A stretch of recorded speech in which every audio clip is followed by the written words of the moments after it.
及时赶来就行。本王现在要进去皇陵里祭拜先皇，你们在外面等。王爷，还是得让人跟着进去。你忘记昨天葛公公行刺你的事了？王爷，翼王妃说得对，得让我们跟着进去。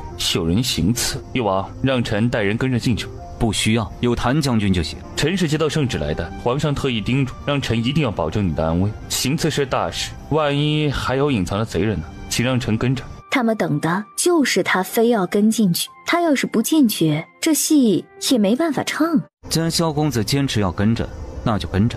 但皇陵是重地，不能太多人进去。这是自然，臣带着4名将士进去就行了。叶墨眼的胆子可真大，竟然不上报，就找一个名正言顺的借口杀了葛延。他是想反了吗？无论如何，不能让他安然无恙的回京城。谭将军，你也带4名将士，其他人在皇陵外面等，你们也在外面等。不让我们进去吗？不是啊。荣公子，你是外人，当然不能进去皇陵，你就老老实实待在这里。你昨天说不忽悠人的。我昨天说了，我从来不忽悠人，忽悠的都不是人。荣公子，你难道不是人？哎呀，气死我了！有这样骗人的吗？逗你玩呢，你待在这里也能凑热闹。这位翼王妃竟然跟其他男人当众眉来眼去，真是不知羞耻。幸好太子没娶她。翼王，请。看着叶墨眼他们一家5口按规矩一步一步的祭拜，他抿了抿唇，看来他这边已经准备好了。王郎、千羽、恒恒、洛洛，这是你们的皇祖父，要好好拜，求他保佑你们平平安安的。祭拜完之后，走吧，去祭拜一下其他的列祖列宗。翼王，太子他们来祭拜时，每次都会先检查先皇的石墓，你也应该检查一下。王郎出声说道：检查石墓是你们的职责。翼王，奴才检查过了，但前来祭拜的人也得检查。帝王，既然前来祭拜的人都会检查，说明这是规矩，不如你还是去检查一下吧。不如萧公子去检查。臣是外人，没有资格。翼王要是不愿意，不如让翼王妃去。你们刚成亲，他去很合适。萧公子，我一介女流之辈，不合适吧？不如萧公子你去。本王觉得应该萧公子去。葛延行刺本王，肯定还有同伙，万一藏在石墓后面。臣也觉得应该萧公子去，真要是有歹人藏在那里，后果不堪设想。谭文林连忙附和道：对皇陵不熟悉，不如谭将军去更合适。还是萧公子去吧，毕竟是皇上派你来的。这位公公应该是主事的吧？烦请你带路。是。翼王，臣检查过后并没有发现任何问题。去另一个地方祭拜。萧公子，请吧。谭将军，你先请。你远来是客，还是你先？你们赶紧跟上，别耽误了祭拜的时间。你们将祭品带上，翼王等会儿需要用。是。一行人浩浩荡荡朝其他陵墓走去，直到第5个陵墓的时候，突然前方传来了一道奇怪的叫声。什么东西？保护王爷王妃和小世子小郡主们。萧公子，你还不赶紧过去看看，不是来保护王爷的吗？翼王，听声音是老鼠，奴才过去看看。你一个太监去做什么？皇上给你下命令保护翼王了。萧公子，你难道是来皇陵玩的？臣去看看。在他走近后，看到一只肥大的老鼠。萧恒，这里是皇陵，不能见血，免得脏了皇家列祖列宗的眼。抓活的，你们还不上去帮忙？王爷，这里有些混乱，不如我们先出去吧。刚刚他下了，他们现在得走了。你们也去。来不走，带好东西去下一个陵墓。谭文林黑着脸催道。萧恒原本以为只有一只老鼠，谁知道又冒出来好几只老鼠。看着他们逃窜的样子，他一脸气急败坏，整个人也是越来越暴怒，完全控制不住情绪，拿着手里的武器发疯似的乱砍。萧恒，你们竟然破坏元宗帝的石墓！不是的，翼王，臣没想到破坏元宗帝的石墓，臣也不知道怎么了，我们好像出现了幻觉。等到他们都清醒的时候，空气里全部都是血腥味儿。元宗帝的石墓被他们砍得到处都是剑痕。萧恒，你可知道破坏皇陵里的石墓是什么罪？翼王，臣冤枉，一定是有人陷害朕。谭将军，将他们押出去好好看管，明天跟本王一起回京城。翼王，萧公子，请吧。心里松了一口气，幸好成功了。虽然知道是中计了，但是奈何没有证据，他们也只能吃哑巴亏。王爷，这里为什么会出现老鼠？回翼王，奴才们平常都有打扫，没见过老鼠，是奴才们失职。该死的，没算计到翼王，反而被他降了一军。如今萧将军怕是有嘴也说不清。就算能保住性命，下场恐怕也不会好。谭将军，将他们带出去关起来，听候发落。是王爷。你得好好收拾这里，否则你叫老祖宗要来找你。难道不是找你？毕竟是你出的主意。皇陵里发生了什么？看样子是大事，快说来听听。想知道？想。哼，你求我呀！他真的好想揍他。翌日，谭将军，修复皇陵的事儿交给你。王爷放心，臣定不负使命。赵玉，你们一定要保护好王爷平安回京城。将军放心，属下定会完成使命。好，去了京城就留在王爷身边做事吧。将军，王爷，赵玉是臣看着他一路走来的，臣算是他的师傅，请王爷收下他。你想跟着本王吗？快说呀！这个傻小子，翼王这是在给他机会呢。翼王，属下愿意，属下想上战场，想保家卫国，请翼王给属下一个机会。你以后跟着本王。多谢翼王。王，他能吃苦，你有什么事尽管安排他去做，锻炼锻炼他。本王相信谭将军推荐的人，你多多保重。本王会找机会让你回京城。多谢王爷。该出发了，你陪着他们。他是他们的大恩人，是大恩人啊！真把他们当成看孩子的了。悲欢哥哥，我们最喜欢跟你玩了，谁让你长得最好看？长得好看就是没办法，太招人喜欢了。公子，你真是糊涂啊，这是被人拿捏了呢。没办法，谁让公子就喜欢别人夸他长得好看，完全没有抵抗力。京城，你带大家回王府，本王去宫里。要不我跟你一起进宫面圣，我怕皇上对你不利。别担心，本王会叫上刑部跟大理寺的人一起进宫。那你先进宫，我先回王府，晚些带孩子进宫找母妃。好。怎么回事了？医馆被封了？公子，是国医馆，在那里。你们看什么？国医馆在对面。这什么医馆被封？说明有问题。怎么突然来医馆了？见他目光一动不动的盯着贴着封条的店铺。华夏医馆，从来没听说过。店铺倒是挺大的，跟国医馆不相上下。什么有问题？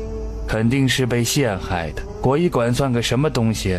哪能和华夏医馆相比呀？在他的心里，肖老头，国医馆是药王谷开的，他们的医术很厉害。我这次来东玄国京城，就是为了找国医馆的大夫。你是来找大夫的？对呀。荣小子，我劝你最好找他治，他医术很厉害，是国医馆比不了的。你医术厉害？我还是找国医馆的大夫，我是慕名而来的。可以。我不选你医治，不是不相信你医术，是这个病只有对方能治。你是对的，术业有专攻，我们回王府吧。这个傻小子，你那是什么眼神啊？术业有专攻，你去找国医馆的大夫吧，但我选择翼王妃帮我治病。林峰，你去趟唐家酒楼找唐姑娘，问问她医馆是怎么回事。林霜，你跟我一起进宫找太妃。是。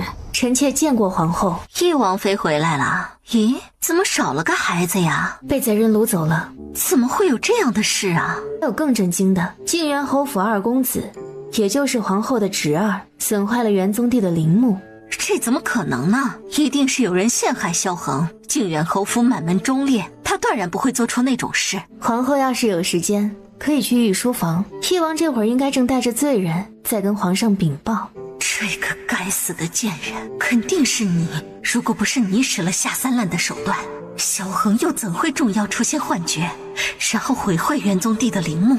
本宫要你死！皇祖母，哀家的宝贝们终于回来了，让哀家好好看看。咦，怎么不见千寻？他呢？母妃，我们弄丢了千寻。别着急，快跟母妃说说怎么回事。这个该死的千家！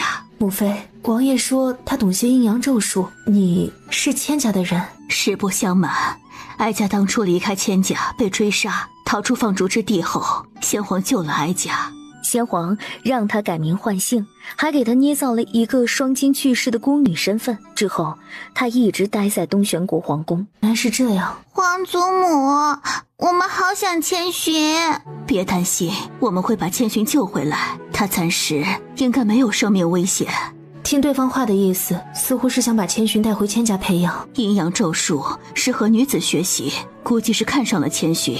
你们能猜到千家，想必知道放逐之地是什么地方。本想祭拜完直接去，但那是以卵击石，我们便先回来和母妃商量。你们的做法是对的，鲁莽前去不仅救不了千寻，恐怕还会把自己搭上。嬷嬷，你带千寻他们去偏殿吃些糕点，让他们休息一下，毕竟一直赶路。是，太妃。后悔自己的选择了吗？你现在可以带着孩子离开，等一切安定再回来。母妃，你把我当什么人了？怎么跟王爷一个样？先皇英明啊，早就料到会有今天。如今平静打破，以后只会汹涌澎湃。我不怕，我相信我跟王爷不会输。如果不是宫里的人要将他们赶尽杀绝，他和叶慕言都不会争斗什么。莫言娶你是他的福气，一切都是天意。可能真的是天意。你别担心千寻，母妃有办法对付千家。母妃，你真的有办法对付千家？哀家一个人确实赢不了，但敌人的敌人就是朋友。母妃，你告诉我，千家的对手是谁？我跟莫言去找对方。等莫言过来了，我们三个好好商量。这次皇陵的事，你们做得很好。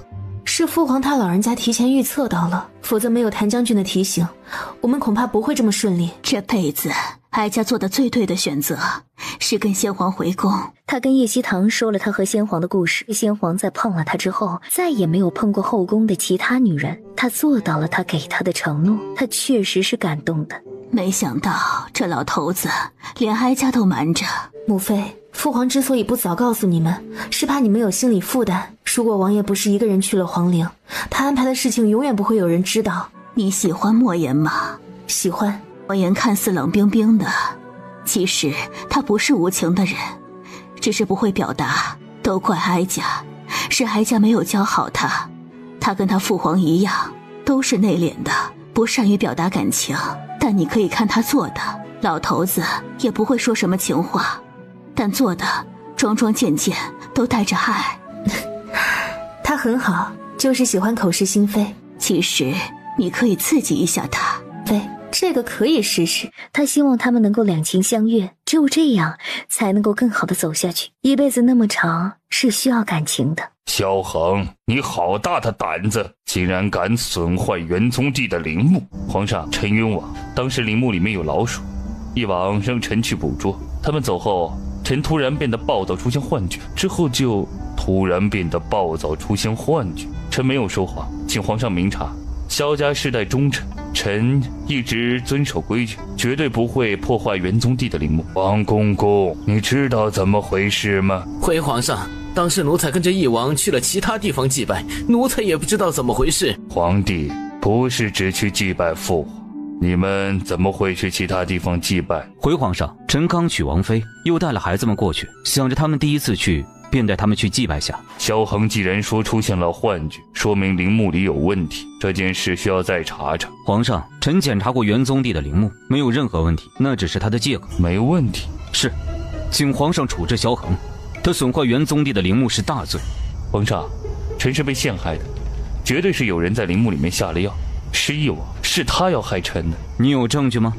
你们损坏元宗帝的石墓，可是我们亲眼所见。皇帝，朕相信萧恒不会无缘无故破坏元宗帝的陵墓，这中间有一定的隐情，朕要再调查调查。17年前，宗亲王因为2座石棺被破坏，当时他直呼冤枉，很多人也觉得有隐情，最后不也进了皇家牢房？如果皇上决定再调查，不如17年前的事儿一起调查，臣愿意去调查。难道是发现了什么，所以提出去调查？严大人，按照律法该怎么样惩罚萧恒？回皇上，按照东玄国的律法，萧恒算皇亲国戚，应该关进皇家牢房，终身不得离开。来人，将萧恒关进皇家牢房，终身不得出狱。皇上英明。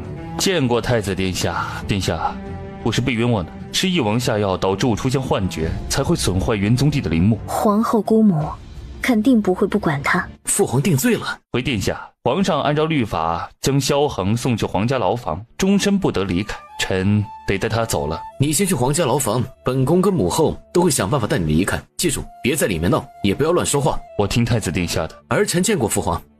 萧恒的事儿你知道了吧？儿臣刚好碰到，已经了解清楚，但儿臣相信萧恒不会做那种事，请父皇再查查。这件事到此为止，谁也不许再提。父皇，皇帝，你们此次去皇陵辛苦了，回府好好休息。皇上，臣还有事要奏。你说。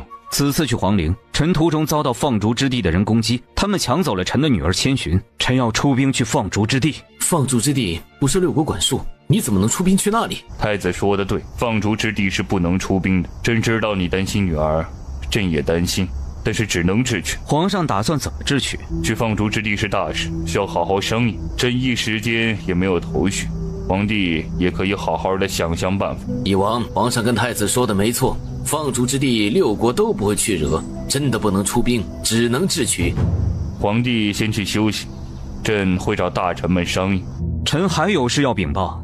什么事？臣要替宗亲王申冤。17年前，并不是他的失误造成石棺受损，他是被陷害的。皇叔，当年宗亲王进皇家牢房是皇祖父判的，难道你觉得皇祖父错怪了宗亲王？皇帝，你这是什么意思？看来他真是发现了什么，他想救宗亲王出皇家牢房。等等，前段时间叶希堂进入皇家牢房之后，住在宗亲王隔壁的牢房，难道当时他是故意进皇家牢房去见宗亲王的？真是该死！臣这里有证据，可以证明当年宗亲王是被冤枉的，请皇上过目，请皇上过来看。皇叔，你太放肆了！或者臣上前打开给皇上看，而且这个只能给皇上一个人看。父皇，明德帝在看到字迹时，他心神狠狠地震了一下。这是父皇的亲笔信，上面还盖了玉玺的印章，不是假的，是真的。原来当年父皇什么都知道，但还是如了他的愿，将宗亲王送去了皇家牢房。现在他让他将宗亲王放出来。父皇，你真的好偏心，去世了还给叶墨眼留下这个，他肯定看过信，才会说宗亲王当年是被陷害的，难怪会用那样的方法算计萧恒。皇上对证据可否满意？朕没想到宗亲王当年是被陷害的，朕会传命令让人去带宗亲王出来。请皇上现在下令，臣去接宗亲王。你陪翼王去皇家牢房，传朕的口谕，17年前皇陵的事查清楚了，宗亲王无罪。是。父皇，他真的找到证据了吗？信上写了什么？严大人，你们先回去。皇，到底发生了什么事？你过来看看。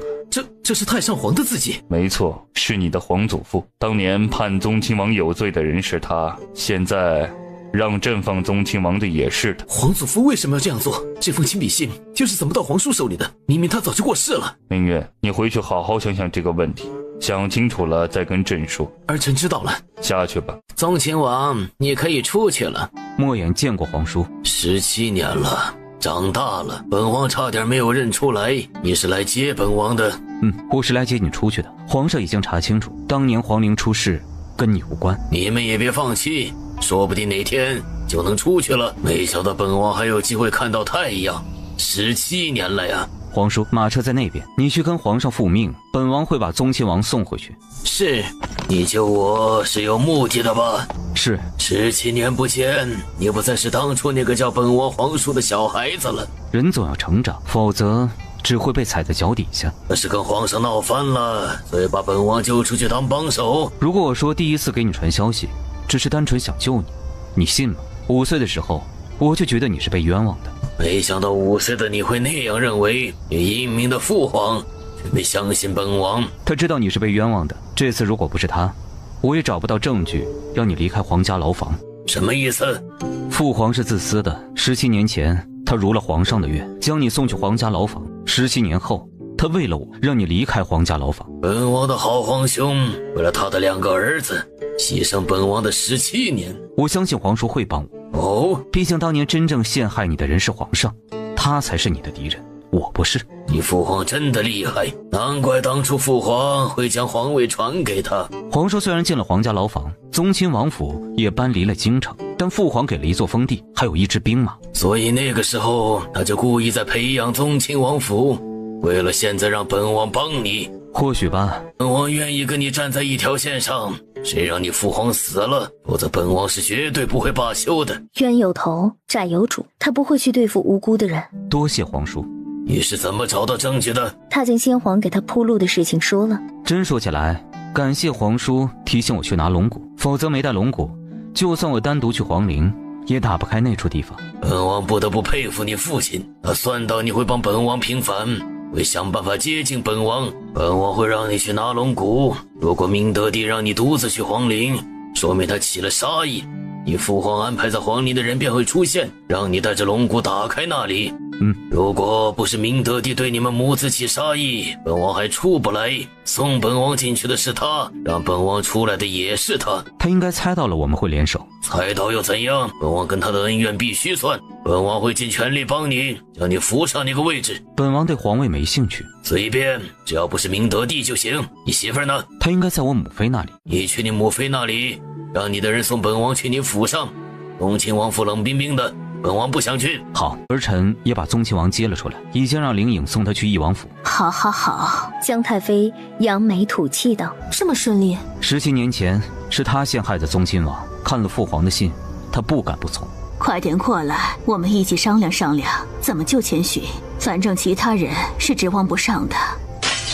叶希堂这个贱人，如果不是他下药，萧恒又怎么可能出现幻觉做那种事？母后，就算我们猜到，但没有证据，也不能拿他怎样。不管如何，一定要将萧恒救出来。去了皇家牢房的人不能出来。谁说不能出来？母后，你有办法？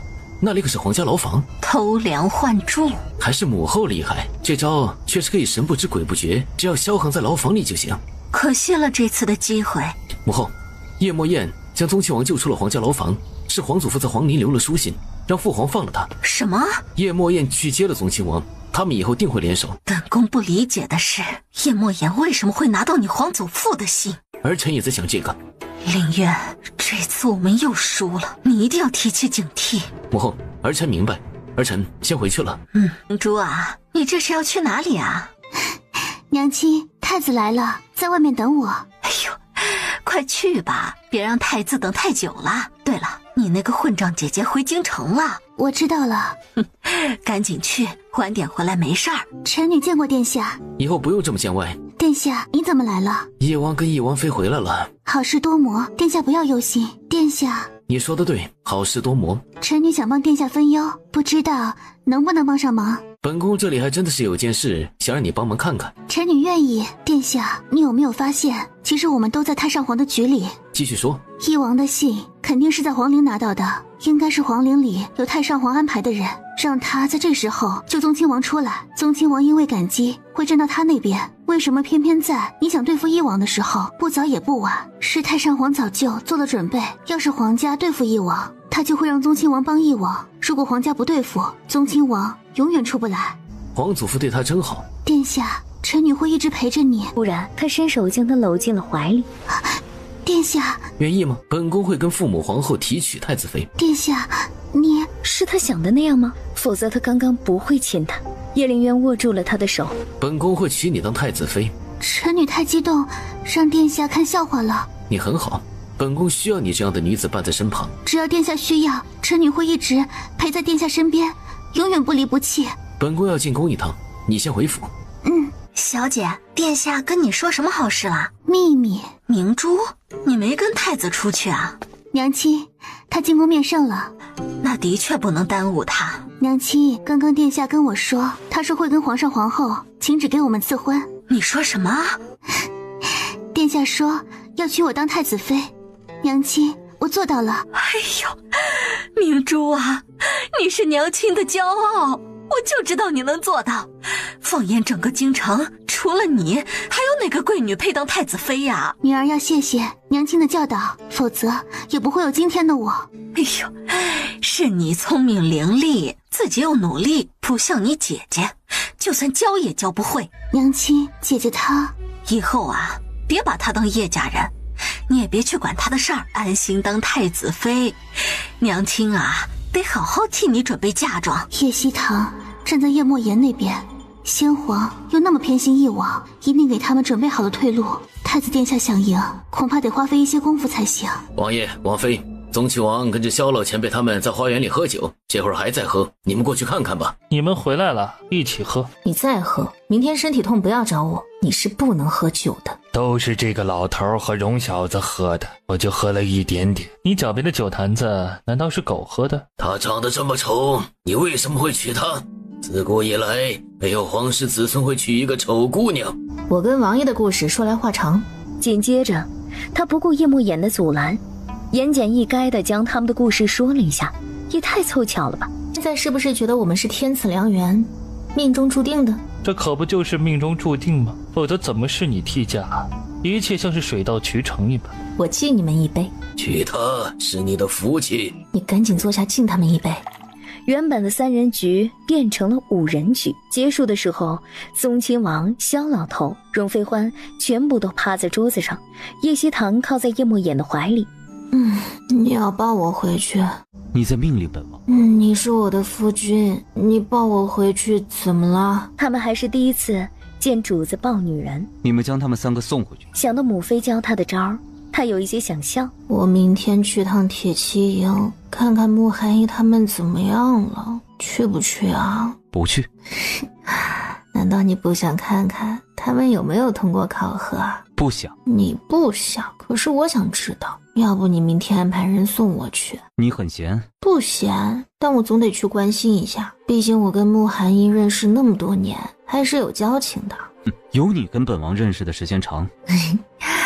那倒没有，毕竟我从小就认识你。从小？5岁的时候，祖父带我出去，让我在花园玩，你一脸冷冰冰的，我没敢跟你说话。本王从小就不喜欢跟陌生人说话。难怪你没朋友。说的你好像有很多朋友，本王看你也没几个。朋友在精不在多。叶希棠不服，这话本王也送给你。别回我的院子，千羽他们肯定睡了，别去吵醒他们。这男人开窍了，还以为会拒绝呢。你好好休息。你让我在这儿睡？不然我们是夫妻，难道不应该同床共枕？本王习惯一个人睡。娘亲，你昨晚不是在这里吗？娘亲，你是跟父王睡在一起吗？肯定不是，不然父皇会跟娘亲一起过来。千羽说对了，你们希望娘亲和父王在一起吗？你们上次做得很好，以后有机会多多撮合我们。娘亲放心，交给我们。娘亲，我们想习武。娘亲，你找人教我们吧。我也要学，到时候去救千寻。这个娘亲非常同意。晚些我跟你们父王商量下，给你们找个老师。老师？什么老师啊？我们想习武。这么小就习武？你们确定吗？别打我的主意，我不会教他们。等我找到大夫，我就要走了。谁说我要让你教啊？我是怕你教他们，毕竟你风流倜傥像个花蝴蝶，不适合当老师。好不适合？在我这里不适合。我希望他们的老师像将士那样，身躯凛凛，一身正气，浑身充满阳刚之气。你的意思是我不身躯凛凛，没有一身正气，没有阳光之气？你觉得呢？父王，你们在聊什么？父王，我们想习武，你给我们找个老师吧，要长得好看的哦。父王，我们真的想习武。以前让你学的时候，你是怎么说的？你以前有让我学吗？我怎么不记得？父王，你给我们找老师吧。好，我们刚刚在讨论给他们找一个什么样的老师，我觉得可以从铁骑营找一个。我们一起去铁骑营。本王去就行，你不需要去。你为什么不让我去？军营重地，你不方便。行，我不进去军营，你到时候把慕寒衣叫出来，我跟他说说话。你别忘记自己翼王妃的身份，私会她会被人指指点点，影响翼王府的名声。这简单，我陪他去就行了。没错，荣飞欢可以陪我去，或者你陪我去，实在不行上露露陪着也行。本王没空。父王，我可以陪娘亲的。我也可以陪。其实我也可以。17年了，终于可以好好吃个早饭。叶老兄，你这叫苦尽甘来，以后会越来越好。希望吧。皇叔，一定会的。你就这么有信心？本来没啥信心，但现在不是有你，我信心大增。好好好，希望我们赢。还是这丫头会安慰人。皇叔，宗亲王府已经派人打扫好。你是在赶本王走？你就是这样对待合作对象的？本王还是你皇叔呢。你是宗亲王，难道不应该回自己的王府？本王暂住你府上，等你堂兄们来了，本王再回去，你就不怕本王回去了，宫里派人暗杀本王？可以。管怎么样了？等会儿我去撕了封条。凌风昨天已经找唐景竹打听清楚，说是卖出的药出了问题，官府才会过去查封。行，我跟你一起去。北方的医馆是你的？没错，是我开的。你不是要去国医馆？等会儿我们一起出发。行，他竟然在国医馆对面开那么大一间医馆，这是想和国医馆打擂台吗？你去处理医馆的事儿，我带洛洛他们去军营挑老师。行吧，你去了记得看看慕寒衣他们是什么情况，然后跟我说一说。你一会儿处理事情快点，到时候我陪你去军营。你确定要去国医馆找大夫？当然，国医馆的大夫确实不错。那是自然，毕竟是我好不容易打听到的。不论如何，一定要请到对方。真是个大傻子。早餐过后，两辆马车到了华夏医馆的门口，直接上去将封条给撕了。温姑娘，翼王妃将封条撕了，还直接开了店铺的门。好大的胆子，官府贴的封条竟敢撕了！翼王妃，你们从皇陵祭拜回来了？他是国医馆的温玉言，是药王谷谷主的徒弟，是你要找的大夫吗？要找的是严海峰。哦，他是我的师叔，也是国医馆的负责人。是你师叔，能现在带我去见他吗？当然可以，不过你怎么不找翼王妃？他医术很强，全京城都知道。他跟我不熟，觉得你师叔医术更好。老夫和翼王妃熟，一定会介绍身边的人找他，不会去国医馆。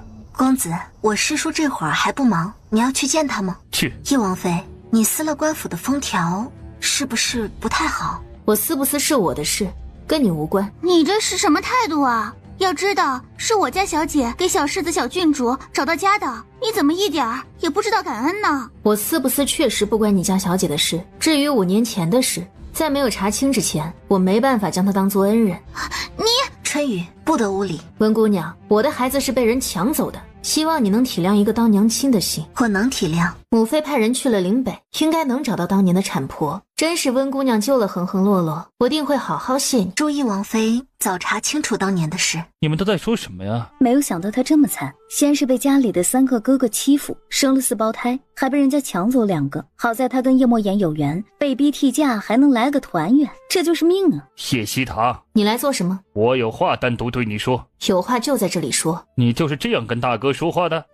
你希望我是什么态度？还像以前那样，看到你满脸欢喜，小心翼翼期盼你眼里有我这个妹妹？原来你就是他的偏心大哥呀！就你这样的，也配他跟你好好说话？你是什么人？我也是当哥哥的人，但是绝对不会做出只宠一个妹妹这种偏心的事儿。这是我的家事儿，跟你无关。嘴巴长在我身上，我说不说也跟你无关。你不想听的话，可以走啊。我只是想单独跟你说几句话。沈飞欢，你去国医馆。萧前辈，你先进去医馆里。别怕，他要是欺负你，等会儿告诉我帮你。眼睛有一些酸酸胀胀，没想到是别人的哥哥唬他。你想说什么？对不起3个字，他有些说不出来。你到底要不要说？我还有事。我是你大哥，你就那么不耐烦吗？你忘记你们以前对我有多不耐烦吗？总是让我不要烦你们。你们对叶明珠很热情，恨不得将世间所有的好的都给她，还让我做到跟你们一样。但你们有没有想过，我跟叶明珠一样都是女子，是你们的妹妹，我也想有哥哥们爱我。我们当然知道你是妹妹，但你身体健康，明珠从小身体就弱，我健康，所以就不需要爱，各种使唤我。你走吧，以后不要再来找我。你这是什么意思？我们不再是兄妹。你要离开叶家？我是叶家的女儿，但不再是你的妹妹。往后你们走你们的阳关道，我走我的独木桥。你太过分了！你知不知道我今天来找你是？找我做什么？有话赶紧说。本来你未婚生子的事是我错怪了你，我觉得心里愧疚。现在看来我不需要愧疚了，反正你也没把我当大哥。他真的疯了，他为什么要跑来找他自讨没趣？他不该来的，真的不应该来。今天肯定是脑子进了水，才会主动的来找他。以后他再也不会做这种蠢事儿。凌风从唐锦竹那里打听到，是有人到华夏医馆拿药，但是在吃了4副药之后，突然全身抽搐死亡。臣见过翼王妃。裴大人，这包药材我仔细检查过，是有人在里面加了一味药材，才会导致对方突然死亡。臣明白了，还请翼王妃跟我们去大理寺走一趟，给死者家属讲清楚。没问题，不过最好大理寺请个有声望的大夫在场见证。翼王妃可以晚点去，臣让人去通知死者的家属，免得……救命！严神医，求求你救救我家夫人跟肚子里的孩子。孕妇大出血，不行，必须马上救治。我可以救她跟孩子，赶紧将她带到对面。你能救？我是华夏医馆的负责人。你是能将病人起死回生的翼王妃。上次是小姑娘还没有彻底断气，我才能救回。真死了我肯定救不了。你再不赶紧，她跟孩子都会有危险。是谁需要救？严神医，是我夫人，她突然肚子疼，流了很多血。人家是来找老夫的，你在这里做什么？你快把你家夫人抱进去。将他怀里的孕妇抢了过去，快速的朝着华夏医馆冲。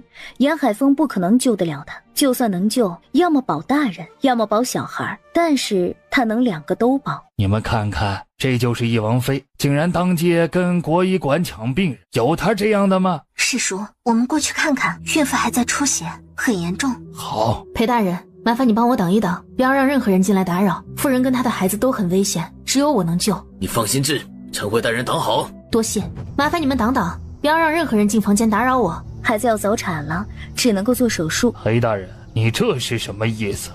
翼王妃抢了老夫的病，我还不能进去看？翼王妃说她能治，麻烦你再等等。你还讲不讲道理？人家是要找我看病，有他这样当街抢病人的吗？翼王妃说只有她能救，可以保他们母子平安，还请你们不要进去打扰。什么叫只有他能救？有让老夫看过病人的情况吗？裴大人，你这样做就过分了。不管如何，我不会让你们进去。在这里大吵大闹什么？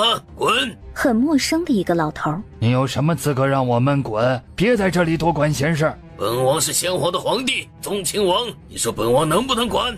臣见过宗亲王，医者救人，谁救不是救？翼王妃是看夫人危险，才会急着带她去救治。你是宗亲王就能不讲道理？分明是他到国医馆门口抢病人。哎呀，这个小子跟我们一起回的京城，他说要找国医馆的大夫，翼王妃可没阻拦呢。他这是没有让我找他治病，而是让我继续找国医馆的大夫。听到了没？他根本不屑抢病人。那他为什么抱走夫人？难道我们国医馆治不了？人家都到国医馆门口了。肯定是你们治不了呗，否则他何必抱走夫人呢？别不服气啊！上次你师叔跟翼王妃打赌输了，还把这栋国医馆输给了他。还有这样的事啊？当然呢，不信你问问围观的百姓。你们为什么不跟我说啊？你不是坚持要找国医馆，我们何必说呀？免得被人说我们抢病人。这是又出了什么事？张大人，你一定要为我做主。翼王妃不分青红皂白，在国医馆门口强行抢走病人。严馆长，翼王妃去救了就让她救，出了什么事是她负责，其他的等她出来再说。张大人，已经过去这么久，是不是应该派个人进去看看？万一出事了怎么办？我要进去看看，我要知道我家夫人的情况。你家夫人没事，孩子也没事，恭喜你儿女双全，只不过是早产儿，之后需要精心照顾。真的？你不应该拜菩萨，而是拜他。多谢翼王妃，多谢翼王妃，你真的是活菩萨。你夫人醒了，你进去看看她和孩子们吧。好。我没想抢病人，是因为之前的情况，只有我能保他们母子三人平安。翼王妃好大的口气，你都不让我们看，又怎么会知道我们救治不了？虽然没有把脉，想必你们也看到了。孕妇大出血，肚子里又是2个，又是早产，请问严馆长打算怎么救呢？我们会先帮孕妇止血，然后帮助她生下孩子。孕妇已经意识不清，你怎么让她生孩子？你确定她还有精力生下2个？而且孕妇自己也很危险。不知道翼王妃是怎么救的他们母子3人？剖腹取子。你竟敢那样做，孕妇得多痛苦啊！太残忍了，孕妇得承受怎么样的折磨？她没什么痛，现在醒了，状态很好。你们要是不相信，等他夫君出来问问就知道了。张大人，你来了正好，听闻有人吃了华夏医馆抓的药死了，我有证据证明华夏医馆的药材没有问题。有证据就好，本官也好给死者家属交代，否则他们时不时到大理寺门口闹。不知道死者抓药的药方在哪里？在大理寺。你现在派人去拿，把死者家属也带到这里来，我们当众解决。你真的剖开了人家的肚子？你要是不相信，现在可以进去看看，我已经给他用针线缝好了，就是有条伤疤。天哪，他是怎么敢的呀？翼王妃，我从来没听说过剖腹生子，不知道你在哪里学的？这是我的独门绝学。看样子他的师傅很厉害，居然一点也不愿意透露。王妃，我家夫人状态很好，孩子也很好，剖腹取子，我家夫人竟然说不痛，多谢你啊！大家听到了吧？我没有说谎，这种救治的办法只有我能做到，所以不是我要抢国医馆的病人。翼王妃，以后我只信你的医术。翼王妃，你果然是活菩萨，不仅救了大人，还让2个孩子平平安安的。国医馆什么情况？竟然说翼王妃抢病人，以他的医术需要抢吗？以后我只会给身边人推荐华夏医馆。谁让他得罪了不该得罪的人？华夏医馆前段时间出的事，想必大家都知道。我可以保证，我这里的药材没有问题，而是有人在死者的药包里做了手脚。翼王妃，华夏医馆的药毒死了我堂弟，你必须给我们赔偿。你认识我是翼王妃？当然认识了，你那么出名，谁不认识？我怎么出名了？上次你当众将那个差不多死了的小姑娘救活，现在全京城谁不知道你是翼王妃啊？你既然知道我医术厉害，我医馆的药材又怎么可能出错呢？你医术厉害不代表你医馆里的人也厉害，你少废话，你必须负责。好一个负责！你来第一句不是要说法，而是要赔偿。有你这样当堂哥的？我们家去大理寺要了那么久的说法，有给吗？大理寺不是不给你说法，而是在等我回来。毕竟我是华夏医馆的负责人，看来这个人是被买通了。行，你现在给我们说法。我堂弟吃的药是华夏医馆大夫抓的，为什么吃了4天就会突然死了？药方上的药材都在这里，请大家仔细看看。我堂弟就是吃的这些药，你们华夏医馆还不认啊？你确定是吃的这些药？确定。张大人，你听见了吧？听见了。药渣上有不属于药方上的药材。你在胡说些什么？你摆好的药材数量跟药方上的数量一模一样，哪里有多的？张大人，你过来看看这4段药材有什么区别？这不是一样的吗？你再仔细好好看看。臣看了出来，它跟这3段药材有些不一样。它们叫胡万藤，但这个叫阳地藤，加在这些药材里面一起煎药，会使病人心率紊乱或过快，最后晕厥抽搐死亡。是，我儿子死前就是这症状，我的儿啊！好端端的药材里怎么会出现阳地藤？张大人，草民哪里会知道？这药是我堂弟从华夏医馆买的，肯定是医馆大夫放错了。华夏医馆根本就没有阳地藤，大夫不可能放错药。请问这阳地藤是哪里来的？我哪知道啊？张大人，请你安排人去死者家里或是附近搜查看看，是否有阳地藤。请函，你现在立刻带人去搜搜。是。你们是不是想拖延时间啊？我家里怎么会有阳地藤啊？你赶紧给我们家赔钱。你急什么？难道是怕我们发现阳地藤？我是觉得你在胡说八道。不行，我要跟着回去。万一你们在我家里边放阳地藤，到时候都说不清楚。你是想回去藏阳地藤？你个小白脸，乱说什么？小白脸！荣飞欢的折扇朝他膝盖上狠狠的一敲，跪在地上。你们是死者家属，回去看着官府的人搜查。突然，翼王妃，太妃让老奴过来跟你说一声，当年帮你接生的稳婆已经到了京城，找到了。找到了？怎么可能找到？明明让人将稳婆灭口了。冷静，不能自乱阵脚，说不定是江太妃跟叶希堂联手在诈我。要是乱了方寸，肯定会中计。啊，他已经在宫里，等你这边忙完过去就好。但是自从他的出现，翼王的身体好了，2个人还有那么奇妙的缘分，还有4个可爱的孩子，这是多少人奢望的。你回去跟母妃说一声，等我这边的事情处理好，我会立即进宫。好，那老奴先回宫了。张大人，我要进去看一下生孩子的孕妇，等他们回来之后我再出来。好。翼王妃，我可以跟你进去看看吗？还有谁想进去看？可以一起进去，但不能去太多人，夫人需要休息。我要去。本王也去凑凑热闹。我也要去看看。夫人，翼王妃带他们来看看你。翼王妃的恩情，妾身会永远铭记在心。如果不是他，恐怕他和孩子不会再有见面的机会了。哎，你暂时不能动，先在华夏医馆休养几天，什么时候可以离开，我会跟你说。就是得打扰你。不碍事，只要你们付居住的费用就好了。这是我们应该的。温姑娘，我没说谎吧？她的情况是不是很好？这会儿我更加好奇，翼王妃的师傅是谁？我说过，我是自学医术。你真厉害。没想到你的医术这么厉害，真是让我大开眼界。还是那句话，术业有专攻，剖腹生子是我擅长的。没见过你这么谦虚的。不是谦虚，是天外有天，人外有人。我决定了，找你给我妹妹治病。荣公子，我师叔不是给了你药方吗？他不是说没有完全把握吗？难道我不能再找其他大夫看？翼王妃，张大人，这些是臣在刘家院子附近的草地上捡到的阳地藤，是先煮过的，你怎么解释？我怎么知道？谁知道是谁扔的？张大人，你不能空口冤枉我呀！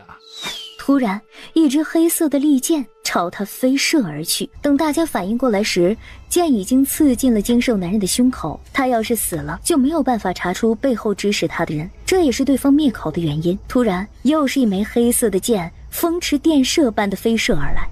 荣飞欢想也没想，速度极快地朝着叶希堂扑去，剑擦过他的手臂。下次别再做这种事。我好心护你，你不关心我就算了，竟然还说这种，难道不是应该问你痛不痛吗？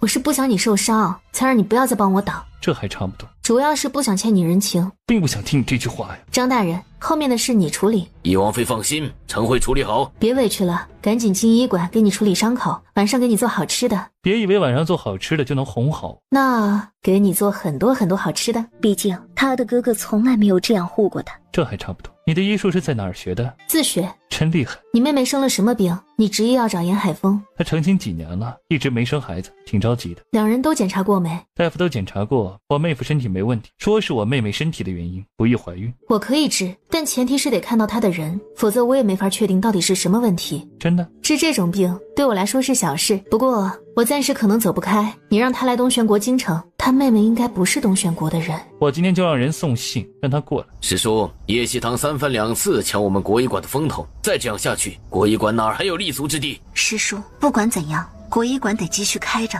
要是我们现在撤，外人会怎么看国医馆？看药王谷？你说的没错，我会好好想想怎么打败华夏医馆。臣妾见过太后。懿王妃啊，你来了刚好，哀家有些不舒服，你帮哀家看看。太后，宫里有太医，还是让太医给你看吧。臣妾现在还有急事，要去母妃那里。太医开药方调理过，不见好转，否则你以为哀家为什么要找你？在花园没法看，不如太后跟臣妾一起去母妃那里吧，给哀家看病。为什么要去她那里？你不知道哀家跟你母妃关系不好？臣妾相信母妃不会介意，她不介意，哀家介意。你现在跟哀家去凤宁宫，臣妾不能去，哀家是太后，轮得到你拒绝？来人，将他拖走。这是做什么？皇叔，你怎么来了？你还好意思问本王？进宫都不带本王，本王出了皇家牢房，今天应该进宫面圣的。臣见过太后。宗亲王，17年不见，你受苦了。先皇啊先皇，你死了都在为那对母子着想，这是多偏心啊。好一个受苦，如果不是义王还本王清白，本王得熬死在皇家牢房。不知道皇家打算怎么补偿本王？宗亲王别动怒，皇上肯定会给你补偿。本王是要去找皇上好好问问，你还不赶紧跟上？宗亲王，哀家要找懿王妃看病，你去见皇上，不用带着她吧？当然得带着，她得帮本王检查身体，否则皇上怎么会知道本王吃了多少苦？本王知道太后尊贵，而且看在本王被冤枉17年的份上，让懿王妃先给臣看病。这个该死的宗亲王竟然还敢到他面前来嚣张，都是叶希堂和叶莫言，如果不是他们救出叶仲怀，哪会有现在的场面？皇叔，我得去母妃那里，太后似乎是故意拖住我的。你赶紧去。多谢。无事不登三宝殿，你来哀家这里做什么？江太妃，臣妾是有事想跟你请教。哀家没空。如果事关义王呢？莫言怎么了？想知道跟臣妾去皇家祖祠，否则臣妾就将他偷盗龙骨的事宣扬出去。臣妾已经有证据。有证据在这里说不行吗？为什么非要去皇家祖祠？不对劲儿。没有听到身后的脚步声。不应该呀。江太妃最在乎自己儿子，为了不影响他的名声，她肯定会出来。皇后，哀家不会跟你去皇家祖祠，你想说什么就在这里说。他在皇家祖祠偷的龙骨，证据在那里？臣妾想跟你做个交易，换萧恒。母妃，你怎么在门口？是在等我吗？他怎么来了？母后没有将他带走吗？糖糖，你可算来了。母妃，我差点就没法过来了。你没事吧？发生什么事了？我刚在后花园遇到太后，她非要让我去凤宁宫给她看病，还要强行将我带走。皇后为什么在这儿？让你看病，强行带走？就好像阻止我来见母妃似的。皇后怎么在这里？皇后，你为什么非让哀家跟你去皇家祖祠？带你去看证据。太妃真的不去？什么证据？他说皇家祖祠有莫言偷盗龙骨的证据，让哀家跟他去，还说要做个交易。看证据？皇后是想故意把母妃骗走吧？不悦道：懿王妃，你在胡说八道什么？太后想将我叫走，你想把母妃叫走，难道不是？本宫不知道你在说什么。哀家今天找来了5年前帮糖糖接生的稳婆，想问她当年发生了什么。你们似乎在阻止我们问呢。太妃，臣妾只是想叫你去看证据，请你不要恶意揣测臣妾。竟然被识破了，看来以后行事得更加小心谨慎才行。哀家不看了，你爱怎样就怎样。皇后，你走吧，哀家跟糖糖得去审问那个稳婆了。幸好你脱身了。是宗亲王进宫帮我解了围，否则我可能真的跟太后去凤宁宫了。皇后叫我去皇家祖祠，哀家便感觉不对劲儿，没打算跟他去。我们进去说，你说他们这样做是帮谁？温玉言，他，母妃是觉得不是他。哀家是没想到世间会有人那么会伪装，以前哀家是真的喜欢他的。除了他，我实在想不到还有谁。他近期跟皇后走得还挺近的。我们先去审问稳婆，她被哀家关在小房间里。好，刘稳婆，还记得我吗？不要杀我！不要杀我！我什么都不知道，我真的不知道！别杀我！谁要杀你？不知道，我不知道，求求你别杀我！我什么都不知道啊！当年是不是有人让你做手脚，才让我的孩子看似死了？是一个妇人给了我一大笔钱，我才会做的。要是早知道事后要杀我灭口，我绝对不会做。妇人杀你灭口？是你之前住的附近那个周家婶子。周家婶子？当初对方很照顾她，但在她生下孩子没多久后，她搬家了。你确定是她？我没骗你，是真的，是他拿了很大一笔钱给我，我才做的。你知道他去哪里了吗？不知道，我也在找他，是他将我骗上山，然后推到悬崖下的。幸好我命大。你还知不知道其他的？我不知道。这里是皇宫，要是不说实话，哀家会让你求生不能，求死不得。你最好将你知道的全部说出来，毕竟周家婶子都要杀你灭口，找到她，我还能帮你报仇。我都说，是周家婶子主动找到我，给了我一种药，说孩子出来后喂2个孩子吃下。他拿了很大一笔钱，我心动了，便在最后2个孩子出来后，趁机喂他们吃下，让他们假死，之后把孩子抱给了他。我就做了这些，其他真的不知道。周家婶子为什么要让你这样做？我也不太清楚，不过有一次我上街看到他跟一个戴着围帽的白衣女子，之后我问他是谁，他说是远房亲戚。如果现在让你看到那名白衣女子，你是否还能认得出？认不出，当时只看到一个背影，他们很快就走了。我真的认不出啊，就一个白色的背影。你要是想知道，只能找到周家婶子，一切是他谋划的。你有他的下落？这些年我没有离开岭北，一直在打听他的下落。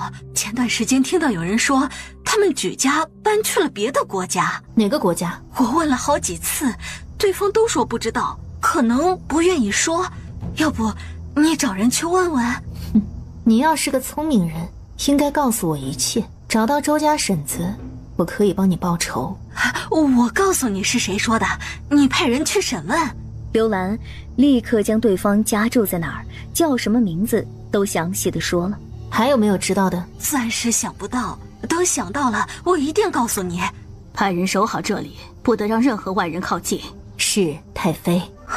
娘娘，失败了。叶希堂跟姜太妃很谨慎。娘娘，是我的疏忽，当时没有斩草除根。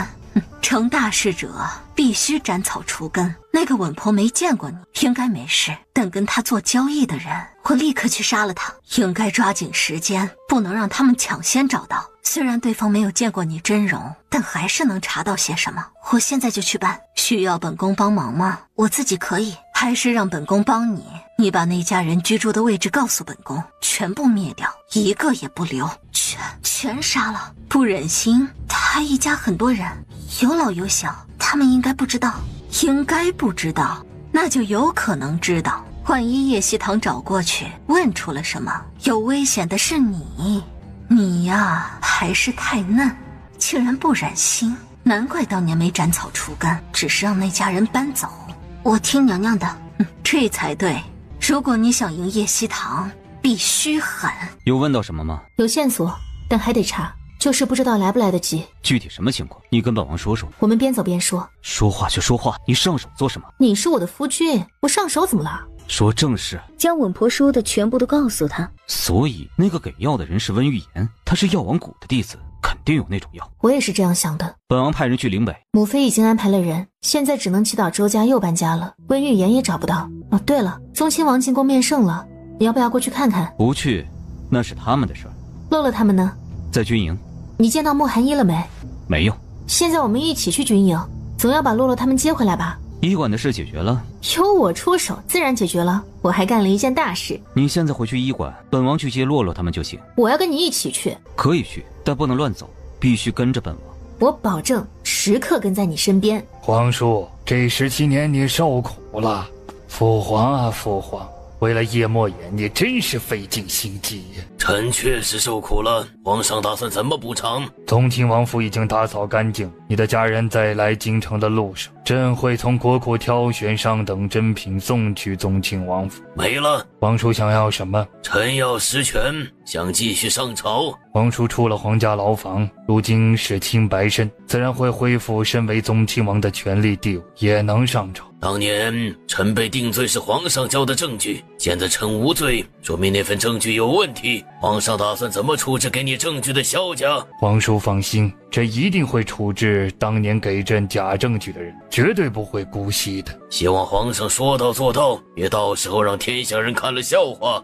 朕已经安排了人去萧家抓人。皇上说臣如今是清白身，自然会恢复实权，这就不算皇家的补偿。臣想要一部分兵权。皇叔，兵权这个朕不能给。脸色有一些不太好看，他胃口还是挺大的，就知道他不会给。难道说皇上说的补偿就是说国库的珍品能补偿臣的17年？皇叔可以要其他的。皇上既然不愿意，臣要再好好想想。17年的罪不能白受，17年不是17天，也不是17个月。皇叔回去好好想，想到了再找朕。能答应的朕会答应，不能答应的朕也不会答应。臣告退。见过翼王。她是本王的王妃叶曦堂。见过翼王妃。这是翼王第一次带女子来铁骑哦。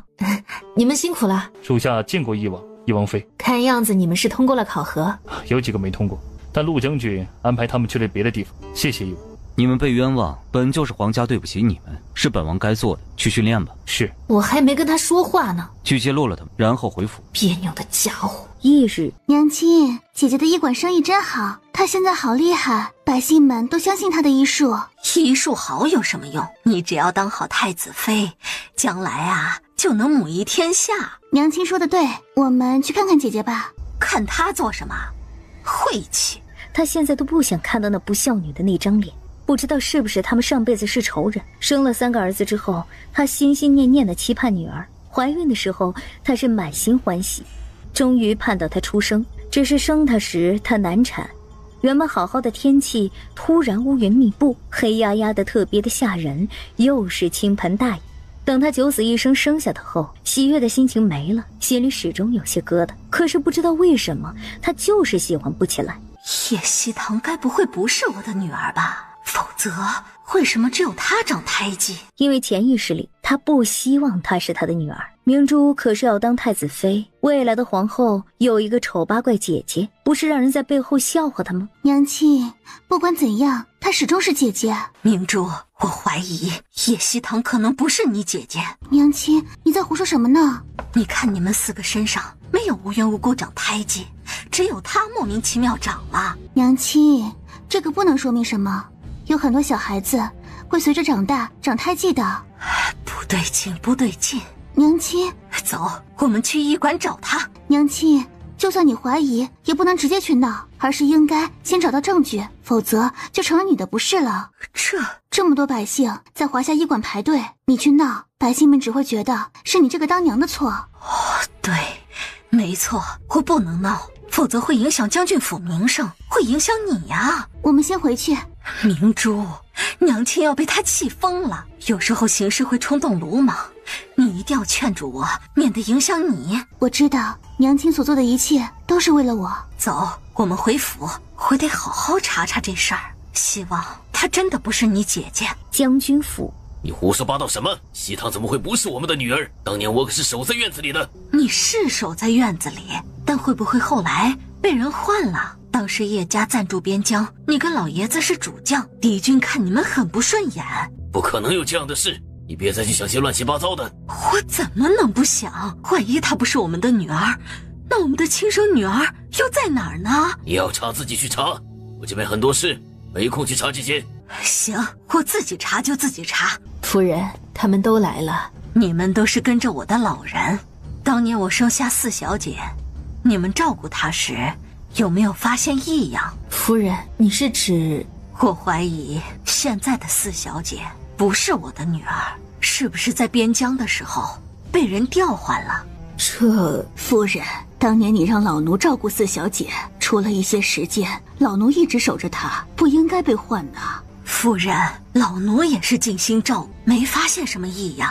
夫人，老奴仔细想了想，也没发现不对劲之处啊。夫人，你要是真怀疑，不如把翼王妃叫回来，跟她滴血认亲。只是这样的话，你们的母女关系……我明白你的意思，但你觉得我跟她现在还有母女情吗？哎呀，翼王妃确实没把夫人放在眼里。你们都下去吧，有空再好好想想，看当年有没有不对劲的地方。傍晚，老爷，我决定把翼王妃叫回来，让她跟我们滴血认亲。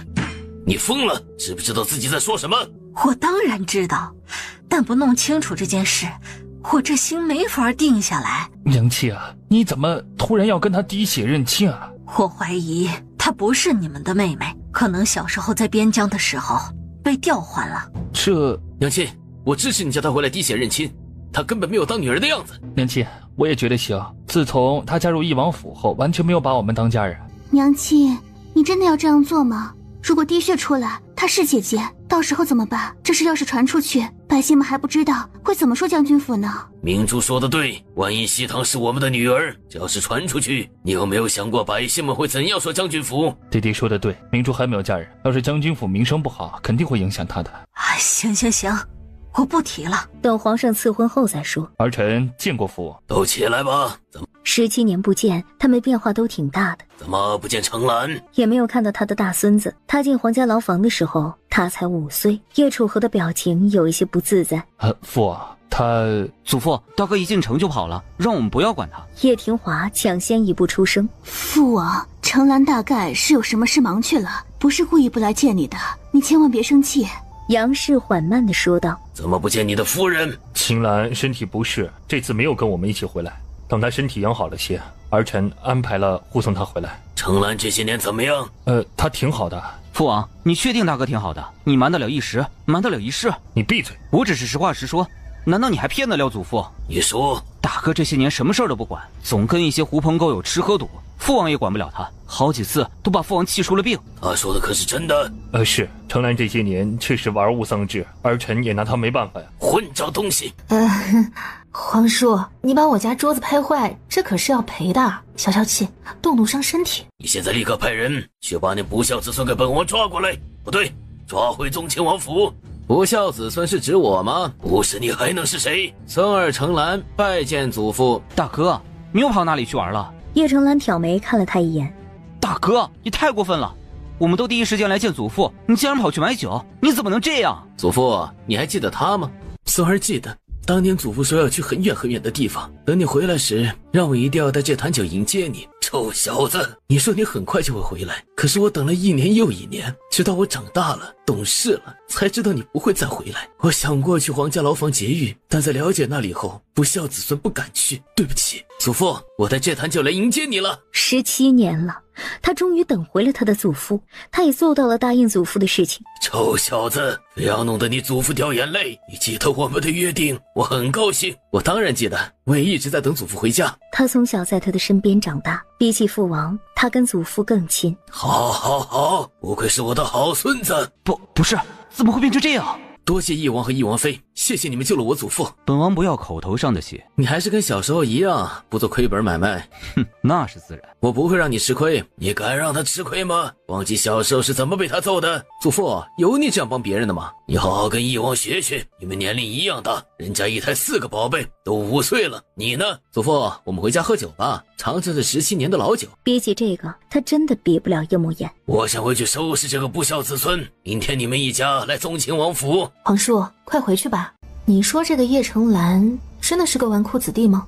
他从小就精着。看样子你们小时候没少交锋，才5岁，你们就这么多心眼吗？你以为每个人都跟5岁时的你一样傻乎乎的？有你这样人身攻击的吗？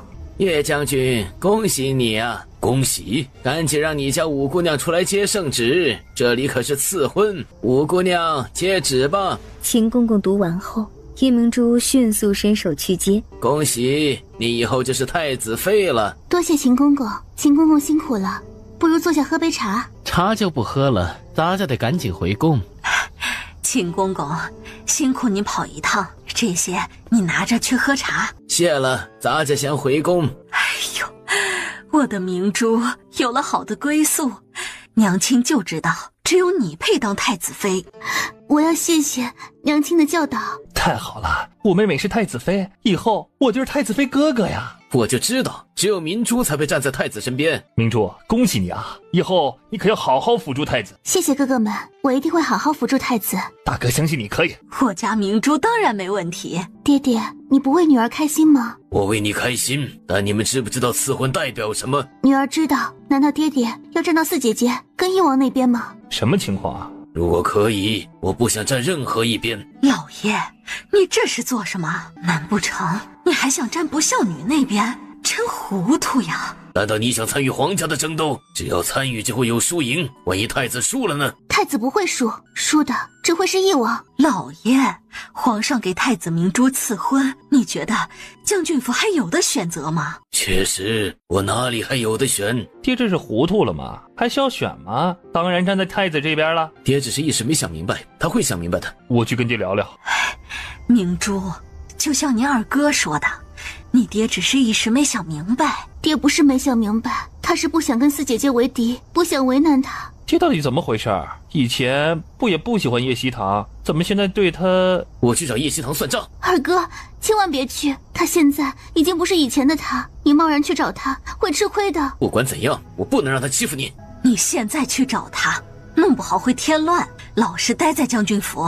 娘亲，只要确定叶希棠不是叶家的人，爹爹就不会纠结了。总不能他还去顾及一个外人吧？还真的只有这个办法。你们两个现在去找他，叫他回来一趟。你们态度好点儿，先把他哄来将军府，别跟他吵。别担心啊，一切有娘亲在。你爹呀，只是一时犹豫，他最终肯定会站太子那边。是因为叶希棠要查祖父的死，爹爹才对他特别的吗？你们来华夏医馆做什么？看样子不像是病了。你以为我们愿意来？是爹爹让你回去将军府一趟。你要是现在有空，就跟我们回去。出什么事了？否则爹爹怎么会安排他们一起叫他回去？你回去就知道了，赶紧啊！我现在没空，你们先回去。反正他又不想回将军府，凭什么他们说回去就回去啊？你什么时候有空？我们等你一起回去。等我一起回去？是，你赶紧去忙。随便。你看看他什么态度，跟明珠比，那不是差一星半点，而是差太多。你少说几句，他真要不是我们妹妹，以后也就没关系了。希望他不是。他们兄弟怎么在外面？是来找你麻烦的？要不要我去把他们赶走啊？还在？在呢。什么情况？半个时辰前他们就来了，说等我一起回将军府。他们这么好心，我看肯定没安好心。你可不能跟他们走，万一出事怎么办？没事，我回去一趟，估计是有重要的事，否则他们绝对不可能等。我跟你一起去。你去了，指不定他们要说什么不好听的话。我一个人去就行，他们不敢拿我怎么样。你记得多个心眼。叶希棠笑着点头。你知不知道我们等了多久？知道，但我不能丢下手里的病人不管。我又没让你们等，是你们自己非要等的。既然你忙完了，就赶紧回将军府，爹娘都在等着你。小姐，奴婢拿不了了。小姐，你等等我。楚小姐，你这是怎么了？皇上是不是给叶明珠和太子赐婚了？没错，皇上确实赐婚了。明珠现在是太子未婚妻，以后的太子妃。楚小姐，你再生气也没用，是皇上赐的婚。楚小姐，叶明珠只是未婚妻，我曾经也是太子的未婚妻，最后不也取消婚约了吗？言下之意，你还有机会呢。叶希棠，你说的什么话啊？难道我说的不是事实吗？你可真会安慰人。我只是实话实说。走了。姐姐，你回来了。听说皇上给你和太子赐婚了，手段不错，其他名门贵女都不如你。姐姐，我跟太子殿下清清白白。我没说你是用清白换的，自己思想肮脏，别赖我。混账东西，你知不知道自己在说什么？知道啊，实话实说。你的妹妹赐婚是大喜事，你竟然说出这种话，你到底是不是我的女儿？娘亲，哼，我看她根本不是我女儿，否则怎会这样的态度？所以呢？你这个不孝女！盛嬷嬷，你去端水来，再把老爷叫来，我今天要滴血试试，否则他怎么总忤逆我？夫人，这快去！是娘亲，这样不好吧？有什么不好的？他有把我这个娘亲放眼里吗？上次还打了我一巴掌。可是明珠，他刚刚说你的话那么难听，你别再帮他说话了。虚伪！胡闹！谁允许你滴血认亲的？老爷，你是怎么为人母的，不能做这种事？哼，他又是怎么当女儿的？又把我愿意滴血认亲，这件事我不会出去宣扬，免得百姓们对将军府指指点点。喜糖，如果可以，我希望我不是你们的女儿。爹，滴血吧。小时候有记忆起他就在叶家，所以他怎么可能不是叶家的人？朝手指扎了一下，毫不犹豫地拿起针扎手指，将血滴进去。作为华夏人，自然知道滴血认亲不准，但是这个世界用的是这个办法，他就配合他们用，免得还以为他不愿意滴血。血没有融合，叶希棠不是他的妹妹，太好了。这怎么会这样？看来娘亲的直觉是对的，她不是叶家人。太好了，她不是我女儿，真的不是，否则哪有女儿打亲娘的？这根本不对。爹，我来滴血试试。拿起针扎手指，他必须让爹认清事实，叶希棠不是叶家人。随着他的血掉进碗里，渐渐的跟叶静江的血融合在了一起。爹，你看到没？她根本就不是你的女儿，她不是我们叶家的人。真是太好了，他没有一个丑八怪妹妹，再也不用被人调侃指指点点。只是想到祖父，他难免难受，毕竟祖父是真的疼爱的，他永远是他的祖父。老爷，这下子你能相信了吧？她不是我们的女儿。该死的，是谁换了我的孩子？也就是说，这么多年，叶家一直在帮别人养女儿。看来我不是叶家的女儿。他还是决定拿他们的头发做一个检测，要是报告显示他们不是父女，那就表示他确实不是。哼，你果然不是我女儿，难怪那么不孝，幸好发现了，否则我还得忍受你。你不配当我的娘亲，幸好今天真相大白。你怎么说话的？不管怎么样，都是叶家把你养大的，你就这么对我娘亲说话？叶希棠，你太过分了，还有没有良心？叶家养育我15年，这份恩情我不会忘，我吃喝用的都会换成银子还给叶家。希棠，你从今天起，你们把我的名字从叶家户籍上划去，从此我不再是叶家人。从今天起，你不再是叶家人，是我们把你赶出将军府。谁要把本王的王妃赶出将军府？臣见过翼王。担心我才过来的。你是本王的王妃，本王不能让你被欺负。翼王，不是臣妇要把翼王妃赶出将军府，而是她不是叶家人。你说什么？你看这碗水，刚刚滴血认亲，于白的血能跟他爹的血融合，翼王妃的血不能啊。叶家养了翼王妃这么多年，她既然不是叶家血脉，自然是要离开叶家。臣妇并没有做错。叶将军，你也想把他赶出将军府？翼王，臣没有那个意思。就算他没有叶家血脉，但他始终在叶家长大，臣不会那么绝情。老爷，你糊涂了吗？他不是叶家人，我们养了他这么多年可以啦。你闭嘴！多谢叶将军，但是我想离开叶家。你确定了？可以让翼王做个见证。从今天起，我不再是叶家的人，跟叶家再没有任何关系。决定好了。本王在这里做个见证，从今天起，叶希棠不再是叶家人。多谢翼王。叶静江的心里很不是滋味，毕竟是看着他，虽然他对他关心很少，但是多少还是有感情的。你既然决定要离开，我不会挽留。从今天起，我会将你的名字从族谱里划去，从此以后，你和叶家再没关系。好，你们的恩情我会还，不会欠叶家。你跟我去祠堂。好，本王一起去。你们不用去。爹叫叶希棠，去祠堂做什么？太好了，以后他跟我们再也没有关系了。他离开叶家是应该的，毕竟他不是叶家的人。幸好他不是叶家的人，幸好堂堂不是叶家人，否则有你们这么偏心的哥哥，也真是他的悲哀。堂堂根本不稀罕跟你们当家人，以后别再打扰他。谁让你们来将军府的？赶紧滚出去！呸！我根本不稀罕来。幸好堂堂理智，决绝的跟叶家断了关系，否则以后肯定会有麻烦。祖父，从今天起，我跟叶家不再有任何关系，但你永远是我的祖父，我不会忘记你。你祖父听着你的话，应该会很高兴。他是5个孩子里面最有孝心。你叫我来祠堂，就是为了让我跟祖父告别。这是应该的，否则你直接离开，你祖父应该会难过。还有，你还要查6年前的事？查，必须查。我说过不会让祖父冤死，就算我跟他没了血缘关系，我依然会查清楚。你要查是你的事，跟叶家无关，我也帮不了你。我的事跟叶家无关。叶将军，叶老将军是生你养你的父亲。翼王，臣。王爷，我尊重他的决定，我们回家吧。再也没有任何关系。叶莫言，我以后没有家了。翼王府不是你的家，还是说你根本没有把本王当家人？你是我的家人，我们还有血脉相连的4个孩子，不是叶家的女儿，我挺开心的。真开心？是真开心。我庆幸我不是叶家的人，否则有他们这样的亲人，那才是我的悲哀。你能这样想就好。只是想到祖父，他老人家知道是你的决定，会替你开心。你是在安慰我吗？你觉得是就是。没想到王爷还会安慰人，很好，我被安慰到了。走吧。你说我不是叶家人，那我是谁？你想找到自己的家人吗？想，不管他们是好还是不好，我都想知道自己身体里流着谁家的血。本王会帮你找。你这么好，我该怎么奖励你？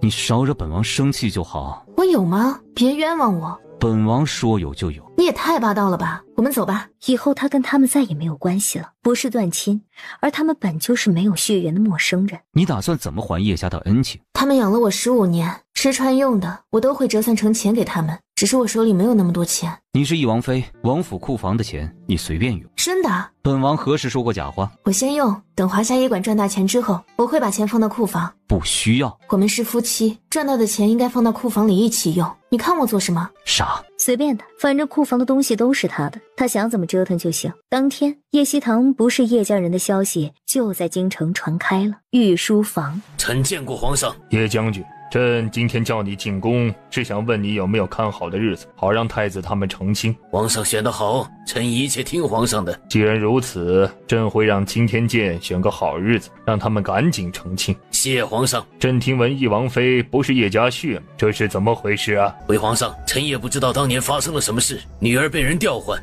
翼王妃从此不再是叶家人。不是叶家血脉，是应该离开将军。你知道朕为什么给太子和叶武姑娘赐婚吗？臣不知。朕希望你支持太子。臣是东玄国的臣，自始至终一直站在皇上和太子这边。朕得知翼王妃想查6年前叶老将军的死，你知道吗？臣知道，狠狠骂了他一顿，让他不要瞎想，不准再提这事儿。皇上是怎么知道的？你觉得叶老将军的死有问题吗？臣永远不会忘记敌国是怎么杀害臣父亲的。朕也不会忘记，总有一天东玄国会替叶老将军报仇。谢皇上。你还会把翼王妃当女儿吗？不会。这段时间是皇家秋季狩猎，这次由你负责狩猎场地，真想看你的表现。臣遵旨。看来皇上还不信任他。你竟然不是叶家的人，这是大好事啊！否则摊上那3个哥哥，你可真倒霉。你说的对，这是大好事。你有没有想找自己的家人？想。有需要帮忙尽管说。没想到你看着风流倜傥，还挺讲情义的。以过来人的身份告诉你，看人千万不要看表面。有些人看着人模人样，其实很渣；有些人看着玩世不恭，实则有担当。叶希堂，楚小姐怎么来了？你真被赶出将军府了？你是来看笑话的？难道我不应该看笑话吗？堂堂将军府4小姐，竟然不是叶家的血脉。从昨天到今天，大家都在讨论你。说来听听。说你被将军府赶了出来，是因为你丑，将军府嫌弃你给他们丢脸，还说你目无尊长，打自己养母。总之就是说你一无是处，没法给将军府带去尊荣，否则换其他优秀的女子，估计巴不得对方留下，毕竟从小养到大。其他优秀的女子有她优秀吗？一群没眼光的家伙。一个男人穿着一身红，像楼里的小官，他跟你待在一起就显得没头脑。你带着偏见视人，好像有头脑似的。我看你目光短浅，愚蠢无知。你竟敢骂我？你知不知道我是谁啊？我是丞相府的嫡女。你是丞相府的嫡女又怎样？是你先招惹我在先，别怪我骂你。你们吵完了？哼，大家都在嘲笑你，你还好意思笑？你是在关心我？我们的关系没这么好吧？关心你？你想多了吧？那你今天来做什么？看你笑话。我知道你不是来看笑话的。我是来看笑话的。你是来找安慰的。胡说！我被叶家赶走，闺女们都在笑话我。叶明珠被赐婚太子，闺女们也在笑话你。我们同病相怜，所以你来了。哼，才不是。哟，原来是想当太子妃啊！结果太子没看上你，太子还挺有眼光。你确定太子有眼光？当然。他以前是太子未婚妻，但太子跟他取消了婚约，选择了他妹妹。纠正一下，叶明珠不是我的妹妹。哦，是你曾经没有血缘关系的妹妹。喂，你现在还觉得太子眼光好吗？太子以前没眼光，现在有眼光了呗？你可以走了。我不走，我来找你是想跟你一起联手对付叶明珠，不是来跟你作对的。哼，你觉得没有你，我就不能收拾叶明珠？以你的聪明当然能，是我不能，所以我要跟你联手。原来你知道自己没脑子。你既然知道我自己可以，那我为什么还要跟你联手？我有一个秘密，要是告诉你，你肯定会愿意跟我联手。什么秘密？让他滚，我不可能说给外人听。你出去逛逛吧。行，现在可以说了吧？你先答应跟我联手。那不行，万一你说的秘密我不感兴趣。你在叶家时，只有你的祖父真心待你好，我要说的跟他有关，你不想听？真的跟我祖父有关，我可以跟你联手，否则别想。太子知道你在查6年前叶老将军死的事，这算不算有关？你怎么会知道？你不要管我是怎么知道的，只要你跟我联手收拾叶明珠，以后有什么消息我还可以告诉你。你不站太子那边了？他现在整颗心都在叶明珠身上，我要是耍手段抢到太子妃位置，你觉得他会善待我？哼，凭你的脑子，估计也争不赢叶明珠，否则哪会输啊？你跟我联手不顾太子了？他不在乎我，我顾他做什么？叶希棠，我不爱他，我爱的是太子妃的位置，更爱我自己。恭喜你，虽然我不去争太子妃，但我也不想叶明珠好过。至于太子，以后我不会帮你做伤害他的事。好，叶希棠爽朗道，合作愉快。将军府，叶将军，这是我家王爷让我们送过来的，说是王妃这些年在将军府吃穿用的，这是名单记录，你看看。从叶希棠1岁到15岁，还分了每个月的花销。翼王跟翼王妃给的太多了。王爷说了，那是应该的，毕竟你们养了翼王妃15年。王爷还说让你一定要收下。老爷，翼王让我们收下，我们就收下。你怎么好意思收？这么多年你给翼王妃花了多少钱？你心里没数？不管花了多少，叶家从小没亏待他，他真以为拿这些东西就能抵消啊？我们可是养了他15年，除了吃穿用的，还有心血，他能还吗？你闭嘴！难道我说错了？我根本不想养他，叶家也不需要他，也不知道我的女儿是不是被他家人换了。胡说八道什么？他一看就小家子气，脸上还有那么丑的胎记，肯定出身不好，他家人才把他换到叶家享福。他出生没几天就发病，身上脸上长了很多的红点，当时把他抱出去治了，难道是那个时候被他父母换掉的？你怎么知道王妃出身不好？万一王妃的家世比将军府更好呢？堂堂将军夫人竟然说话那么难听。王妃根本不屑将军府，你以为她愿意从小在将军府长大？你安排人将这些东西拿去库房。好，你们替我谢谢翼王跟翼王妃。王爷说了不用谢，这是应该的，东西已经送到，我们就回去了。叶默眼轻声推开门，一眼便看到了叶希棠趴在桌子上睡着了。他轻轻地走了过去，看着桌上放着的针线布料，他在缝制衣服，看布料的颜色，给他做的。他弯腰将叶希棠抱起，朝着大床走去，身后轻轻地将她放下，然后上去。这是他第一次在清醒的状态跟女子睡一张床。原本以为自己会各种不习惯，可是意外的是，他竟然很快就有了睡意。翌日，叶希棠睁开了眼睛，踏在叶慕言的怀里。你没事吧？叶希棠，你想谋杀亲夫？不是，我以为在梦里，否则我哪舍得攻击你啊？要不我帮你揉揉，我手法还不错的，你应该知道。不用，别不好意思，我只是攻击到你的大腿，没到那不能碰的地方，真的不用我帮忙。别乱来，我怎么在床上？本王抱你上来的，至于你在本王怀里，是你非要抱着本王。哦，你昨晚在给本王缝制衣服？我特意给你做的。怎么突然给本王做衣服？这些管家都会准备。我亲手做的，肯定跟管家准备的不一样，因为你帮我，我想做件衣服感谢你。看着有点丑，但看在你有心的份上，本王收了。你别勉强自己，做好了我拿去送人，等以后手艺练好了再给你做。你都做了，拿去送人，尺寸也不合适，本王不勉强。哼，既然不勉强，那我继续做。你昨晚到本王房间缝制衣服，是在等本王？楚瑶告诉我，太子已经知道我们在查6年前祖父死的事了。他怎么会知道？应该是他无意中知道的，然后告诉了太子，难怪皇上会给他们赐婚。他们既然已经知道，我们想查6年前的事更难了，本就没有线索。查不到就查不到，等我们赢的时候，我有办法让皇上说出真相。这些天是皇家秋季狩猎，皇上已经下令朝中大臣都要参加，我们也必须参加。估计他们不会安分，我们注意点。主子，太妃来了。看来哀家来的不是时候啊，很早醒了，昨晚很早睡的。母妃，儿臣回到家时，他已经睡得很沉很沉了。你应该早些回王府，以后别忙那么晚。你现在不再是一个人，而是有妻儿的人。儿臣知道了。快过来，母妃身边坐，跟叶家彻底划清关系了。前晚我跟王爷算好了我在叶家15年的花销，昨早全部都送过去了，叶家收了。叶希堂浅浅的笑，以后你有我们，我们是一家人。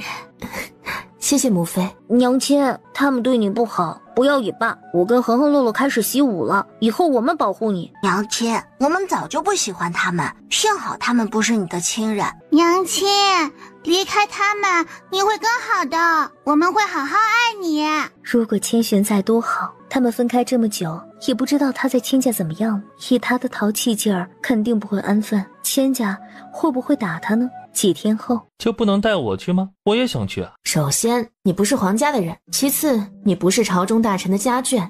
这还不简单？你就说我是你哥哥。全京城的人都知道我不是将军府的四小姐，哪里来的哥哥？真的哥哥也是哥哥。娘亲，娘亲，我们准备好了。你们今天穿的都是新服饰，还是出自一个人之手？你猜对了，但没你份儿。你也太小气了。好歹我救了你儿子，都说一王重情义，你就这么对救命恩人的？本王会让管家给你准备几套。不要，我要跟你们身上一样的。你救了千羽，本王很感激，也给了你足够的金钱感谢。你别借着恩情得寸进尺。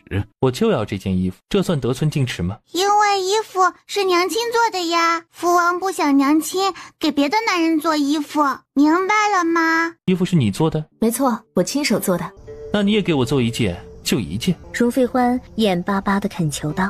不行，就一件衣服，你要不要心胸这么小啊？她是本王的王妃，本王为什么要让她给别的男人做衣服？这有什么的？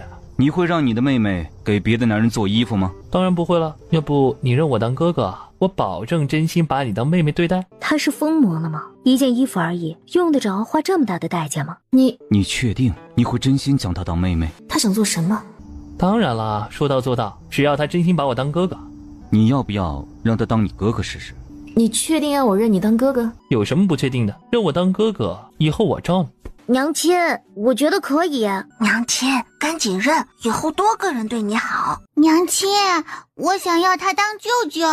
好，我认你当哥哥，从今天起我们结拜为兄妹。好，我又多了一个妹妹。只是你认我当妹妹，你家里人会不会有意见？我家人一定会接受你，要是不接受也没关系，毕竟你是我容妃欢的妹妹，我会护你的。心里有一些动容，他看得出来他是真心的。那我先谢谢我英俊帅气的哥哥。你是不是也应该叫我一声哥哥？你确定？你媳妇儿叫我哥哥，难道你不应该叫我哥哥？哥，哎，我们刚刚成亲，你作为哥哥是不是应该给我们送份礼，以及给千羽、千寻、航航、洛洛见面礼？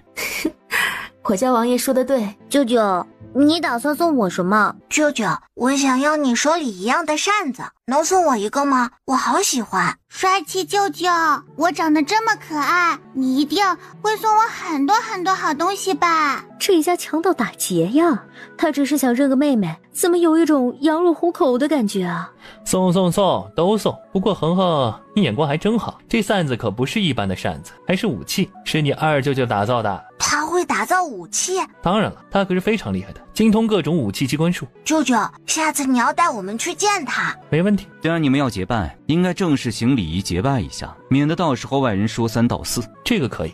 叶希堂跟容妃欢按照礼仪正式结拜为兄妹。你这么爽快让我认容妃欢当哥哥，让我挺意外的。本王是觉得他挺适合当哥哥的。他们当兄妹，他非常乐意，总比有其他想法好。至于容妃欢的为人，他看得出来，想到他刚离开叶家，多个哥哥对他好是锦上添花。你该不会是在打着其他的主意吧？你觉得本王是那种人？是。本王承认是。他身份是不是不简单？他的身份本王不知道，但从他手里的扇子，本王知道他身份不普通，所以让你认他当哥哥。所以王爷是为了我好，为了多个人护我。好好坐着，别动手。王爷，你要习惯我的触碰，我们是夫妻。他从来没有让任何女人碰过，叶希堂是唯一的一个。有一些好笑，他就那么不习惯女人的触碰啊。不过这样也好，别的女人也没有办法近他的身。容妃欢说他二哥精通武器机关，我对他二哥倒是挺感兴趣的。也是你二哥？他们有妹妹，未必会接纳我，不过无所谓，反正我只跟容非欢结拜。你平常不是挺自信的，应该坚信他们会喜欢你。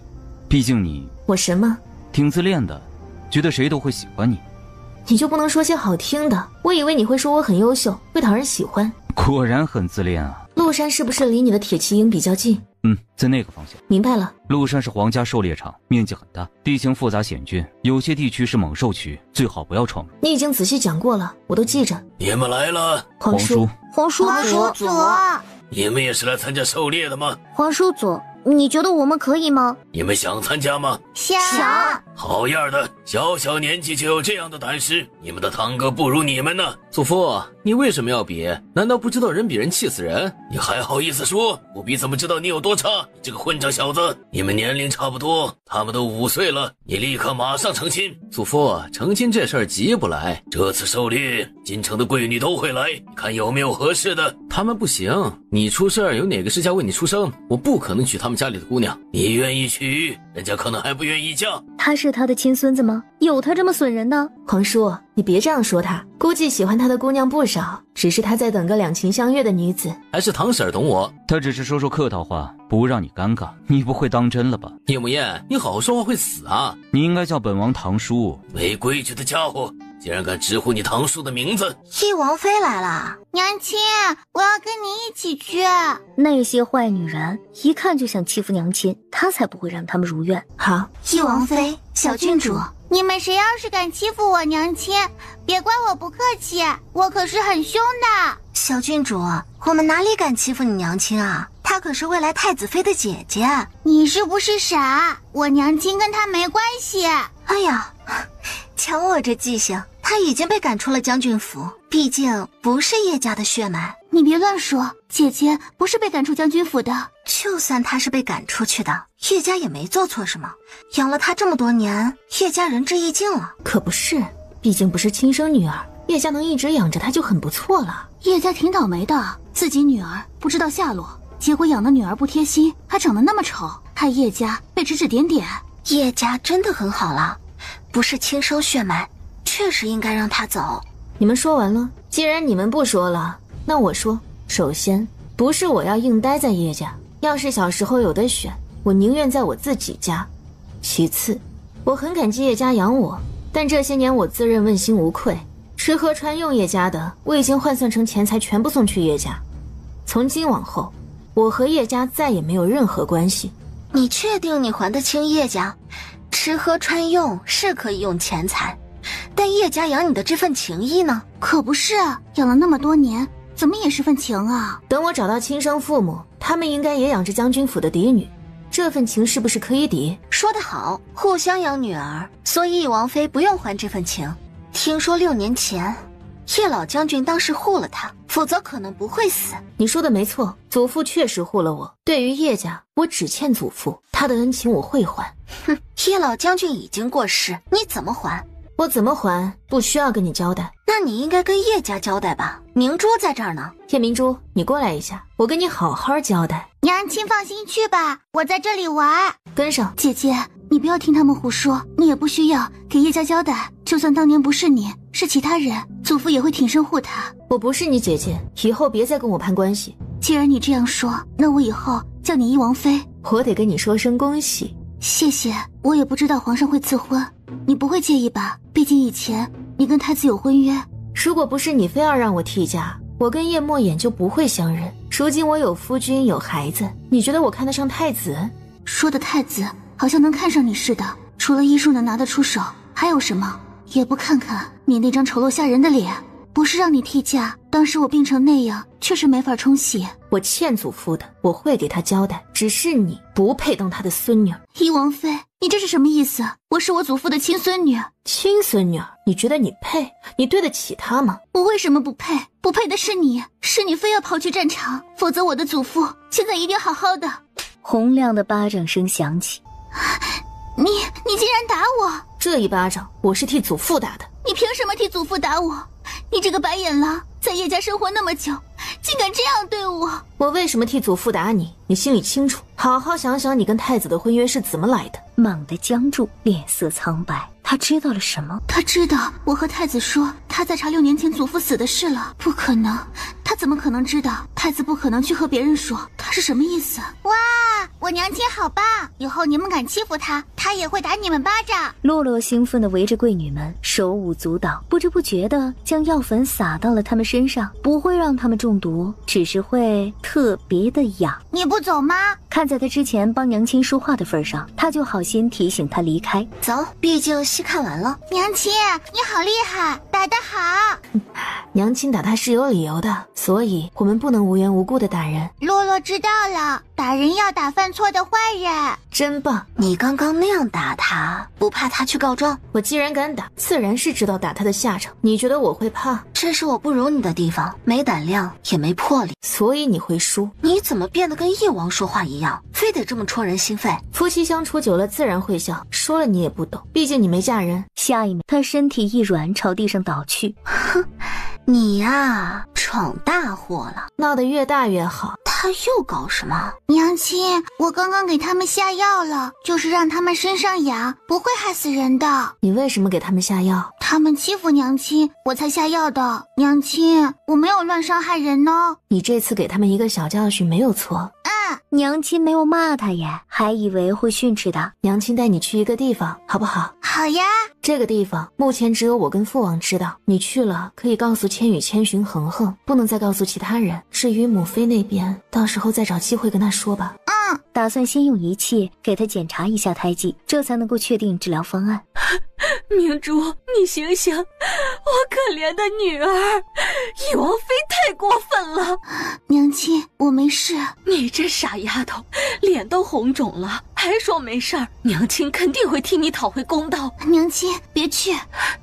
不行，我咽不下这口气。他打我就算了，绝对不能打我的宝贝女儿。真是个忘恩负义的白眼狼，也不想想是谁把他养大的，如今撇清了关系，就这么无情。娘亲，他好像知道了，我跟太子殿下说他在查祖父死的事。知道又怎样？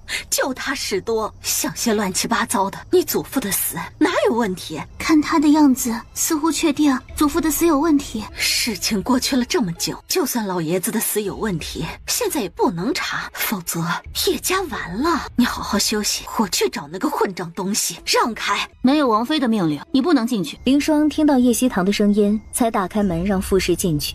叶希堂，你这个将军夫人这么不懂规矩，我是翼王妃，你看到我难道不应该行礼吗？臣妇见过翼王妃。将军夫人找我何事？她该打。臣妇想知道明珠犯了什么错，你要当众打她巴掌。不孝。她哪里不孝了？凌霜，你带洛洛去外面玩会儿，别走太远。王妃，放心吧，真打起来她肯定打不过我。娘亲，她要是敢打你，我就去找皇祖母告状，让皇祖母收拾她。好，那巴掌是我替祖父打的，他做了什么，你们母女心里很清楚。我们做什么啦？看来祖父在你们心里一点也不重要。不管你们怎么做，我依然会坚持查祖父的死。你有什么资格查？你可不是叶家的人。祖父对我有恩，就算我不是叶家的人，我也能查。我不准你查，我们叶家的事不需要你管。祖父的死已经不是叶家的事，我查与不查与你们无关。你们为什么怕我查？是怕影响到叶明珠成为太子妃？祖父要是知道，不知道会多失望。老爷子已经死了呀，有必要吗？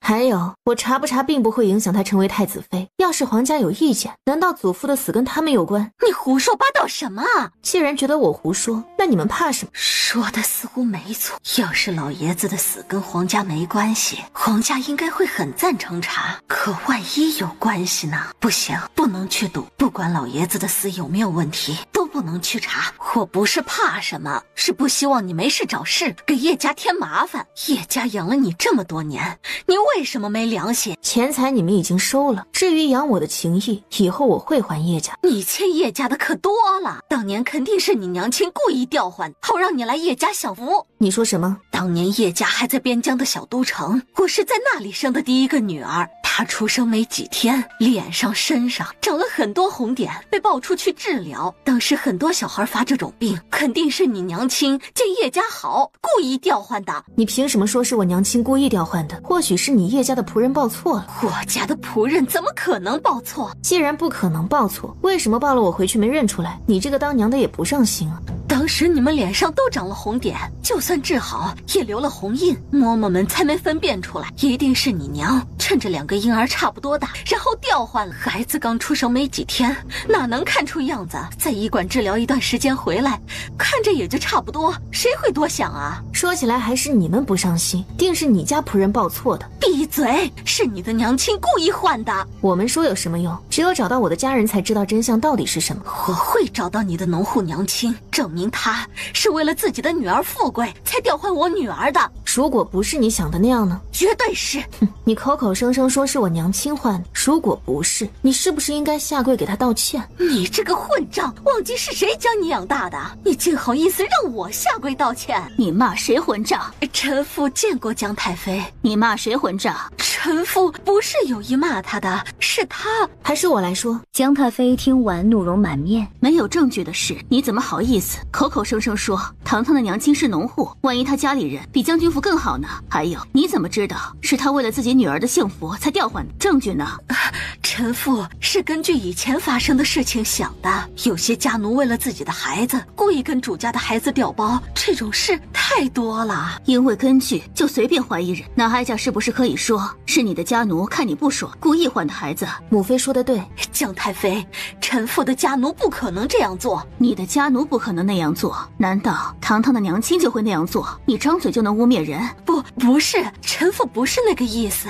你现在给堂堂道歉。江太妃，这哀家让你道歉，是因为你没证据就抹黑堂堂娘亲，之后查清楚是你说的那样，哀家会公正处置。今天狩猎，朝中大臣及家眷都来了，不如把这件事让大家评评，看看谁对谁错。臣妇给义王妃道歉，是我一时口快，没证据，不应该说那样的话。将军夫人，下次说话前可得想清楚再说，免得老百姓们说你一个将军夫人没素质，竟然敢骂堂堂混账。你又算什么东西？以前堂堂还是你女儿的时候，偏心成那样，根本不配为人母。臣妇谨记江太妃的教诲。当年那家医馆叫什么？哀家会派人去查清楚这件事。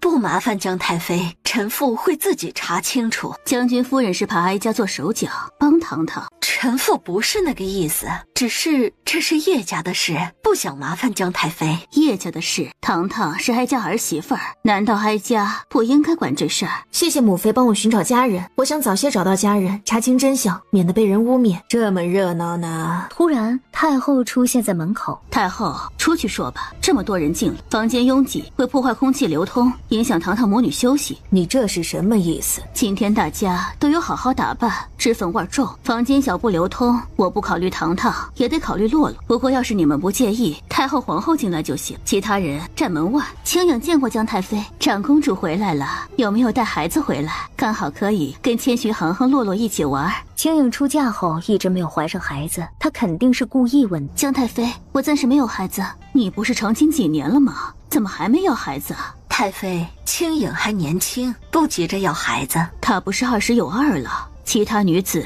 像她这般年龄，早就当娘亲了，还不要孩子？她肯定是故意的，当众让青影难堪，她何尝不着急？其实是我身体不好，一直没法怀上孩子。听说义王妃医术厉害，可否替我看看？我不擅长治疗不孕不育。原来还有义王妃不能治的病，我还以为你真像百姓们说的那样，什么病都能治。长公主应该知道术业有专攻吧？就好像你，也不是什么都会吧？你说的对，既然你不能帮我治，我也不勉强你。这个贱人，现在跟叶莫言狼狈为奸，竟想跟皇家作对。走走走，大家都去外面。哀家刚刚得知义王妃打了叶武姑娘，这是怎么回事啊？我要查6年前叶老将军死的事，本想暗中调查，他却跑去跟太子说了。就因为这个，你打他？他和将军夫人都不让我查。义王妃，事情过去6年，当年你不查，为什么现在要查？当年我年轻，没发现问题，但这次回京发现了问题。有问题当然要查，太后你说是不是？哀家支持查。叶老将军一生为东玄国鞠躬尽瘁，绝对不能冤死。太后你说呢？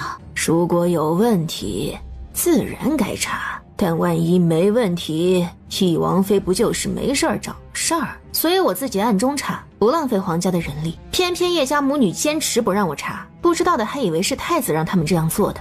太子从来没阻止，还暗中安排人查，但没查出问题，我和娘亲才阻止你的。太子这么上心，你这个亲孙女却一点也不上心，我打你是应该的。这件事说清楚了，该查的查，不能让忠臣冤死，反正不用皇家处理。接下来我们说另件事了。还有什么事？关于堂堂身世，哀家要帮他查清楚，免得将军夫人说他娘亲是农户，当年故意调包他去叶家享福。他身世确实应该查清楚，将军夫人，你可得上点心。臣妇会尽早查清楚这件事。不知道今天的事会不会影响到明珠？都是叶希堂这个混账，是他闹出来的。没其他事，大家都散了吧。午膳过后，下午皇上会组织一次狩猎比赛。这个叶希堂越看越不顺眼，绝对不能再留。母后，叶希堂真的变了很多，要不是他脸上有那块胎记，我都以为他换了人。他确实变了很多，听说是替嫁那天落水醒来后，性情大变的。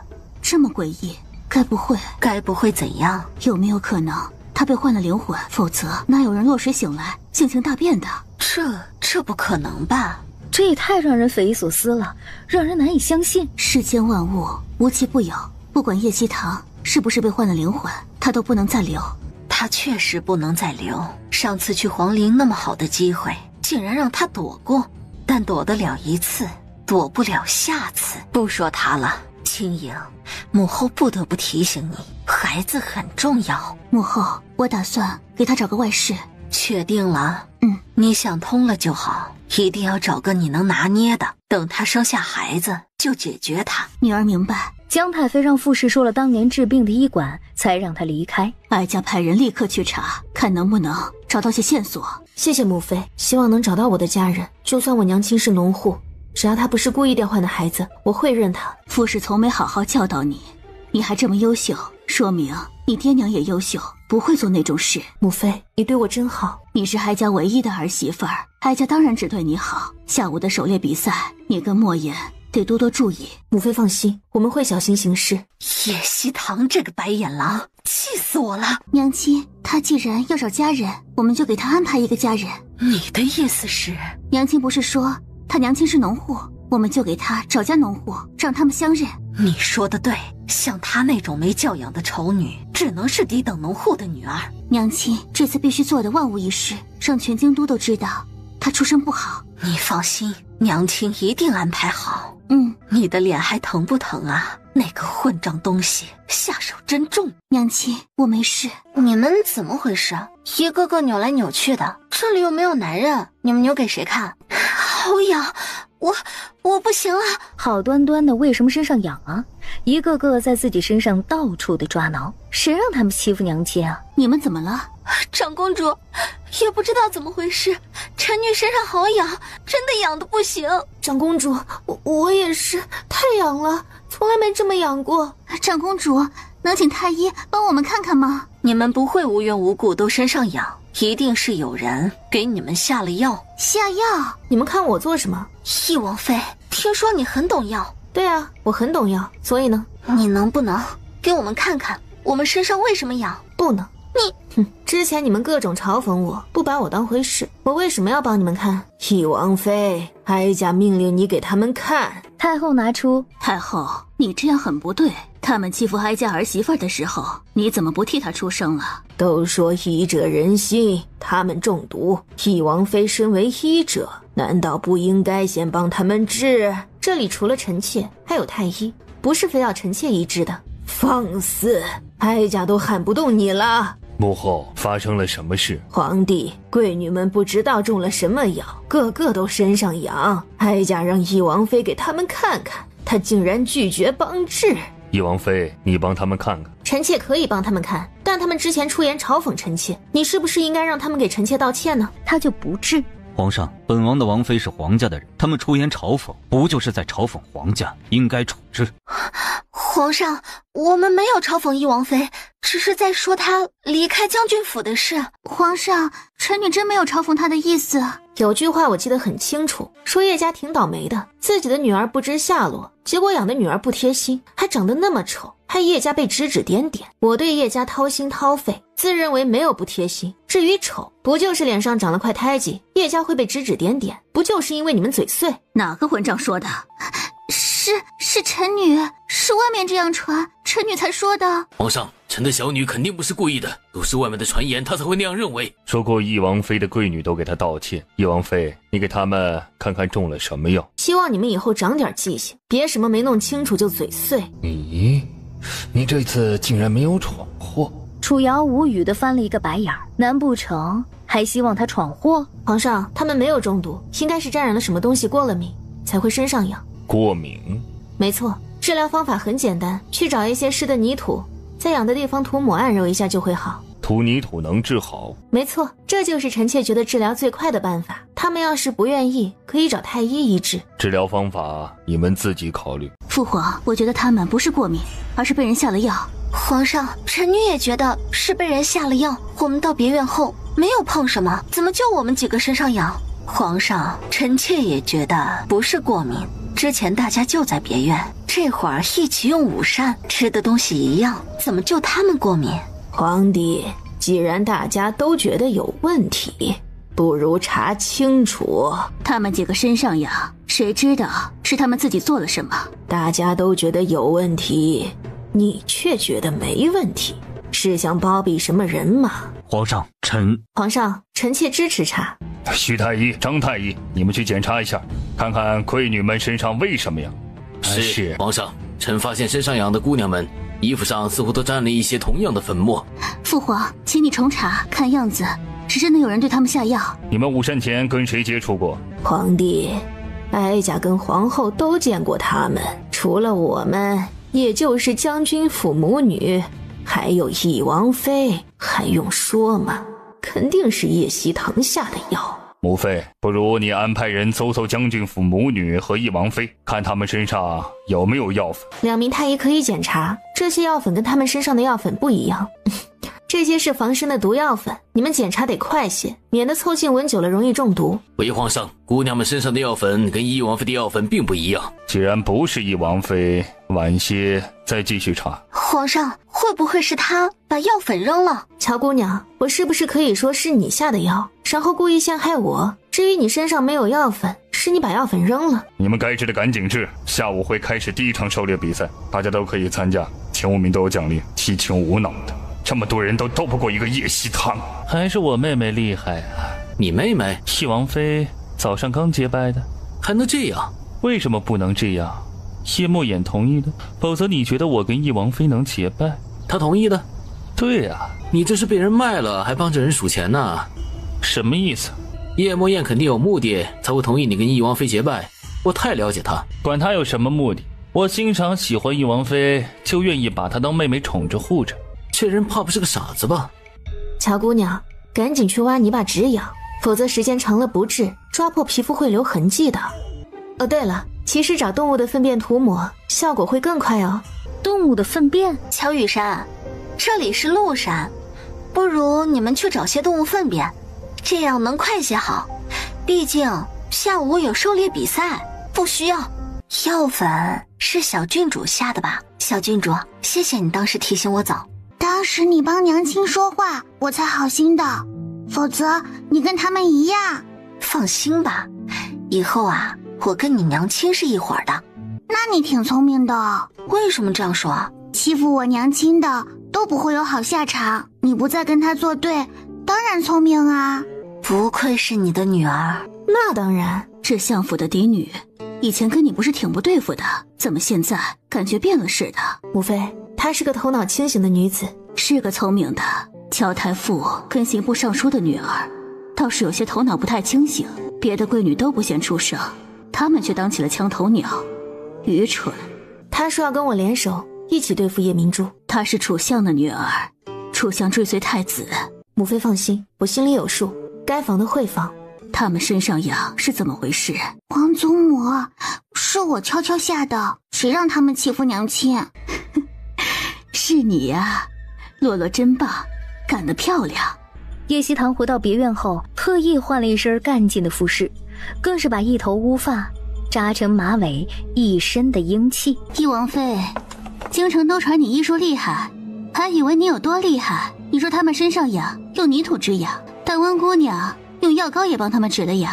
温姑娘医术确实厉害，长公主可以请她帮你治不孕不育，定能让你怀上孩子。像你说的，术业有专攻，温姑娘并不擅长治这个。翼王妃，你不是在帮荣公子的妹妹治不孕吗？那应该能帮长公主。你不是说你不擅长吗？是不擅长，怎么？长公主愿意拿自己的身体给我试试？你也配拿本公主的身体试？哼，该死的叶希堂，本公主一定会查出你身上的秘密。你要是换了灵魂，你就是怪物，怪物是要被焚烧的。娘亲，他们的痒止住了？不一定。温姨怎么回事？竟然帮他们？大家好好看看，按照这些画像顺序，打到第一张画里的猎物是第1名，后面是2、3、4、5名，就等着叶莫言跟叶希堂往里面跳。第1名的猎物是老虎，之后是豹子、狼、野猪，还有鹿。皇上，这些猎物是不是有些难？皇叔，你在皇家牢房待了10几年，不知道，如今几国的战争，除了将士上场，也有猛兽助攻。要不是先皇误判，臣怎么会在那地方与世隔绝17年？是朕失言，皇叔别放在心上。皇上，臣觉得狩猎就应该弄这些猛兽，可以提升参赛者的敏捷，当是锻炼。说得好，我们东巡国的男儿都应该提升自己，好保家卫国。父皇，儿臣愿意第一个报名参加狩猎。不愧是太子呀，好好好。皇上，臣女也愿意参加。不愧是将军府的嫡女，很有风范。不过你是女子。女子也可以，请皇上恩准。好，准了。皇上，臣愿意参加狩猎。他知道叶莫言肯定会参加，他要跟他比一比，他就不信会一直败给他。还有人参加吗？臣参加。臣妾也参加。父皇，我也参加。皇上，臣女也参加。你去凑什么热闹？不知道自个儿几斤几两？难不成还想跟叶明珠争太子妃的位置？你们都参加，我也要参加。你是谁啊？怎么看着很眼生啊？回皇上，我是翼王妃的哥哥。回皇上，他叫荣飞欢，在去皇陵的路上，他从千家手里救了千羽，臣做主让他和糖糖结成了兄妹。原来是荣公子救了千羽，这是个大恩情。不过狩猎危险，荣公子确定要参加吗？确定。原来是这个混账，否则叶希堂现在就失去2个孩子，没了2个孩子，哪还会像现在这般嚣张？你起这笔，看着跟你一样傻。我没听清楚，你再说一次。跟你一样英姿飒爽。明珠，山里危险，你要注意安全，千万不要一个人往偏僻的地方跑。说完，他朝叶希堂看去，希望他能够听进去。他能够做的也只有这样的提醒了。爹爹，我会注意的。不要嘴上说，一定要注意，偏僻的地方不能去，也就你这个女儿。我们走。翼王妃，叶将军有何指教？叶静江想说什么，但是想到身边还有其他人。不管怎样，我们曾经父女一场，你注意安全。谢了。叶莫言，这次我必定赢你。就凭你这个万年老二。叶成兰，原来你是万年老二啊！小爷我这次要丢掉这个称号。我敢赌，你肯定还是万年老二。要是我赢了呢？谁赢了就欠对方一个人情。既然如此，我也参与一下，我赌我家夫君赢。行，要是我赢了，你们分别欠我一个人情；你们赢了，我欠你们的。好，夫君，你一定要赢。本王赢了有什么好处？你想要什么好处？本王还没想到。那就等你想到。好。不对，我怎么感觉被你坑了？就算我不参加赌注，你不也是要赢叶成兰的吗？怎么一个我们想要的动物也没有？唐婶儿，这5只动物，你觉得皇上会让我们轻易找到？而且现在这位置应该还在路上外围。我先走了。三哥，你跟着他，你们作伴。为什么叫我三哥？你不是排行第3？便宜了他们，让他们捡了个妹妹。你们注意安全。我们往深山里走。你就不怕危险？躲不了就面对。是老虎。他立刻朝着老虎发出声音的方向跑去。殿下，是老虎的声音，在那个方向，我们赶紧过去。不急，我们先不过去。那岂不是会让别人抢了先？老虎不是那么容易射中的，它很敏捷，而且它是鱼饵，是用来引翼王跟翼王妃去的。这还痛不痛？翼王妃给我的这巴掌，我会还给她。本宫会帮你打回去。谢谢殿下。林渊，皇姐，长公主，老虎在那个方向，你们怎么还不过去？叶莫言跟叶希棠肯定去了。皇姐，我们不用去争夺那只老虎。不用争夺，那只老虎是特意为翼王和翼王妃准备的。既然如此，我们过去看看热闹就好。明珠，你有没有觉得叶希棠变化有点大？老天爷呀，来了来了！他真的骑着那只高大威猛的老虎朝我走来了。虽然他见过世面，但还是第一次有人骑老虎，这也太厉害了吧！他们安然无恙，结果还把老虎给骑了回来。他怎么会？他倒是令人大开眼界。这个混账是疯了吗？竟然骑着老虎过来，想吓谁呢？叶静江的脸上是平静，心里却松了一口气。翼王妃，回来晚了。我们来晚了。没错，按规则太阳下山就要回来，现在太阳已经下山。你好好看看，太阳完全下山了吗？不是还有一个小角角？那也是太阳下山了。叶墨眼拔出了随手佩戴的剑，直直地刺进了他的肩膀。翼王，你竟然刺杀臣！你不是没死，这能算刺杀吗？就好像太阳明明没下山，你却说下山了。翼王，你好大的胆子，竟然敢当着皇上的面刺伤血统领！皇上，你还没开口，他便说臣回来晚了。请问皇上，臣回来晚了吗？皇帝，你冲动了。臣记得先皇在的时候，每次狩猎时间都是等太阳完全落山才算。薛统领不等皇上说话，便出来说臣回来晚了。臣应该给他一个教训，免得他下次再不懂规矩，以下犯上。本王记得当初先皇在时的狩猎时间确实是按太阳完全落山，薛统领错了，学着点儿，该狠的时候狠。你们都是跟过先皇来狩猎的，摸着良心说，是不是按太阳完全落山后算的？皇上，确实是。皇上，臣皇叔，就算薛统领说错，你也不应该刺伤他。本王是东玄国的翼王，其实他能说瞎话冒犯的，本王只是刺伤他，给个教训。王爷说的对，要是不给教训，岂不是以后谁都可以冒犯王爷？哀家的儿子10岁上战场，不顾生死，为东玄国征战沙场，岂能容一个统领冒犯？薛统领还不跟翼王和翼王妃道歉，下次可不能没弄清楚就乱说话了。翼王妃，对不起，是臣失言冒犯了你们，别再有下次了，臣不会再犯。翼王妃，你是怎么把他骑回来的？突然，叶墨眼发出了一声闷哼，他脸色骤然惨白，身体朝着地上倒去。莫言，父王，别怕，有我在，不会有事的，帮你施针。回去弄。你们赶紧脱掉外衣，拿开将我们遮挡起来，快啊，就脱外衣。你们赶紧呢！不就是8个外衣吗？解掉了他的腰带，然后拉下他上半身的衣服，立刻在他胸膛上扎针。翼王妃，你一定要治好翼王，这是体内的毒发作了。叶墨眼的脉象已经平息了下来，应该是他之前让他吃的那个果子刺激了他体内的咒虫，没想到会这么快就起了反应。感觉怎么样？还好。好了，你们把衣服穿上，歇了。堂婶儿，我这外衣可不是白脱的。放心吧，不会让你吃亏。你别听他的，你们救了本王，那是他应该的。我到底是不是你的亲孙子？皇帝，你感觉怎么样？回皇上，臣已经没事了。翼王妃，翼王他刚刚是什么情况？好端端的怎么会突然倒？回皇上，是他体内的咒虫发作了。不是中毒。不是中毒，是咒虫。能查出是谁下的咒虫吗？查不到。下咒虫的人真可恶。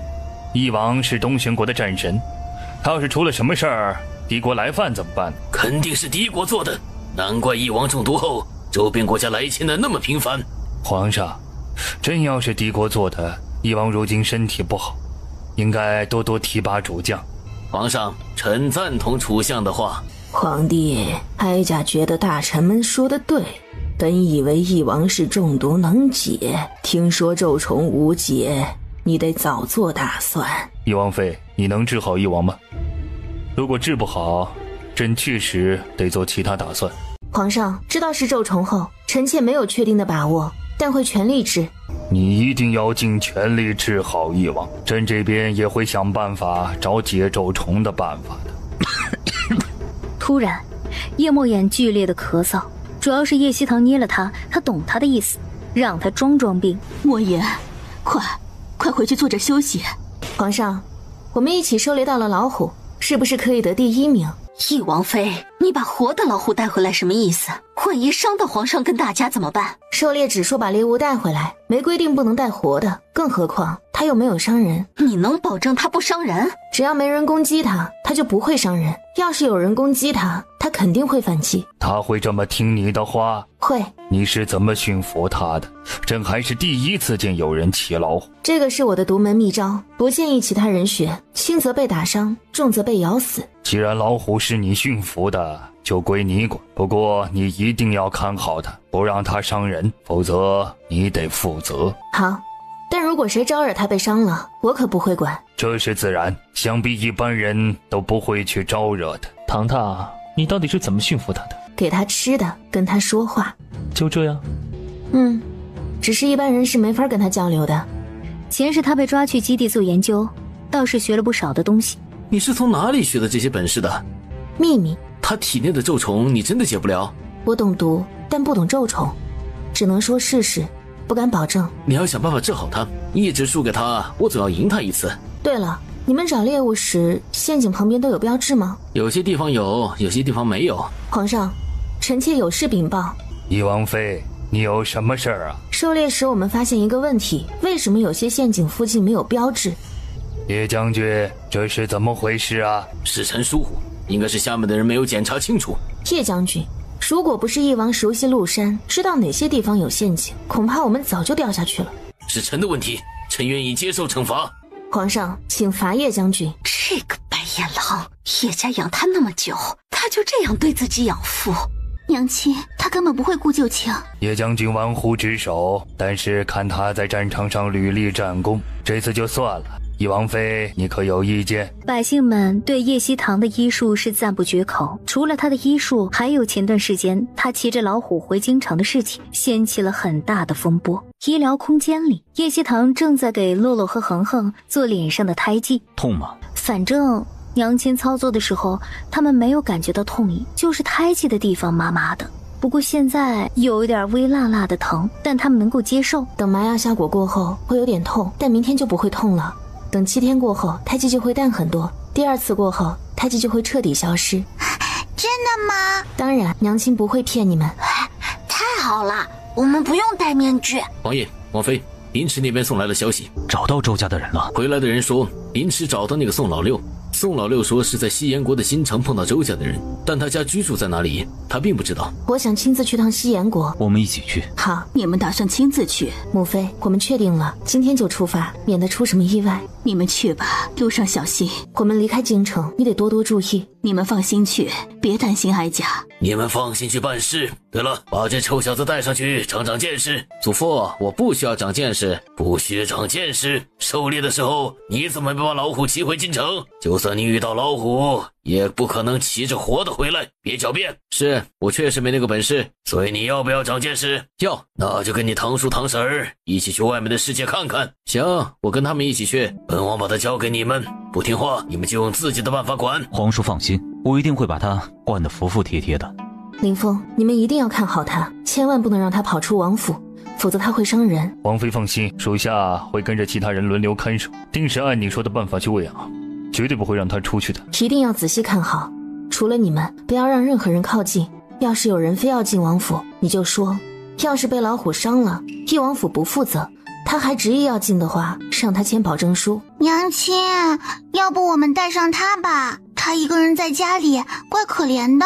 大猫猫好温顺，他和哥哥们摸他，他竟然都不会反抗。其他人一靠近，他就张嘴哈气，怪吓人的。洛洛说的对，还是带上吧。万一他跑出去伤到人，你可是要负责的。要不带上他，关键时刻他能攻击。行，那就带上吧。白虎一听带上他，就用脑袋去蹭他。国医馆，小姐，刚刚有人来报，翼王一家人似乎要离开京城，还带上了那只老虎。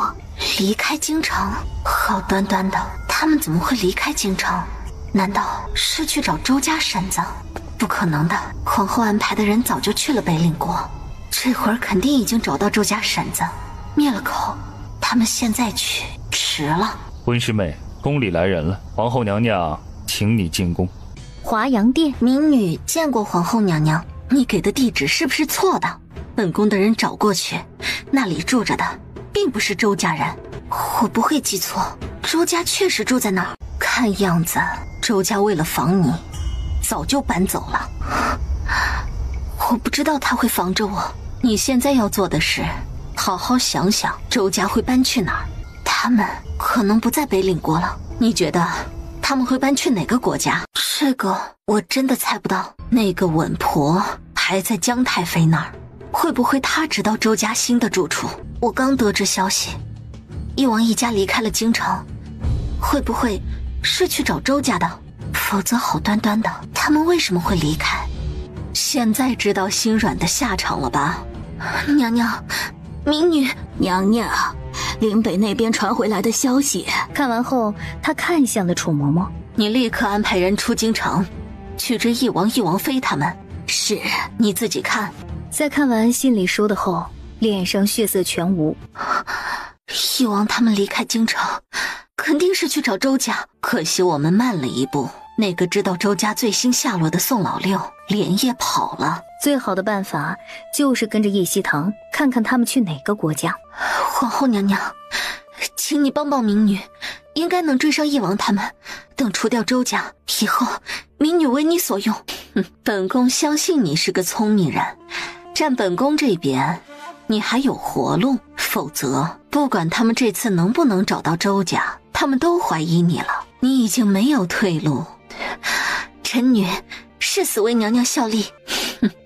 你是个聪明的女子，千万不要让本宫失望。民女不会。本宫女儿的病，你得上上心。师叔已经在研究新的药，那就好。母后，国医馆的馆长在研制新的药，或许还有希望。母后，我青颖，别人生的孩子永远不如自己生的。你可以两件事同时进行。我听母后的。我看温玉言行色匆匆，他这是遇到了什么麻烦事？母后将温玉言的事情跟他说了。没想到他看着柔弱无害的样子，胆子倒是挺大的，可惜不够心狠果断。确实不够心狠，所以你一定要狠一点。母后，我来找你是有事要说。什么事？叶希堂死了，现在的他不是叶希堂。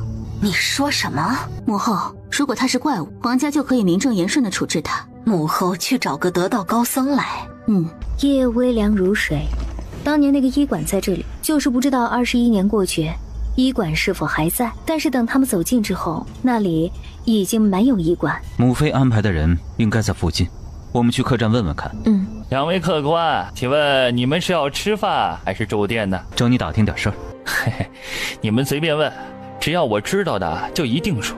21年前这里是家医馆，你知道搬哪里了吗？医馆？没错，就是医馆。这里曾经确实是医馆，后来是成衣铺、胭脂水粉铺，但是都没开多久，最后是个客栈。那你知道医馆搬哪里了吗？前段时间也有人来问这个，你们找医馆做什么？邺城很多好医馆的。说重点，你到底知不知道？医馆没搬，是没开了。没开？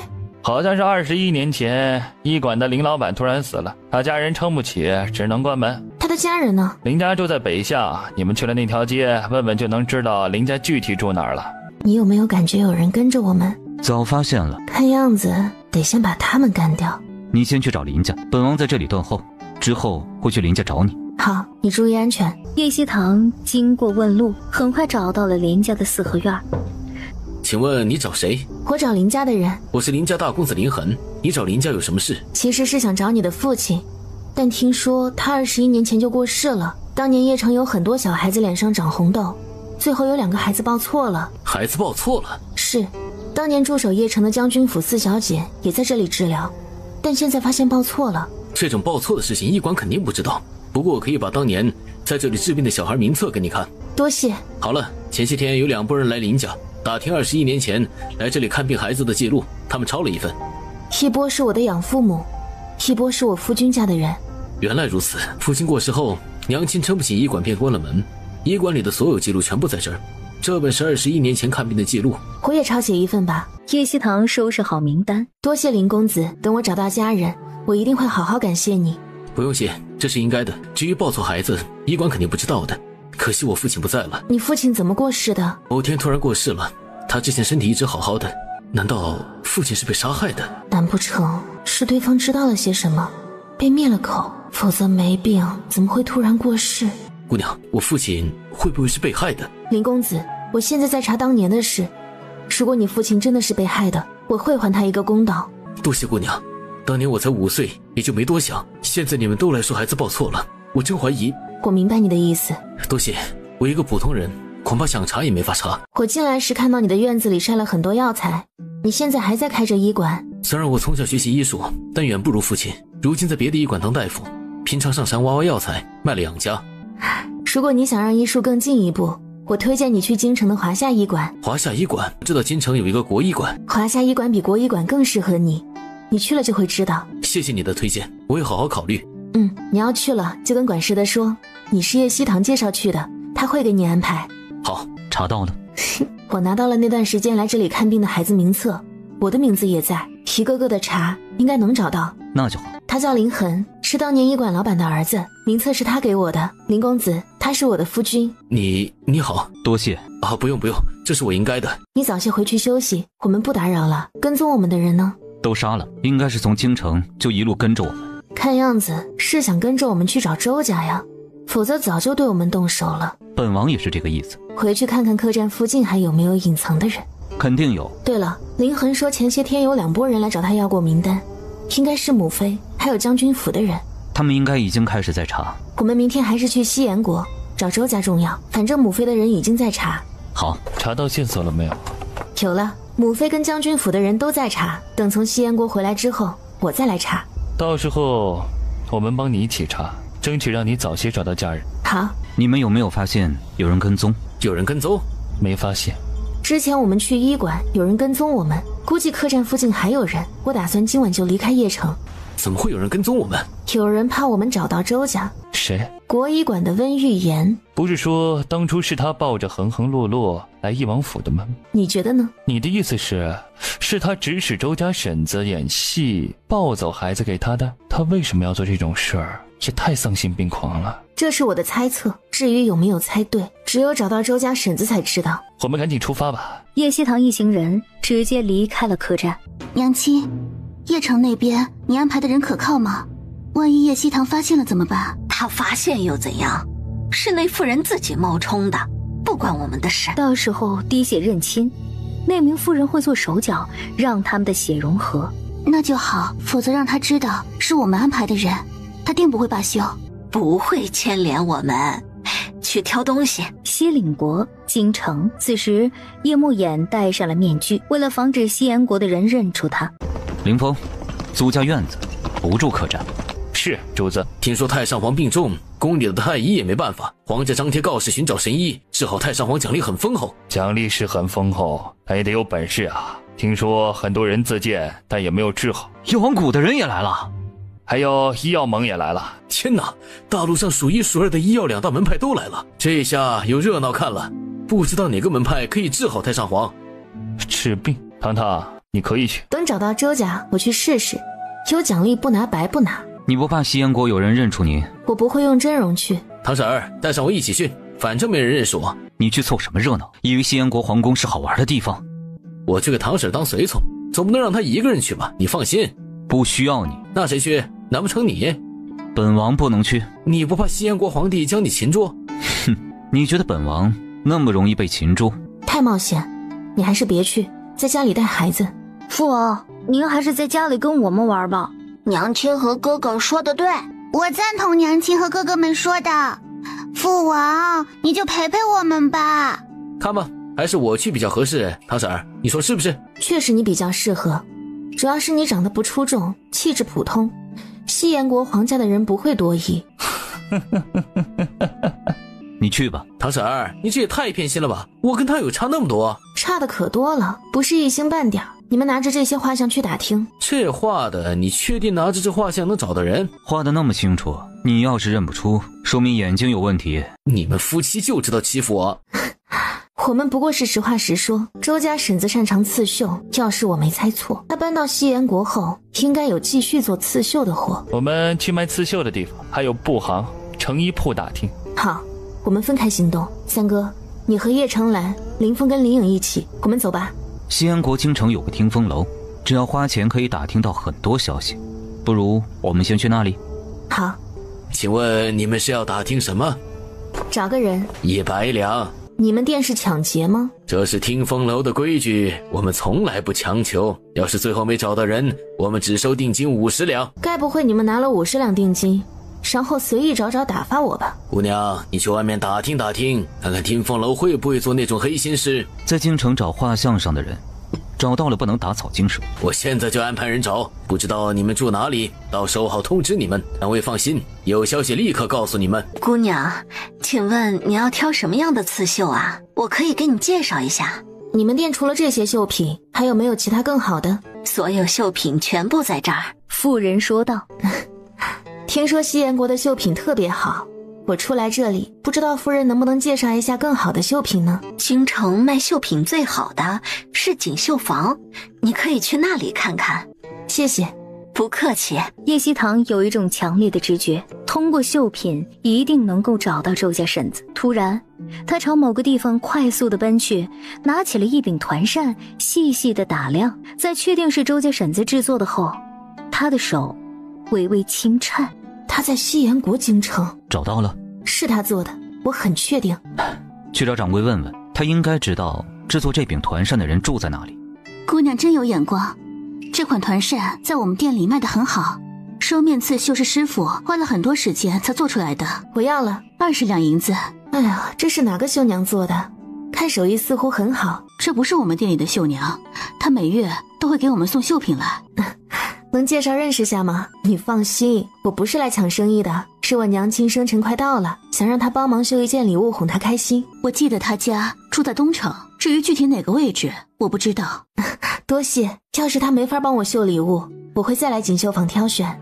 离开锦绣坊后，两个人直接朝着东城走。你们这么快就有线索了？我直接去了京城卖绣品最大的店铺，没想到他有给那里提供绣品。你找个阴凉的地方休息会儿，我先去打听。我不累，一起找。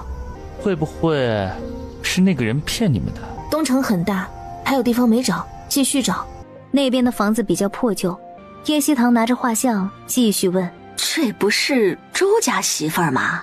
你们找她做什么？我们是锦绣坊介绍来的，说她绣品做得很好，我想找她做件绣品送给我娘亲。你们往前面走，第2个路口右拐，走到尽头，再问一下就能知道她家在哪儿了。哎呀，多谢了。他们还没有进去，便看到3个男人走了出来。你们是周家的人？我们是来找周家人的。你们是什么人？你们又是什么人？我们是来找周家人的。你们来晚了，周家已经搬走，院子里根本没有人。周家搬走了，看来是他们来晚了。你们是谁派来的？我们是听风楼的人。我委托了听风楼帮忙找人，既然周家跑了，你们继续去找吧，速度还挺快的。我们刚刚检查过房间，看样子他们搬了一段时间，桌子上有层灰尘。你们继续找。周家跑得挺快的，现在想找他们估计难了，肯定已经离开西岩国京城。不管怎么样，还得继续找。这个周家婶子真是可恶，等抓到之后绝对不能轻饶他。接下来让听风楼去找，他们应该有找人的办法。好。姑娘，你要找的人跑了，看样子已经不在京城，要是去外地找，100两做不了。说吧，要多少钱？再给100两定金，剩下的钱得看找人的难度，要是去更远的国家，花费肯定不一样。好。你们要是2个月内找到我们要找的人，我会在你们要的基础上再给你们加钱。你们放心，我会安排人日夜不停地寻找，争取早日给你们结果。还有，如果有其他人找你们找周家的人，你们不能再接。姑娘放心，听风楼很讲信誉，绝对不会做那种事。希望你说到做到，否则我们也不是好欺负的。娘亲，站住！知道错了没有？虽然他们阴差阳错有了放逐之地的消息，但是想到他们那么冒险，他都吓坏了。娘亲，是我的错，我以后再也不带弟弟妹妹鲁莽行事。娘亲，我们以后不会再犯，你别怪大哥，是我们一起决定去的。娘亲，我们知道错了，你别生气好不好？娘亲没生气，只是担心你们，万一你们出点什么事儿，让我和你们爹爹怎么办？我们以后会乖乖的，不再乱来。虽然这次鲁莽，但做得很好。你们不仅救了自己，还救了其他孩子。你那边怎么样？一切顺利。那2人知道去哪里跟放逐之地的人接头，要去看看吗？我们不去，但能安排人跟着他们去看看。我们想法一样。看来我们越来越有默契了。皇宫那边，你打算什么时候结束？再等个3-4天，我们就可以离开。你回去吧，我会看好他们3个。我要去见见那2个人，想审问一下。好。荣姑娘、江公子，我这边刚刚收到消息，周家在1个月前的某天离开的京城，他们的马车是往东边方向走的。麻烦你这边费力继续找。这是我们应该的。徐叔，听风龙暂时不再接任何任务，发动所有人去找周家。小姐，老爷子发了话，已经发动所有人在找。那就好。这玉佩有问题。我曾经在我祖父身边的人身上见过，但想不起来是谁的身上。这件事我会盯着听风楼这边找，你回宫吧。你就那么不想见到我，一直赶我回宫？不是。这么说，你是想见到我？我回宫了，记得想我。如果太上皇无碍了，他就不用再住在宫里了。荣姑娘，慕容倩快速地朝他走去。出什么事了？皇祖父突然吐血，情况很不好，你快点进去看看，母妃在里面。温玉言竟然来了。叶王妃。叶王妃？我可能认错人了，她不是叶王妃。荣姑娘，你是东玄国的叶王妃？难怪一直戴着面纱，不敢露出真容。原来是为了隐藏身份。林碧霞愣住，她是东玄国的叶王妃？没错，我是东玄国的叶王妃，叶希棠。你化名进西炎国王宫有什么目的？治病。皇上不能再让他看了，太上皇突然这样，他肯定没安好心。你真的是东玄国的叶王妃？是。你进宫有什么目的？哼，帮太上皇治病，想要皇上欠我3个忙。果然是带着目的来西炎国王宫的，你好大的胆子！我是能治好太上皇才会进宫，也是能治好才会让皇上欠我3个忙。我凭医术治病得报酬是应该的。如果我不能治好太上皇，我根本不会进宫，何来的目的？皇上，臣妾相信叶王妃没有其他目的，只是为了治病得报酬。现在不是追究我的时候，应该先让我看看太上皇。你还想看什么？因为你太上皇都吐血了。按我的治疗，太上皇不可能吐血，除非有人害他。皇后心里一紧，脸上却是面不改色。这里是皇宫，守卫森严，谁有机会动手害太上皇？哼，自然是宫里的人。休要胡言乱语。太上皇的手术很顺利，现在要是不让我看，出了什么事皇上定会后悔。我如今在宫里又跑不掉，皇上还担心什么？你去看看太上皇。身体没问题，不可能无缘无故的吐血，一定是哪里出了问题。叶王妃，太上皇为什么吐血？还得再查。你不是医术很厉害吗？也没法一下子看出问题。皇后，你又何必这么着急？他医术再厉害，也该给他一点时间。大概是做手脚的人太谨慎，所以我得多查查。贵公公，我离开后除了吃食，还有没有其他送过来的东西？你走后，太上皇说枕头不舒服，让老奴去库房领一个新的，老奴便给他换了。还有没有拿什么进来？没有。枕头有问题。将枕头拿出来，打开仔细检查。皇上，太上皇平常用的也是这种枕头，里面放了些助眠的花草药材。皇上，再让人去随意挑2个枕头过来。你亲自去挑，别拿上面的，拿下面的。是。叶王妃，你可是发现了什么？穆前辈，你看看这里面的填充物。没想到她就是那个名震东玄国京城的叶王妃，害得国医馆丢人出丑。温姑娘，不如你也来找找枕头里的药材，看看有没有特别的。好。大约一盏茶过后，皇上，太上皇之前睡的那个枕头确实有些不对劲儿。什么问题？皇上，这些叶子是没有毒的，但跟其他的花草药材混在一起，病人闻久了就会吐血，伤口更难恢复。其他2个枕头有没有问题？没有。皇上，医药盟盟主亲自检查，现在可以确定不是我的问题。太上皇吐血怎么治？太上皇是因为吸食了那些浓郁的气味，一下子受了刺激才会吐血，只要把枕头换掉就会没事了。接下来你必须守着太上皇。好，但皇上这边应该好好查查，为什么就那个枕头里面多了些叶子，分明是有人故意的。朕会查清楚这件事。皇后衣袖下的双手紧紧地捏着，没想到会被他发现端倪。好好的机会又错过了。皇后，真相你也看到了，跟我无关。要是他没有猜错，定是他指使人做的手脚。但是这件事情最终的结果肯定是有人顶罪。本宫是太担心太上皇，才会语气严肃了些，还请你别放在心上。希望皇后以后别再这么早下定论。主要是翼王妃隐瞒身份，本宫才会多想。之所以隐瞒，是怕皇上知道我的身份，不让我治病。这件事等太上皇好了后再说。皇上，让大家都下去吧。太上皇需要休息，我会在这里守着他。温姑娘，你是怎么认出我的？听师傅说，来了一个医术很厉害的年轻女子。看到你时，虽然你戴着面纱，但我还是认出是你。没想到我们认识不久，你却能这么快认出我。主要是翼王妃医术突出，我对你的关注自然会多些，才会认出来。你怎么会来西炎国？药王谷谷主都没法治，你不可能是来治病的。我确实不是来治病的，是为了找我师父。原来如此，我还以为你是来找周家婶子的。周家婶子？她是谁？当初买通刘稳婆，带走恒恒洛洛的人，抱孩子给你的夫人可能就是她。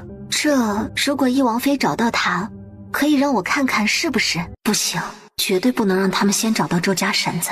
但没人知道周家搬去了哪里。大陆这么大，得找到何年何月。等找到周家婶子，一定第一时间让温姑娘看。好，师父。他真的医术很厉害。范老捋着胡须问道。你知道他师父是谁吗？他说他是自学的，没有师父。自己学医术，竟然这么厉害，这绝对是可造之材，应该把他弄到药王谷。师父，你……既然他没师父，我想收他为徒。师父，他应该不会同意的。不管怎样，都应该试试。你晚些找机会和他说说，要是他愿意，就带他去见我。你是谁？你觉得呢？荣姑娘。是我。你跑哪儿去了？知不知道姑差点就要死了？放心吧，我不会让你死的。毕竟你死了，我也没法活着离开。知道就好。有人故意要害太上皇吐血，确切的说，对方是想害我。是新换的枕头，里边多了些叶片，因为你吸食了枕头散发出来的药气，才会导致吐血。都是老奴的错，关你什么事儿啊？你又不懂枕头里的东西，还是老奴不够仔细，以后定会更加细心的检查的。去叫皇帝过来。是你不是医术厉害，怎么不把脸上那块胎记弄掉啊？我是能弄掉，但现在不能。能弄掉，为什么现在不能了？这是我的秘密，我不能告诉你。对了，有个事我得跟你说一下，你做好心理准备。姑活不久了。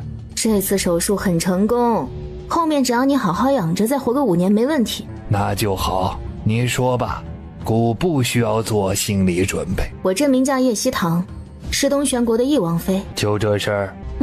姑还以为是什么大事儿，其实姑早就猜到你在东玄国不是一般人。你不质疑我是带着目的进宫的？姑曾是西炎国的帝王，掌管西炎国几十年。你觉得姑的格局那么小？你的目的很简单，想让姑和皇帝欠你人情。这确实是我进宫的原因。如果你的医术不强，没把握治好姑，你不会进宫。确实，你凭本事挣人情，姑需要活着。这次的交易很公平，但以后西炎国跟东玄国有战争，我们各凭本事。好，因为西炎国应该不是特意给姑治病的吧？我是来找仇人的，在天风楼得知林老爷子病重，便去治了。之后林家老爷子把我推荐给了玉贵妃。姑不会为难你们，等姑没事会让你们平安离开的。太上皇不愧是太上皇，心胸格局不是一般人能比的。别这样夸姑，如果不是你治好姑，姑可没那么好说话。父皇，你感觉怎么样？还死不了，只是这后宫你该好好治治了。玩勾心斗角，都把计使到了姑的身上。父皇放心，儿臣定当查清楚。姑还没有老糊涂，这事儿跟皇后有关吧？玉贵妃请来翼王妃治好了姑，只有她不希望治病的事儿顺利。父皇，你知道她身份了？他告诉姑的，先不说他，说皇后的事。儿臣知道怎么做了。知道就好。姑以后不想再看到皇后，查清楚后尽足凤宁宫吧。儿臣听父皇的。王妃这边你不用为难他们，等姑没事后让他们离开，承诺过他的以后也得守承诺。儿臣会说到做到。恭喜你，羿王妃。你在这里特意等我，应该不是为了说恭喜吧？我来找你确实有事，我师父想见你。找我什么事啊？我不太清楚，我没空。羿王妃，我师父是真心想见你。我也是真的没空。叶希堂说完便走，叶希堂直接出皇宫。叶王妃，太子西炎皇已经处理了皇后，终身禁足凤宁宫。虽然还有皇后称号，但是跟被打进冷宫没有什么区别。母后的事，本宫很抱歉。太子不怪我，本宫并不怪你，是本宫母后的错，她不应该在皇祖父身上做手脚。这次确实是母后的行事错了。太子是非分明，是西燕国的福气。东玄国有一王妃，也是东玄国的福气。多谢太子称赞。父皇让本宫好好招待你和一王，本宫想宴请你们。太子忙自己的，不用管我们。等太上皇病好，我们就会离开。招待你们是本宫应该的。你看什么时候？王妃，王爷在那边等你。叶墨眼在里面。你们聊什么了？想知道？你不说也可以。他说西炎皇让他好好招待我们，他想宴请我们，我拒绝了。怎么出宫了？想你了，想见你。你有没有想我？有。真的？想你什么时候回来带孩子。太上皇的病应该差不多了吧？你们怎么回事？明明是我家夫人先看中这条裙子的。你先看中的又怎样？不是还没有付钱？我家小姐是这家成衣铺的贵客，有优先挑选权。这裙子我要定了。哼，你也不看看我家小姐是谁？你有什么资格跟她抢？掌柜的，将裙子包起来。这什么这？还不赶紧把裙子拿过来！夫人，你要不看看其他裙子，我可以给你补偿。慕容小姐是我们店的贵客，确实有优先挑选权。优先挑选权是在货物摆出来之后先挑选，而不是去别人手里抢。掌柜，这位姑娘说的对。郡主，要不您再看看其他的？本郡主就要那条裙子。哼，原来是郡主，我还以为是谁呢。你是谁？有什么资格跟本郡主说话？我是刚帮太上皇治好病的懿王妃，皇上和太上皇都欠我人情，这条裙子我要了，你确定还要抢？原来是懿王妃，你治好了皇祖父，是我慕容心的恩人，我不会跟你争这条裙子，我可以买下来送给你。不需要，你去忙你的，别在这里影响我的心情。那我先走了。姑娘，等等。夫人，你叫我。刚刚很谢谢你。举手之劳，你们不用放在心上。你嫁人了没？她已经成亲，生了4个孩子。瞧我这记忆，之前那姑娘叫了她懿王妃。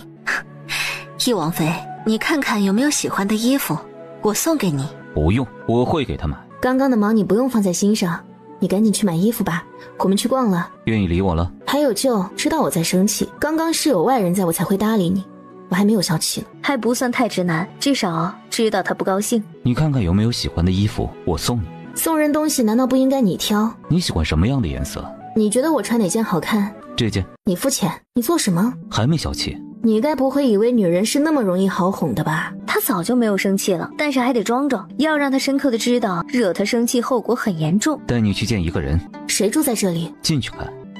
谁呀？不说，你没有死。姑娘，你认错了人，我不姓穆，我叫魏成。我真的认错了。是。既然如此，我不打扰你。如果你想找我，我住在孔雀街的华园。难怪他会觉得柳环身上掉出来的玉熟悉，原来是他曾经在穆叔的身上见过。他是穆寒衣的父亲穆贤。6年前的战争，我以为他死了。他是我祖父身边的得力干将。回家吧，他会去找你的。你为什么那么确定？直觉。陀爹，你可算回来了！你知不知道为师多想你啊？送你的。哎呀，还是第一次有人给老头我送衣服，以后我要天天穿。天天穿很容易烂的。闭嘴吧你！糖糖，你回来了，我给你介绍一个人认识，我娘亲来了。正是之前在成衣铺他见过的。她是容妃欢的娘亲。夫人看到叶希堂时愣住，没想妃欢认的妹妹竟然是她，真是太巧了。懿王妃，没想到你是妃欢认的妹妹，难怪第一次见你我就喜欢。没当成儿媳妇，当女儿也不错。看来是注定的呀，注定他们能成为一家人。谢谢夫人的喜欢，没想到你是三哥的娘亲。你们认识啊？之前在成衣铺买衣服时，易王妃帮了我。看来你们很有缘啊。我可以叫你糖糖吗？可以。南七，她虽然是易王妃，但是一点也不会摆架子，很好相处的。她一看就比你好心，看到不公平的事儿会打抱不平。你呀，以后要多学着点儿。我会跟她结识，就是因为我打抱不平。哦，上次确实是三哥打抱不平，我们才认识的。听到没？你堂叔叫我三哥，你应该喊我舅舅。想得美。你要是愿意，以后也喊我娘亲。本来还想着，你要是没嫁人，就让你当我儿媳妇。你真的愿意收我当义女吗？当然是真的。我不想你是因为我跟三哥结拜成兄弟，不得不勉强自己接受我。傻孩子，瞎想什么呢？在成衣铺时我就想让你当我儿媳妇，这不就表示我喜欢你？谢谢你的喜欢，我还是先不叫你娘亲，等荣家的人都愿意接受我，我再正式进茶改称呼。因为从小不被疼爱，才会想这么多吧。糖糖，我们尊重糖糖的决定，看什么时候方便，我们带她回去。好吧。谢谢你的理解。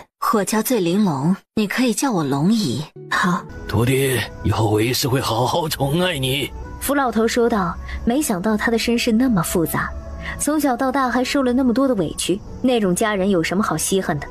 撇清干净才好呢。谢谢师傅。快跟我说说治病的情况。晚些你跟我一起进宫，太上皇想见见你。好啊。糖糖，你脸上的胎记是出生就有的吗？出生时应该没有，是随着年龄增长长出来的。现在他倒感谢这块胎记，否则医疗空间里的物资随时都会用完。听闻你医术厉害，有办法把胎记去掉吗？我不是觉得你不好看，是这胎记着实影响你的容貌。我有办法去掉，只是现在不方便弄掉。这是你们谁做的？娘亲，我们一起做的。我看都是义王和叶公子做的。娘亲，我到底是不是你的儿子？可能不是吧。三公子，老奴可以作证，你是夫人的亲儿子，当年老奴可是看着你出生的。还是福嬷嬷对我好。这桌菜是我们一起做的，之前都是堂婶你给我们做饭，我们便想给你做桌菜。娘亲，我有帮忙折菜哦。娘亲，我有洗菜。娘亲，这个丸子是我捏的。谢谢你们。这是我们应该的，总不能一直让你做吧。容妃欢说的对，叫什么名字？没大没小，叫舅舅。做白日梦去吧。你这小子。容夫人，你看看他。妃欢，不得为难叶公子，你们年龄差不多，还是以兄弟称比较好。迟早让你喊我舅舅。你尝尝。你做的？很好吃，有做菜的天分，以后可以多做。太上皇，你的身体很好，以后每天可以去花园散散步，不要一直待在内殿。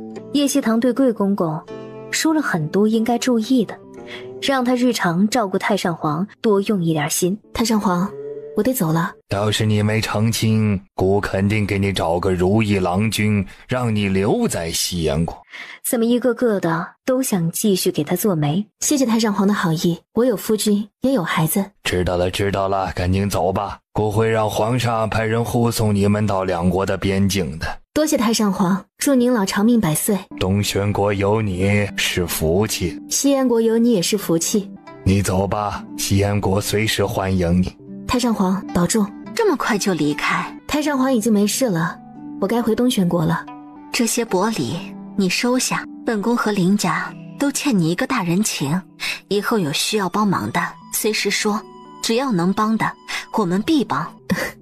多谢贵妃，她没有来。要不我们再待几天，给她一点时间。我写封信，你让灵影送去给她，她明早要是来，我们带她一起回京城，没来就算了。翌日，叶希堂并没有看到想看的人，便直接上了马车。几辆马车浩浩荡荡地进京城。龙姨，你应该是第一次来东轩国京城吧？确实是第一次来。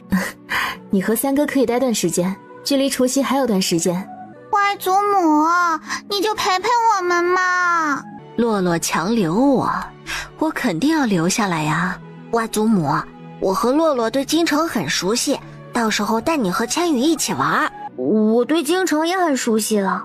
大哥，你肯定还是没有我们熟悉哦。那可不一定，不可能，你肯定没有我和洛洛熟悉。就是啊。王爷、王妃，你们回来了，老奴立刻派人去告诉太妃。太妃特意叮嘱过。母妃好吗？太妃一切都好。你安排人进宫吧。这地方好。是爷爷，你要教我们功夫哦。教，以后每天都教。对了，王妃，将军府那边说找到了你的亲生娘亲，让你回京城后去趟将军府。找到了。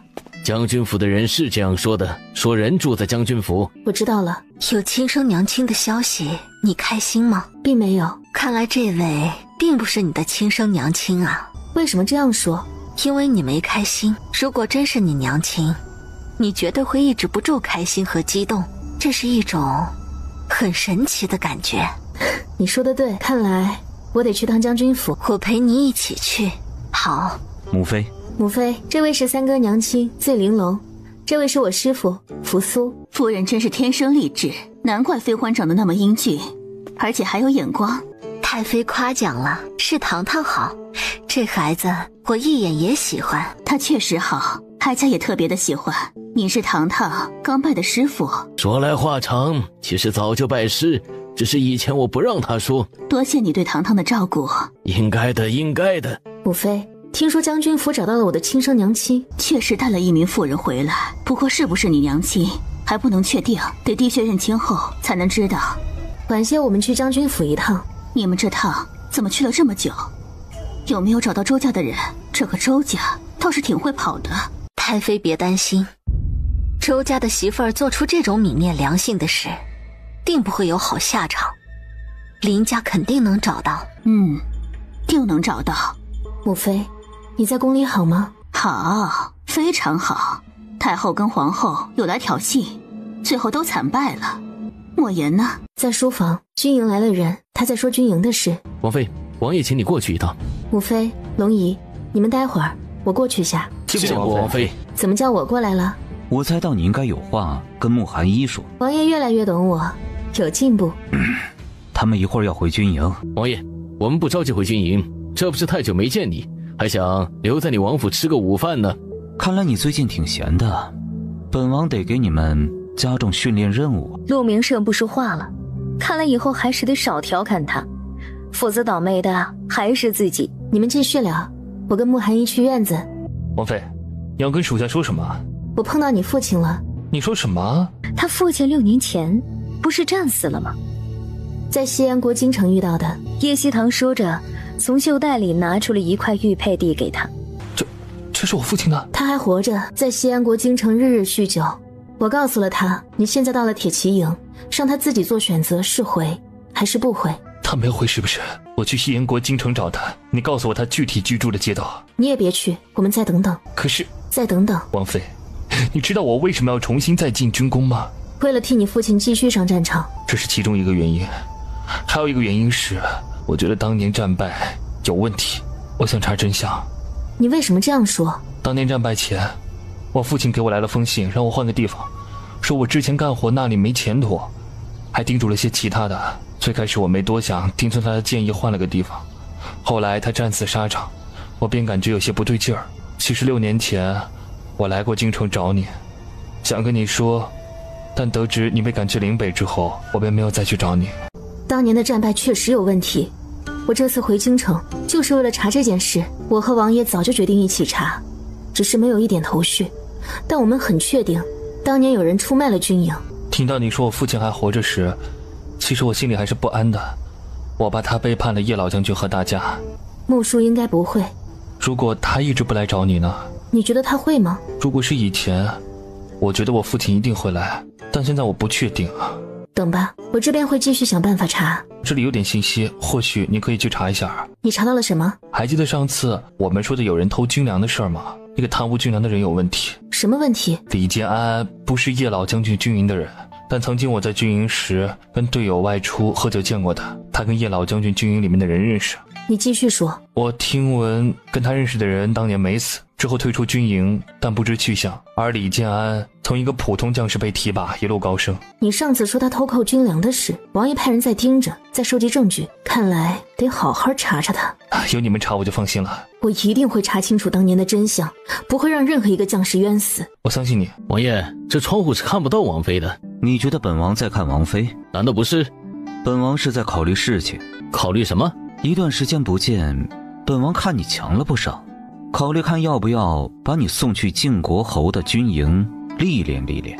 王爷，你把她送去，谢姑娘肯定会特别高兴。谢姑娘可是天天盼着名声去啊。王爷，属下觉得可以把她送去友好交流交流。王爷，王妃过来了，我们就不打扰你们。王妃，你赶紧进去，她刚刚一直在张我，说明她对你上心了。多谢陆公子。我跟她一起长大，对她太熟悉，你是第一个让她在谈论正事的时候分心的，争取早日拿下她。你们谈完了，我们去找母妃。边走边说。陆明胜安排了人在盯着李建安，收集有用的证据。得仔细盯着点儿，说不定6年前的事他知道些什么。你跟慕寒衣说了慕贤的事儿？说了，我让他别去找他，再等等。如果他一直不来呢？他一定会来。谈完正事儿了。母妃可好？你何时见过母妃被轻易欺负过？别担心我，专心办你们自己的事儿就行了。既然你们都来了，不如去将军府走一趟。好。见过姜太妃、翼王妃。叶将军，那名妇人可在将军府？是的，臣现在让人去请她过来。将军夫人，你有没有问过那名妇人，觉得她是当年抱错孩子的人吗？回太妃，臣妇也不敢确定，如今只有滴血认亲才能知道。也是，等夫人来了，就跟堂堂滴血认亲吧。臣妇听太妃的。五姑娘，听闻你跟太子的婚期定了，恭喜你。谢谢太妃。哀家还是得提醒你一句，别像上次那样突然病了，没法出嫁。多谢太妃关心，臣女定会注意的。太妃说的是，她最近天天在喝药调理，确实该好好调理。药尽量还是别吃太多，否则很难怀孕。他是谁？你是在诅咒明珠吗？身体不好难道不吃药？我娘亲是好心提醒她。你嚷什么？这位姑娘，老夫看你这么病弱，可能很难怀上孩子。你个臭老头，胡乱说什么？你是什么人？谁允许你来将军府的？我是翼王妃的师傅，她滴血认亲，我当然要来。前辈，你是大夫吗？如果不是，还请别乱说话。这个混账什么意思？不就是滴血认亲，竟然带这么多陌生人来将军府，而且个个说话那么难听。好歹将军府养了他那么久，一点也不知感恩，也不知道制止一下，任由他们阴阳怪气。等滴血认亲后，休想再有任何往来。民妇见过姜太妃、翼王妃。看来将军府对你很好。将军府对民妇确实很好。既然人都在这里了，那就滴血认亲吧。你去让人准备碗和水。是，夫人。堂堂，去试试。好，你先取血。哦，好。你们快看，血融合了，真的融合了。难道叶希堂真是这个农妇生的？这名妇人是堂堂的娘亲，可是怎么看两人似乎都是两个世界的人啊。姜太妃、翼王妃，两人的血融合了。你确定当年抱错了孩子？我不知道，当年太多孩子了。你不知道，你为什么要来滴血认亲？当年我是有些怀疑，可又感觉不可能，就把这事放下了。前段时间有人来问，我想到了曾经的怀疑，便想过来看看。你女儿身上有胎记吗？以前我没注意看。翼王妃，看来她是你的娘亲啊。可惜我的思雨小年纪便没撑住去了。单凭这个滴血认亲的结果，我不接受。滴血认亲的结果不行，那又怎么看两个人是不是母女啊？我看你是不愿意接受自己娘亲是农妇的事实，你这也太势利。自古以来认亲都是看滴血，没想到你这么嫌弃你的娘亲啊！没想到你会说出这样的话，真让人失望。农妇娘亲就不是娘亲吗？竟然不接受滴血认亲的结果。太妃，你看这滴血认亲的结果，这个孽障看到自己娘亲是农妇，竟然不接受。堂堂不接受这个结果，哀家自然也不接受。你们想做什么？徒弟，你是觉得她不是你娘亲？我看到她的第一眼，我心里没有任何奇怪的感觉，就好像她是一个无关紧要的人。从医学角度来讲，如果是血脉相连的亲人，肯定会有不一样的感觉。这么说来，她不是堂堂的娘亲？很可能不是。血都融合了，怎么会不是？会不会有人在水里做了手脚？这不可能。重新再滴血一次，这次有哀家的人去准备碗和水。太妃，你既然有疑义，不如重新滴血一次，这样能更有说服力，不是吗？听太妃的，不就是再滴血一次？这样也好，免得到时候落人口舌，说将军府做了手脚。盛嬷嬷，你陪福嬷嬷去取水。周管家，你也一起去。是老爷。蒋氏，再滴血一次，要是这次也融合，那你确实是堂堂的娘亲。好，2滴血久久都没有融合，而是各占一个地方。哟，血没融合呢。周管家，刚刚取水时，你是不是一直看着的？老奴一直就在旁边看着。福嬷嬷先在厨房随意挑了个碗，然后让人打的井水。这还有什么不明白的？之前那碗水有问题。这么久过去，血还是没融合，他们不是母女。看来将军府是希望堂堂和蒋氏是母女。干这种缺德事，小心天打雷劈。叶将军，你怎么看？以往臣必定查清楚这件事，给你们一个交代。我们都在这里，就现在查清楚。师傅，这碗水有问题，里面加了东西。还有人玩这种小把戏？水里加了明矾。叶将军如果不相信，可以派人去外面找个大夫过来看看。臣相信翼王妃的判断。怎么回事？你什么意思啊？我怎么知道怎么回事啊？叶将军，可能将军夫人不知情，将接触过第一碗水的人找来问问，就会知道了。盛嬷嬷，你可知道怎么回事？老爷，老奴是去厨房拿的水，是厨房的容嬷嬷给老奴准备的，老奴什么都不知道。蒋氏，你怎么了？我没事。你知道水里加了明矾？我不知道。知不知道？等装水的那个嬷嬷来了便会知道。老奴见过。别说废话，是不是你在验血的水滴里加了明矾？容嬷嬷，你是将军府的老人，翼王妃已经查出碗里加了明汞，你还想说什么？老爷夫人，老奴做了错事，水里确实加了明汞，你怎么敢？夫人，是他诱惑老奴，说只要他认下翼王妃这个女儿，就能帮老奴荣华富贵。老奴一时糊涂，这才会答应啊。我没有，不是我没有。你可是对天发过誓，保证我的荣华富贵我才做的。人在做天在看，小心遭报应。蒋氏，这里是将军府，你怎敢做这种事？老爷，你看到了吧？这件事跟我无关啊。不是你做的就好，否则将军府的脸都要被你丢尽。在你眼里，我就是那样的人？翼王，事情已经查清楚，是这个蒋氏买通了臣府上的嬷嬷。蒋氏，是你安排这名嬷嬷做手脚的？不是我，是他们。你别血口喷人，把你领到将军府后，我都没怎么见你。蒋氏，冤枉人会被天打雷劈的，就是你们。我到将军府后，你们送我精致的服饰、好看的首饰、各种美味佳肴，让我迷恋荣华富贵。我是被这些迷晕了头，才会起那种心思，想要保住荣华富贵。你怎么能血口喷人？是你自己说当年可能抱错了孩子，我想着你曾经照顾过我的女儿，才会对你好。你竟然……你一个将军夫人，在没弄清楚前对我那么好，就是别有用心，就是你们害的我。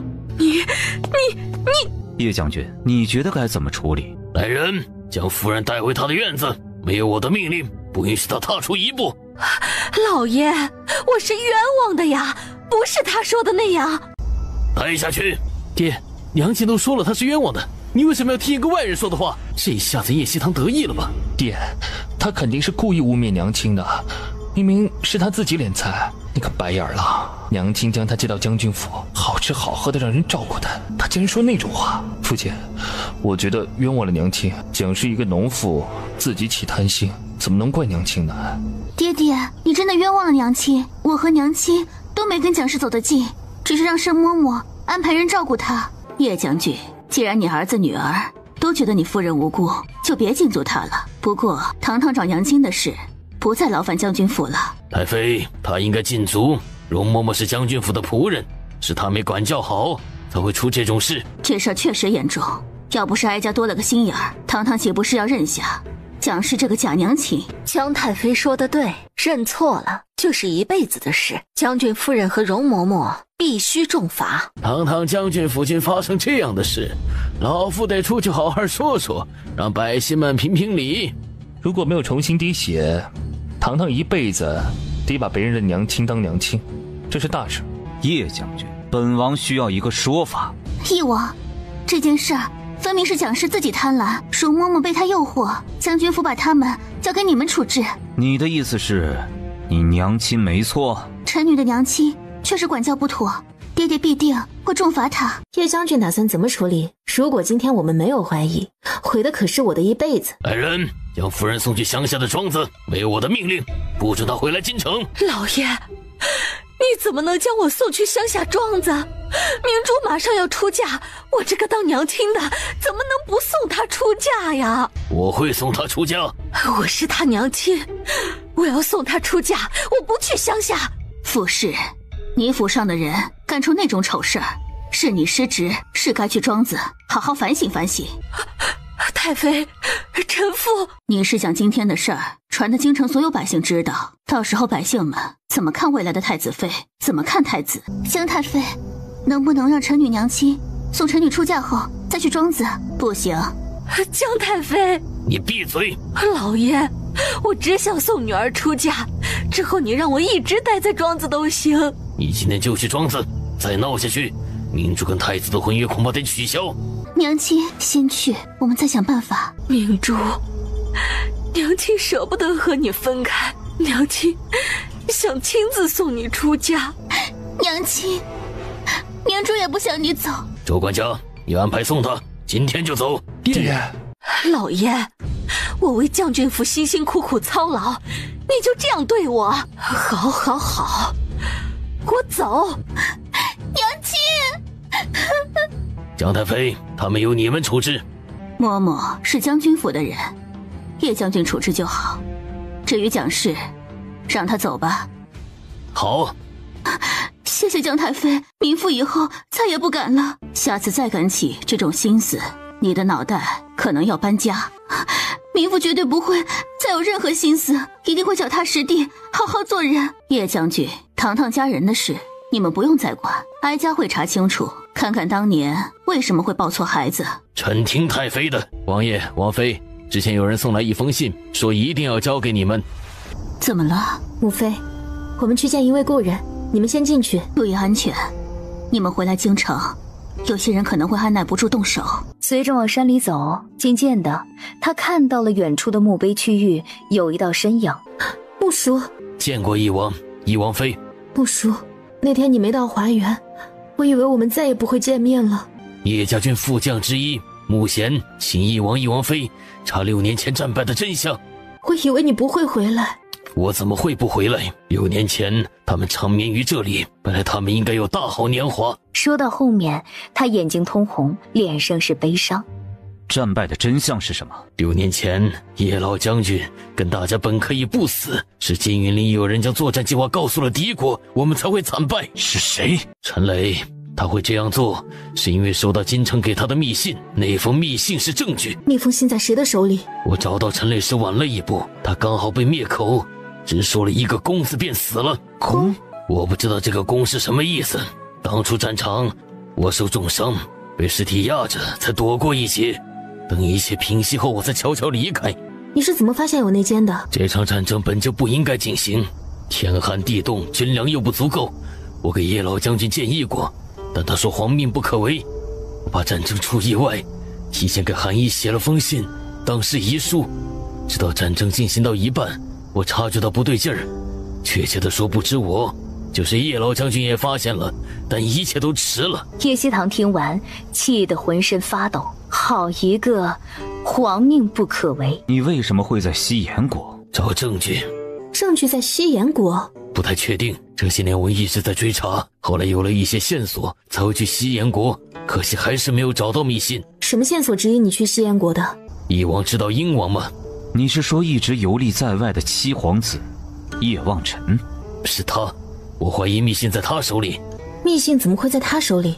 当年我去找陈磊时晚了一步，但还是在他家里找了找，没发现密信后就走了。后来某天晚上我又去了，去的时候看到一个黑衣人出来，我悄悄跟踪，发现他进了鹰王府。再后来鹰王离开京城出去游历，之所以怀疑在他手里，是我又去了陈磊的家，发现有重新翻找的痕迹，这足以证明他在找密信。本王会派人暗中去找鹰王。他在西岩国？不确定，他似乎发现有人暗中跟踪他，有时候会甩掉我，下次又高调出现。上次我把他跟丢了，但看样子他应该是往西岩国方向走的。年底皇家会举行祭祀大典，还有皇宴，英皇在世闲散王爷也会来。我们等他。翼王妃，密信的事拜托你们。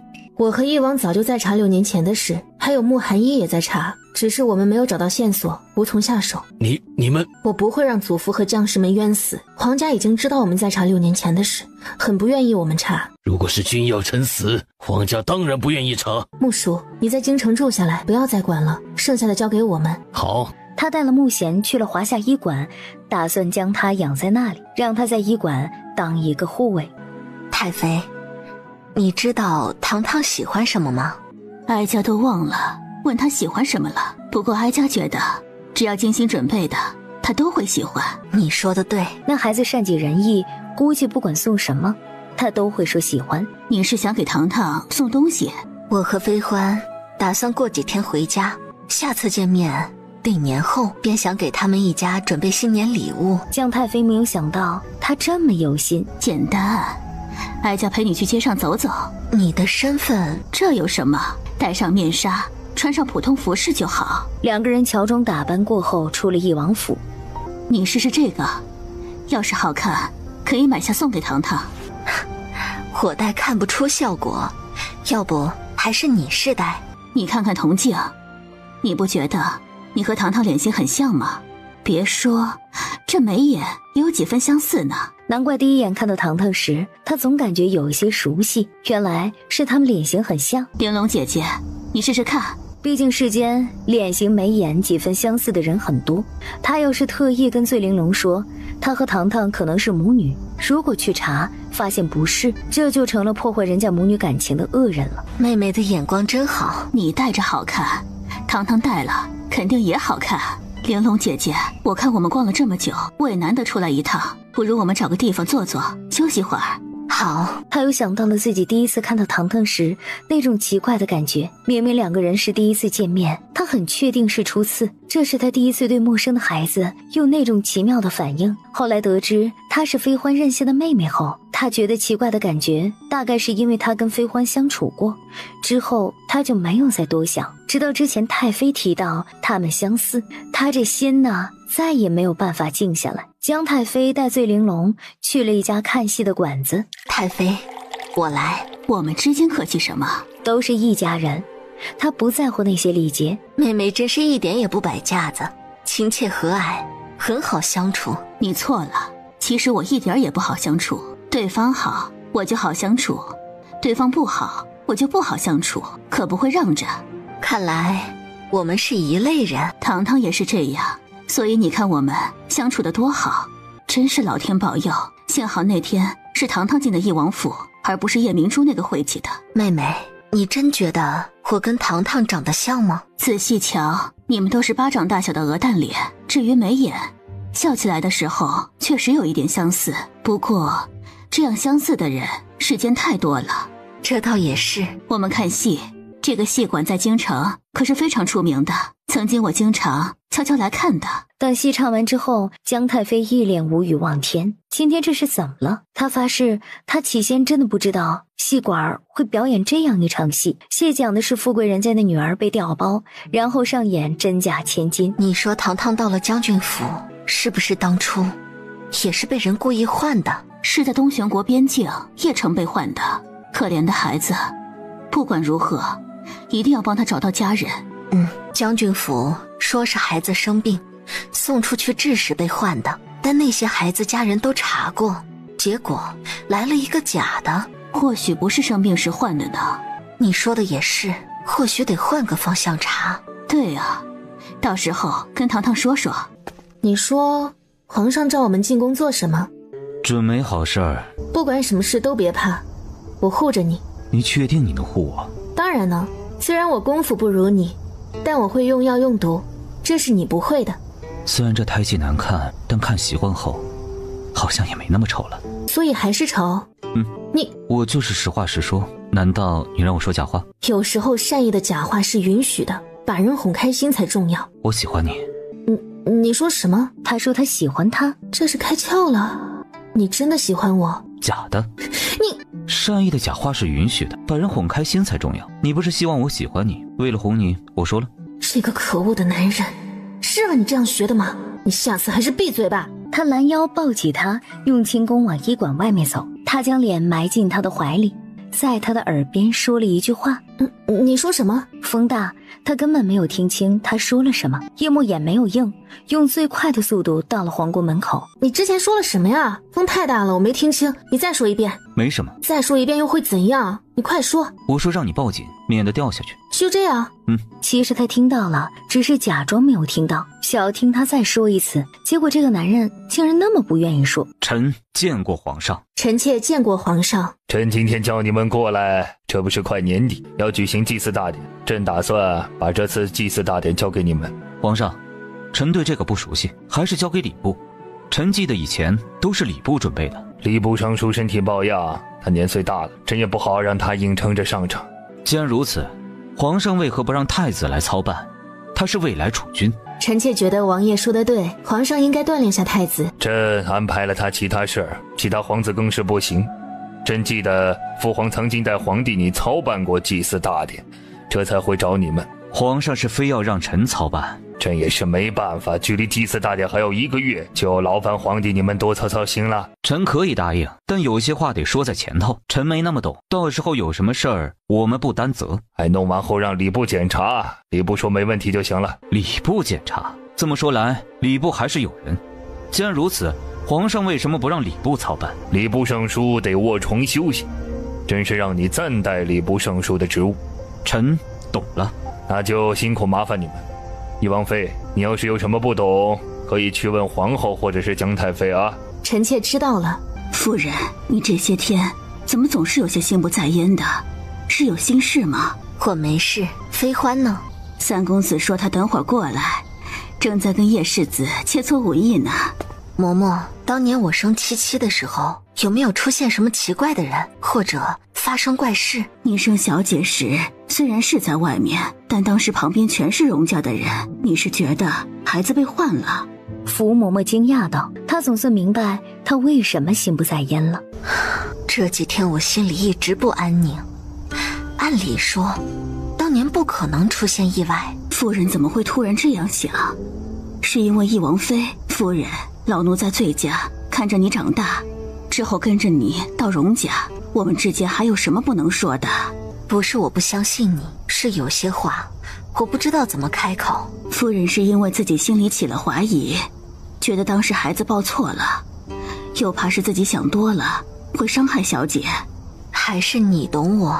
老奴看得出来，夫人跟翼王妃相处得很好，有时候你们在一起笑的时候，神情有几分相似，而且什么？有时候看着翼王妃，像是看到10几岁的夫人。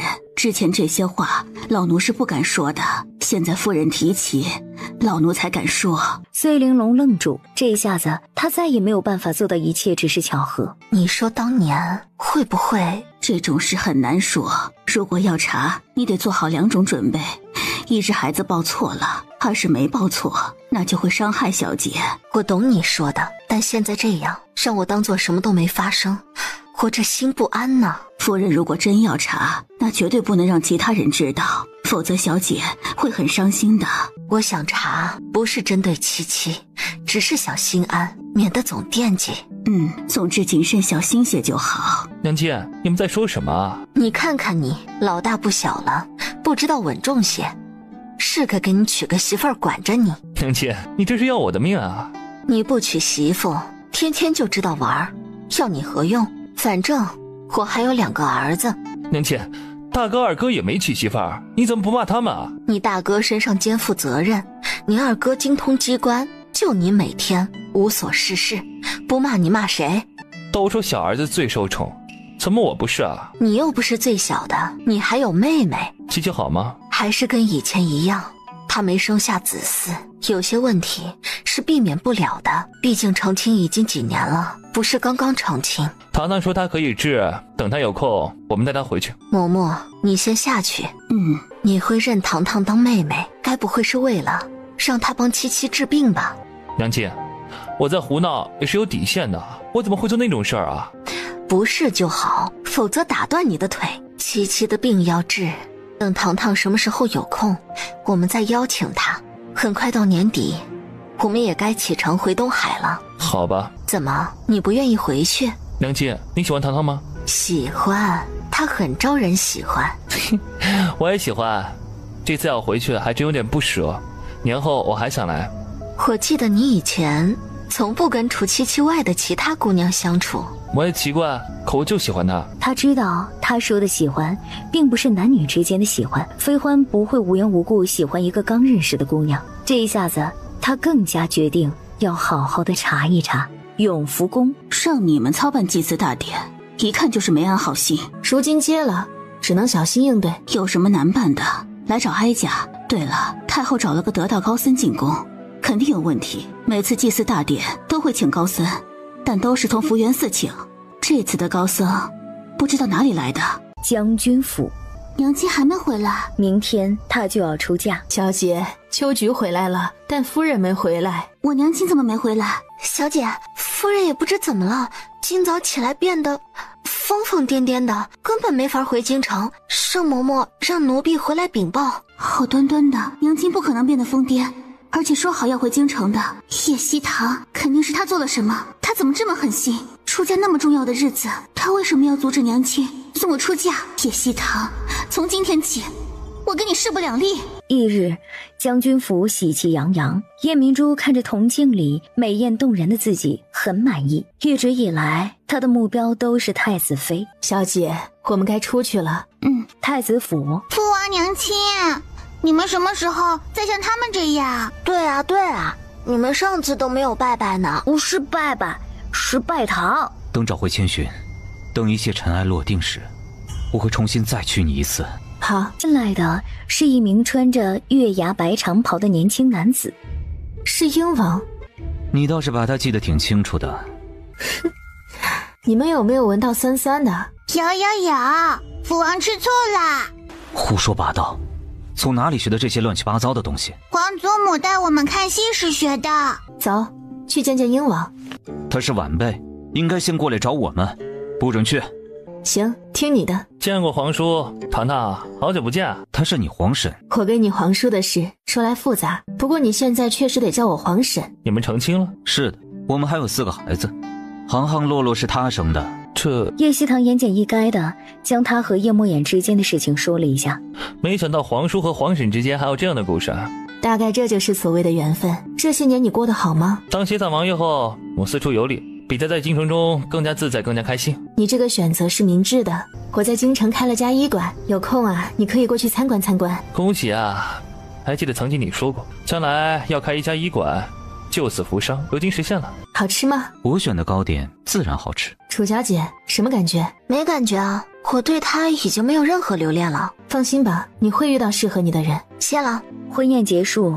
皇婶，你找我有什么事吗？我找你确实有事。你说，只要我能帮，一定帮你。 6年前，你是不是从陈磊的院子里拿了一封密信？你说什么？6年前的战争我在场，6年前我没有多怀疑，但是这次回来京城之后，我怀疑当年有问题。查来查去，当年的战争真的有问题。我查到了陈磊那里，他被杀之后，有黑衣人去了他家，黑衣人离开之后去了英王府，再也没有出来。说明黑衣人是鹰王府的人。叶家军的每个人都是英雄，他们忠肝义胆，为了东玄国出生入死，我不会让任何一个人冤死。所以那封密信在你手里，而且还没有被毁掉。为什么这么说？如果不在你手里，你必定会第一时间反驳；如果毁了，你也会说信不在了，但你都没说。你确定要查他那件事儿？非常确定。就算对手很强大，你根本抵抗不了。那又怎样？大不了拼了这条命，否则这辈子我都会愧疚、自责、不安。信确实还在，给我。你知道我为什么突然离开京城吗？毁掉信，你良心不安；不毁掉信，你不敢替叶家军出声，你不知道该怎么面对，便选择离开京城。还是你懂我啊。想必你已经知道我不是叶家的人，但祖父待我很好，我得替他和叶家军讨回公道，他们不能冤死。把信给我，我不会把你牵扯进来。你让我考虑考虑。考虑什么？你是东玄国的皇子，难道真的要看那些拼命杀敌的将士冤死？如果你是那种人，我很后悔当初救你。我再问你一次，你要不要把信给我？我把信给你。信在哪里？信没在我身上，这些年总是有好些人跟着我，我把信藏在了一处地方。你藏在哪里？东海。你怎么藏在那里？其他地方不敢藏，东海在6国之外，那里很安全。等年后我会去东海拿。我们跟你一起去。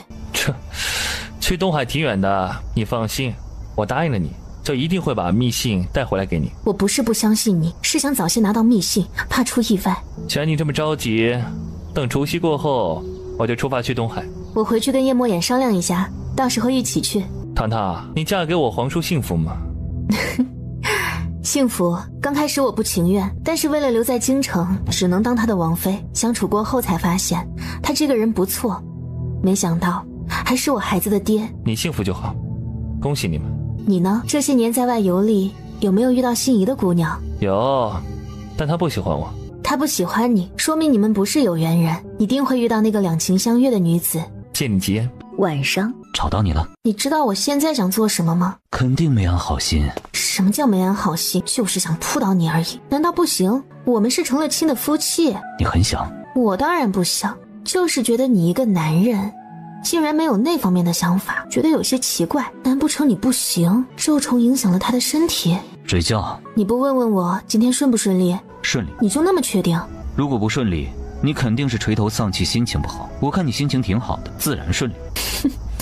叶望尘答应将密信给我，但他说密信被他藏在了东海，除夕过后他就出发去东海拿。他这么爽快答应给你？我说了些话后他才答应的。我决定除夕后跟他一起去东海，孩子交给你。你要丢下我和孩子们跟他去东海？有问题吗？就是去拿密信。让他拿回来。我不想等，想亲自跟他去拿，拿到我手里我才能放心。这是抽什么风？不同意可以好好说，跑什么跑？今天他们见面聊了多久？没太久，但也有些时间。他们是在湖中心的凉亭，属下听不到他们说了什么。去查查叶望尘，查仔细些。凤宁宫，清光大师，明天祭祀大典，麻烦你擒住那妖孽。太后放心，不管他的魂魄是来自哪儿，都逃不过老朽的灵术。哀家对你们灵族的灵术自然是放心的，否则也不会特意派人出东海去灵族请你。这一局，叶希堂必败，必死无疑。翌日，翼王府可以出发了。走吧，我跟你一起去东海。你也去？会灵术的灵族在东海。你有时间去吗？有。那就一起去。去哪里？去哪里？父王娘亲，我也要去。父王娘亲，你们又要离开京城吗？带上我们去长见识吧。你确定是去长见识，不是去玩？一边长见识一边玩。父王娘亲，我也要去。好。叶希堂碰到了叶明珠。叶王妃，你也太目中无人了。素了，不得无礼。怎么？难道我还要给太子妃行礼不成？见过翼王妃。太子妃？哦，你应该叫我皇婶。皇婶。太子妃气色不错，面如桃花，看来太子对你不错，好好当你的太子妃，别出来作妖。想着他刚刚那目中无人高傲的样子，他就恨不得撕烂他的脸。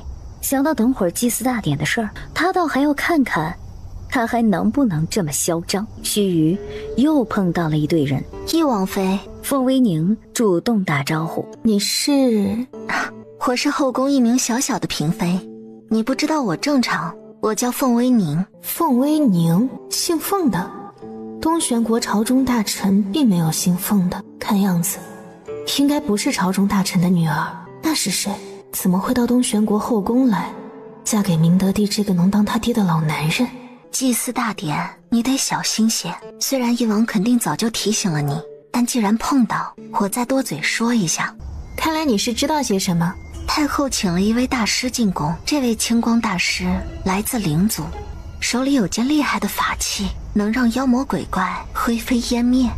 灵族大师能让妖魔鬼怪灰飞烟灭是什么意思？太后是让这位大师对付我？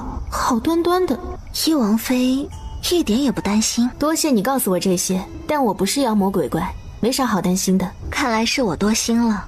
我们不熟，你为什么好心提醒我？我是看在翼王的面子上才提醒你的。你们很熟？我喜欢他。你这是嫂嫂喜欢小叔子呀？你不生气？叶墨眼优秀，喜欢他的女子太多，因为这点就生气，我岂不是要气死？更何况他现在是我的男人。我承认我输了，难怪他会对你不一样。祝你们好运。太妃，你来了。听说太后请了一位厉害的大师，哀家想来看看。太妃，你可来对了，这位大师来自灵族，是懂灵术的，有他帮忙祭祀，东玄国定会越来越好。竟然是灵族的，那哀家更想看看了。儿臣见过父皇，清光大师来了，他说此时是吉时，可以开始祭祀。等老朽做完法，你便上香祭拜。好。凤微宁是谁？后宫嫔妃。他说你们很熟。不熟。他说他喜欢你。喜欢我的人太多，我对他没什么印象。他不是东玄国的人。不是东玄国的人？洪秀国。哦，这个清光大师不简单，来自灵族。一会儿你别靠近他，他是太后请来对付你的。凤微宁跟我说了，就算靠近他，我也不会有事。不可轻敌。皇上可以祭拜了。好。皇上，太子跟太子妃刚成亲，让他们一起祭拜吧。下一个便是叶墨言和叶希堂。太子妃，你跟太子一块去祭拜。是，父皇。翼王妃，你们也是今年成亲的，也去祭拜一下东玄皇室的列祖列宗。太后，臣妾来了癸水，不适合上香祭拜。翼王妃，女子来癸水是可以祭拜的，只要你不拿香就行。长公主说的对，只要你不碰香就行了。哀家记得以前上香祭拜女子不用去，这次怎么改了？他们4人都是今年成亲，翼王妃冲喜成功，这是好事，更应该去祭拜。他都来了癸水，还非让他去祭拜，难不成是想害他？害他？太子妃也祭拜了，你看他有事吗？母妃，我跟王爷去祭拜。母妃，让我们去吧。你们去祭拜吧，要是有什么不对劲儿，别管这里是不是祭台，该动手动手，毁了也不能怪我们。我们听母妃的。清光大师，你这是做什么？翼王，老朽只是在做该做的事。什么叫该做的事？皇帝，不可，这里是祭台。皇上应该阻止的是清光大师，而不是臣。叶希堂朝四周张望，他能感觉一股无形的力量不断地朝他身体里面涌，但是并没有让他有任何不适，就好像他的身体在吸收那些力量似的。你怎么了？没事，你不用管，我来。阵法对他竟然没有一点影响。难道他并没有被妖孽附体？不对，他在吸收阵法里的力量，这很不对劲儿啊！要么就是附体他的妖孽很强大。叶希堂为什么没有受影响？看他的样子一点也不痛苦，按理说不应该呀。皇上，你们这是在做什么？太妃，阵法是清光大师为了祭祀布置的，朕跟太子太子妃也去过，并不是朕要做什么。为什么他们上去会启动阵法？应该是他们触动了阵法。你当哀家是无知妇人？要不是清光大师动手启动阵法，他们不可能触动阵法，摆明着欺负堂堂和莫言。太妃，这个朕也不清楚，要不等会儿问问清光大师，看看到底是什么情况。哀家现在就要阻止他。这是祭祀大典，你贸然去阻止，万一出了什么事，你担当得了？太妃，还请你不要过去打扰清光大师。祭祀大典有关东玄国国运，不能出问题。皇上，你还不让御林军拦住他？母妃，我们没事。这不可能啊！阵法已经到了极致，对他竟是还没有影响，反而阵法的力量越来越弱。都被吸扫了似的。怎么会这样？阵法消失，空气也不再波动，一切都恢复了平静。你是不是该解释一下？老朽帮忙祭祀的时候都会弄祭祀阵法，是你们不小心触动了。哼，难道不是你启动的阵法？是老朽感觉阵法有异样，才会用锡杖敲打地面3下，本想镇压，没想到你们会引得阵法波动。是吗？既然没事，就别在祭祀大典上吵吵闹闹，免得影响东玄国国运。有了臣妾跟王爷的祭拜，东玄国定会国泰民安，繁荣昌盛，蒸蒸日上。翼王妃说得好，你们的祭拜真令人大开眼界。好在他们应付了过去。这么惊心动魄的祭拜，要是不能保佑东玄国，那肯定是列祖列宗对这次祭祀大典的布置不满意。好了，祭祀大典到此为止，你们跟朕去皇家祖祠祭拜列祖列宗。还好你们没事，否则皇宴也别办了。母妃别气，这局我们赢了。这会儿他们估计气得要吐血，我能吸收灵族灵术的力量，难不成我是灵族的？你说的对，气的是他们。不过你们真的没事吗？院子里空荡荡的，并没有看到任何人。你确定是他来了？确定，他就在这里。翼王妃果然厉害啊！这么晚了，你不好好休息，跑来翼王府做什么？你到底是什么人？他心里有另一个疑惑，他不是什么妖孽，而是灵族的人。我叫叶希棠，是东玄国的翼王妃。你为什么能吸收阵法的力量？我不知道啊，我连我的亲生父母是谁我都不知道。也就是说，你不知道自己来自哪里？我出生被人调包到了将军府，我也不知道自己是哪里来的。怎么，你要帮我查身世？老朽为什么要帮你？要是我没猜错的话，我父母是灵族的人，而且我血脉不差，所以才能将你的阵法力量全部吞噬。你倒是挺聪明的。看来我确实是灵族的人。是，你是灵族的。我后天要去东海，我会去灵族找我的家人。所以他在黄宴上说的要找药材，是去东海找。东海确实有很多好的药材，我奉劝你低调一些，别到时候没找到家人先被打死。后天我跟你们一起走。多谢。他对他已经没有了敌意，甚至想帮他找家人。太后请你过来，是怀疑我被妖孽附体，想让你对付我。是对付夺舍你的妖孽。关于我可能是灵族的人，麻烦清光大师不要对太后他们透露，让他们继续误会我是被妖孽夺舍了。帮你有什么好处？难道你希望我是灵族血脉被他们发现，到时候他们肯定会杀了我？你死不死跟我有什么关系？你又不是我的家人。前辈愿意帮就帮，不愿意帮我们也不会强求，但你要是帮了，我们会记下这个人情。我突然想到一件事，你龙姨好像是东海的。荣家在东海？如果是这样就更好了，顺便可以帮三哥的妹妹治病。上次好像听他提到了东海，应该是在东海吧。这次去了，你们可以打听下，难不成糖糖和醉玲珑真的是魔女？如果是，那我也太神了吧，竟然被我猜中了。好。翌日带好需要的东西后，2辆马车直接离开了王府。荣家。三哥，我听娘亲说你认了一个妹妹，这是真的吗？我正准备跟你说，七七，你是不是很介意？很介意。七七，你永远是我们最爱的妹妹，没有人可以取代你。但糖糖人真的很不错，你见了也会喜欢的。逗你的，你觉得我是心眼那么小的人吗？你真的不生气？我出嫁后不能常回来，你和大哥二哥都没成亲，要是多个妹妹在你们身边挺好的。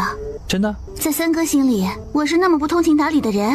我家妹妹是最好的，是我以为你会介意，觉得多个妹妹会抢走属于你的爱。三哥，七七，不管三哥有没有认妹妹，我们大家对你的宠爱都是不会少的。听你这样说，我倒对这个糖糖挺感兴趣的，毕竟三哥向来眼光高，不会轻易跟别的姑娘走近的。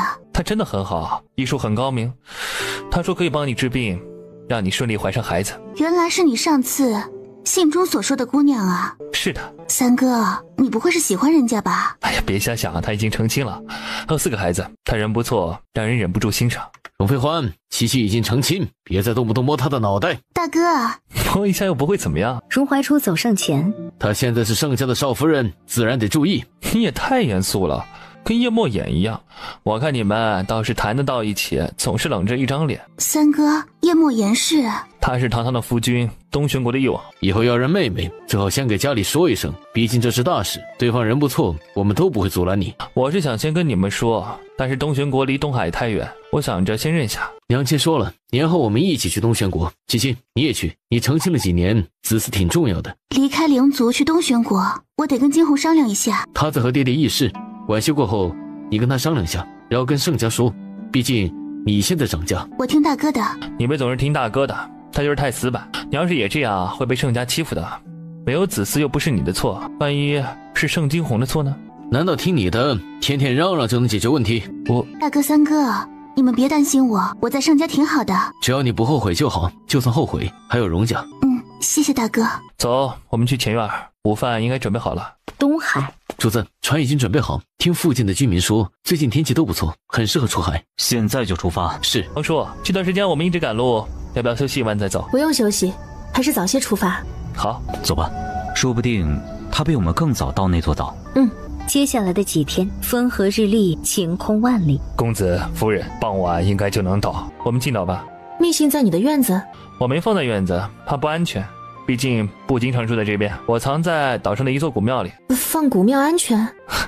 古庙是灵族建的，岛上所有的子民都敬畏信仰，那里可以存放自己的愿望，我放在那里。虽然我很想立刻拿到密信，但是天已经黑了，明早去吧。王婶儿，可能明天也拿不到。古庙在南川岛最北部，确切说是在跟这座岛相连的另一座小岛上。还有其他小岛，藏得还挺深的。一行人先是美美的吃了一顿晚餐，然后各自回了各的房间休息睡觉，不准再动。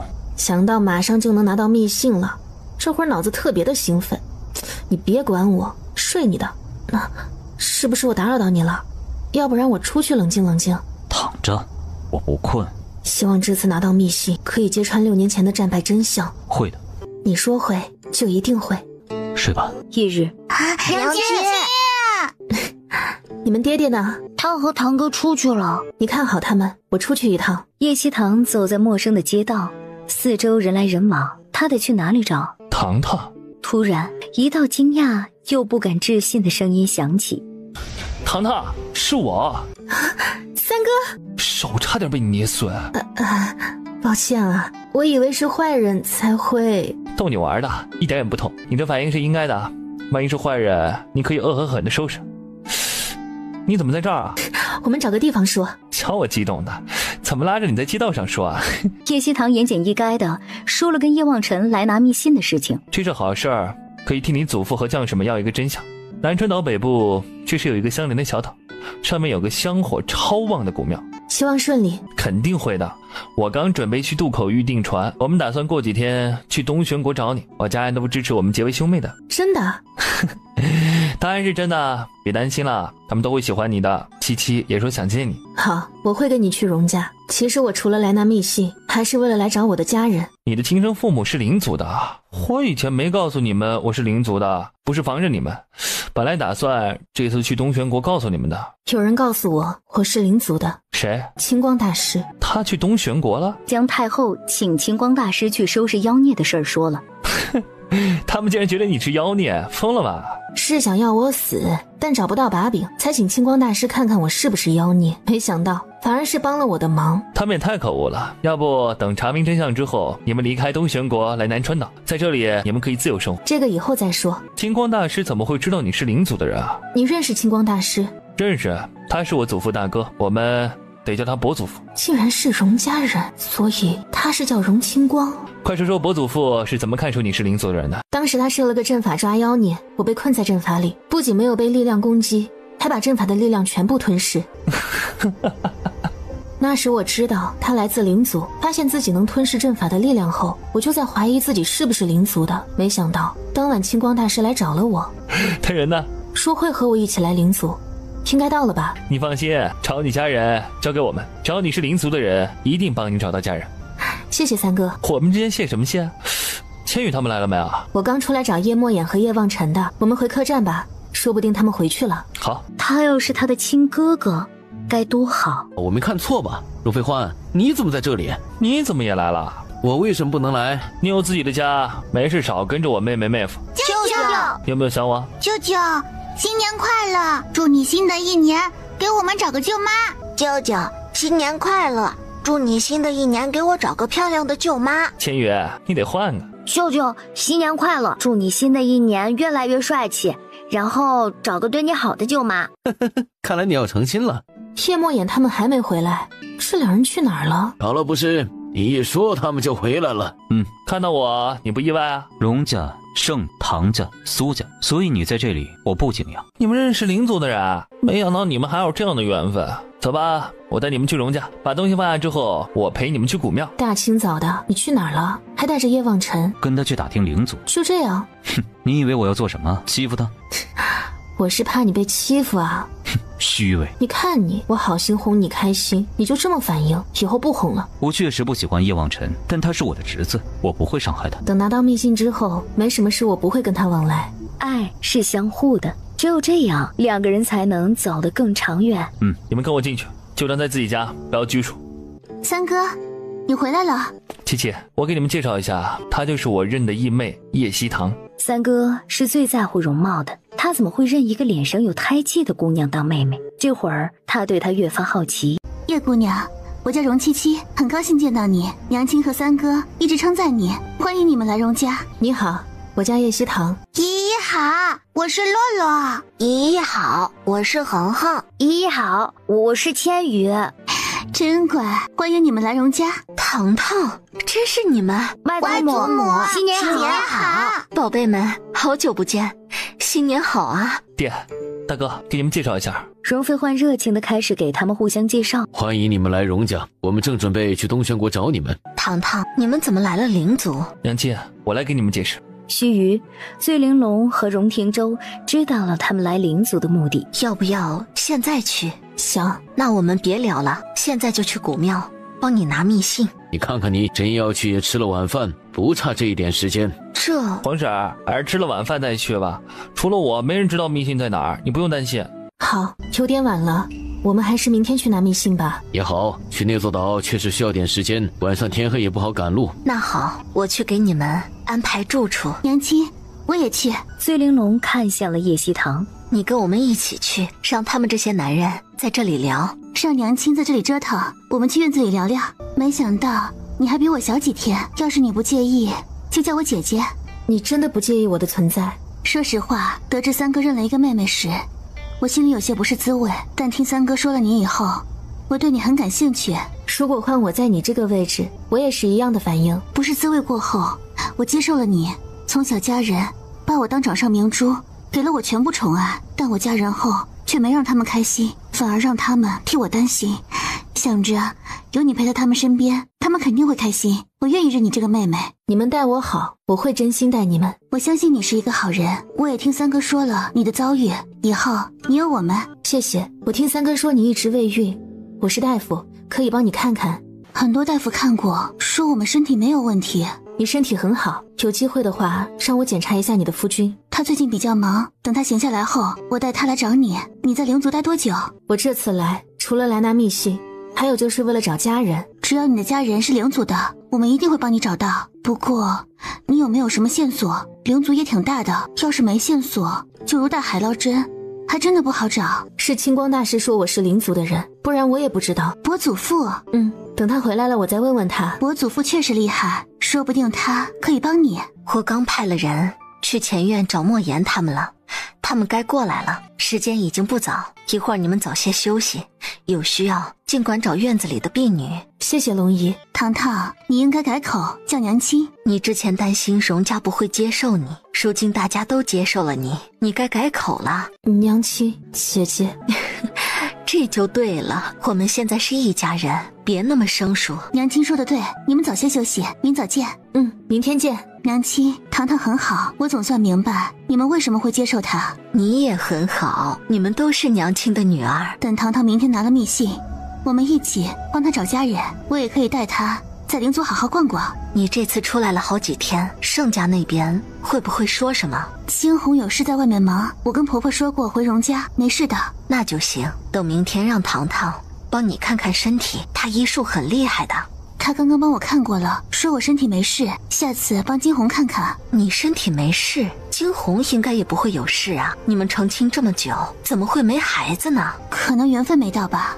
你别有压力，孩子的事儿急不来。要是在盛家闲话太多，你就回荣家。我很好，你别担心。你是我的女儿，过得好不好，我怎么会不知道？你婆婆可能不说什么，但妯娌之间肯定没少多嘴。娘亲，不管任何时候，荣家永远会给你撑腰。天色已晚，你也早些回去休息。娘亲也早些休息，我回去了。早饭桌上，大家有说有笑的。爹爹，娘亲，一会儿我和莫言去拿密信就好，你们在家里等我们。这还是让我们陪你一起去吧，反正我们也没事，正好也可以去古庙拜拜。爹娘，你们在家里，我和大哥陪糖糖他们去就行了。爹娘，我们去就好。行，你们陪糖糖他们去，记得早些回来。那我不陪你们去了，你们早去早回。好，等拿了密信，我们来找你们。快去吧。望尘，你怎么会找到这里来？刚到南川岛的时候，听岛上的百姓说这里很灵，我便来烧香拜佛。之后每次都会来这里吃斋住段时间。等拿了密信，我也要去拜拜。好，这里是长生殿，可以供奉逝去的亲人。我把母妃的灵牌供奉在这里。他母妃许昭仪不是还活着吗？许昭仪还活着？她不是我母妃，我母妃是胡洁玉，在我4岁的时候过世的。他母亲竟不是许昭仪，4岁。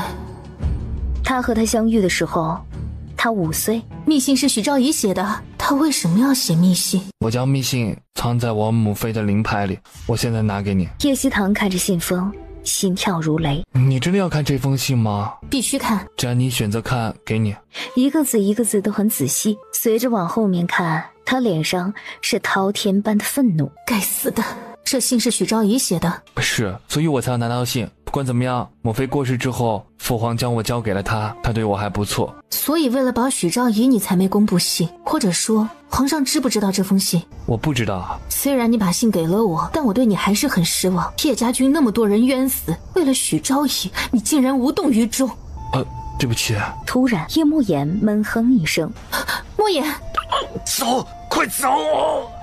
你做了什么？原来他带他们来这里拿信是有别的目的。糖糖，我是为了保护你，6年前的真相不要查了。我以为我们是朋友，是知己，你会了解我。原来你根本不了解我。我了解你，我知道你是一个很温暖的人，我也知道你喜欢吃什么，最喜欢医术。虽然被家人冷落，但是你心里依然充满爱，也渴望爱。你说的是浅薄的，你不知道我喜欢打抱不平，不知道我爱行侠仗义，更不知道我有情有义。我知道，6年前拿到信之后，我去过岭北，见你过着平静安宁的生活，决定不把信给你。之所以不把信毁掉，是想到你将来可能会查，所以我一直保存着。不然，你觉得我为什么不烧掉啊？你对叶莫言做了什么？我要你跟我走，我们一起离开这里，永远不再回东玄国。我不会跟你走。糖糖，你不跟我走，他会死的。他的身体晃了晃，只觉得头晕晕的。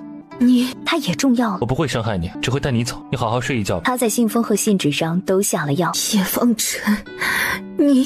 我会带你去一个世外桃源，以后不会有人打扰我们，我们也不要再管外面的事。糖糖，以后我们只有对方了。突然，大殿最前面的小门口出现了一名拄着拐杖的老妪。公子，该走了。好，他们怎么还没过来啊？我们去找找。他心里有一种非常不好的预感。不对劲儿啊，这里像是没人。进去看看。谢慕言，他的身体怎么这么冰啊，像是冰块似的。谢慕言，醒醒，快醒醒！糖糖啊，你赶紧醒醒，你媳妇儿不见了，之前发生了什么事儿？你醒醒啊！别叫了，她应该中了毒，你在这里守着她，我找人回荣家送消息。大哥，我出那条小门看过，围墙有道门，出去之后是荒山。糖糖应该是被带着从那里离开的，肯定是叶望尘，应该是从他答应带糖糖来拿密信前就计划好了一切，否则怎么可能在这么短的时间内将糖糖带走？他们这会儿应该已经离开潭岛，一定是叶望尘带走他的，不然以糖糖的警觉，不应该那么容易中招，因为他相信叶望尘，才会给了他机会。等爹娘他们来了再说。我去找寺庙的负责人，这里应该有懂治病的。方丈，麻烦你们了，是我们该做的。发生了什么事？糖糖怎么会不见？莫言又怎么会中毒？荣飞欢简单的说道：“是叶望尘将唐婶带走了，应该是。这是什么事啊？他为什么要那样做？你先别着急，也就那么一会儿时间，他们不在南川岛和潭岛，就在附近其他的岛。出了这么大的事儿，我怎么能不着急？我们出发前，我已经安排人去蓝川岛所有的渡口守着，怕就怕对方是直接从潭岛渡口走的。先救醒莫言，只有他醒了，才能知道发生了什么事。福前辈，他怎么样？放心吧，不会有大碍。先不治，他体内有咒虫，如今中了冰蝉毒，说不定可以将咒虫逼出来。咒虫喜热，才会一直寄生在他体内。如今夜魔眼就像冰块，时间久了，咒虫定然会受不了。要是他自己跑出来，倒是因祸得福。换做糖糖在这里，大概也会这样做。要是咒虫不出来，长时间不解冰蝉毒，会不会对他造成不好的影响？先等一天看看。以后福前辈留在这里，我带怀初他们去渡口看看。要是没发现，就派人去附近其他岛找。你们快去。不用找了，我会用其他办法帮他解冰蝉毒。夜魔燕，你必须活着，还要趁机将咒虫赶出身体，否则你没法去找被掳走的糖糖，也没法跟他白头到老。他希望能够激起他强烈的求生欲，争取将咒虫给逼出来，否则糖糖还得想其他的办法帮他治。你再不醒来，糖糖就要成叶望尘的媳妇儿了。叶望尘不可能无缘无故掳走糖糖。突然，叶墨眼的手指动了动。难怪我感觉叶望尘看糖糖的眼神有些不对劲儿，没想到他喜欢糖糖。他现在肯定带着糖糖去了一个与世隔绝的地方，打算将他困在那儿。你要看着他们一起生活吗？两个人你一句我一句，不断地说着刺激叶墨眼的话，眉头也是一会儿皱起，一会儿松开，一会儿又皱起，看得出来他在挣扎。他胸口是剧烈的疼痛，他想活着，想跟叶希堂一起陪伴孩子们长大，想跟他白头到老。叶希堂醒来时，发现自己躺在床上，叶望尘这是将他带哪儿来了？他又睡了多久呢？他是真的没有想到叶望尘会变成这样，让他感觉很陌生。叶姑娘，你醒了，奴婢叫碧衣，你有什么事随时吩咐奴婢。叶望尘呢？我要见他。主子不在岛上，他让你在岛上好好休息，他过几天就会回来。既然他不在，我要出岛。叶姑娘，你出不了岛的，岛上有阵法，渡口也没有船，别浪费时间了。看样子这一天他精心布局了很久，没想到6年不见他变了，或者说他一直是这样，只是以前很会伪装。就算不出岛，我能出去外面看看吧。主子说你随时可以出去逛。好熟悉的画面，都是精心设计排列的，重点是他曾经幻想的画面。小时候他跟叶望尘说过，他想要一个这样的院子，没想到有生之年这么美好的画面会出现在他的眼前。他再造出他想要的院子又怎样？他还是不懂他。叶姑娘，主子说你可以去外面看看。荣家，哎呦，这都5天了，还是没有糖糖的任何消息。好在叶墨眼的冰蝉毒解了，咒虫也逼了出来，这是最幸的事儿。我想有一个人应该能找到西堂的下落。清光大师。你怎么会觉得是他？东轩国祭祀大典时，西堂吸光了清光大师阵法的力量，他是不是有办法感应到阵法力量在何处？你说的对，伯父灵术比我们都强，他的阵法更是独一无二的，他应该可以。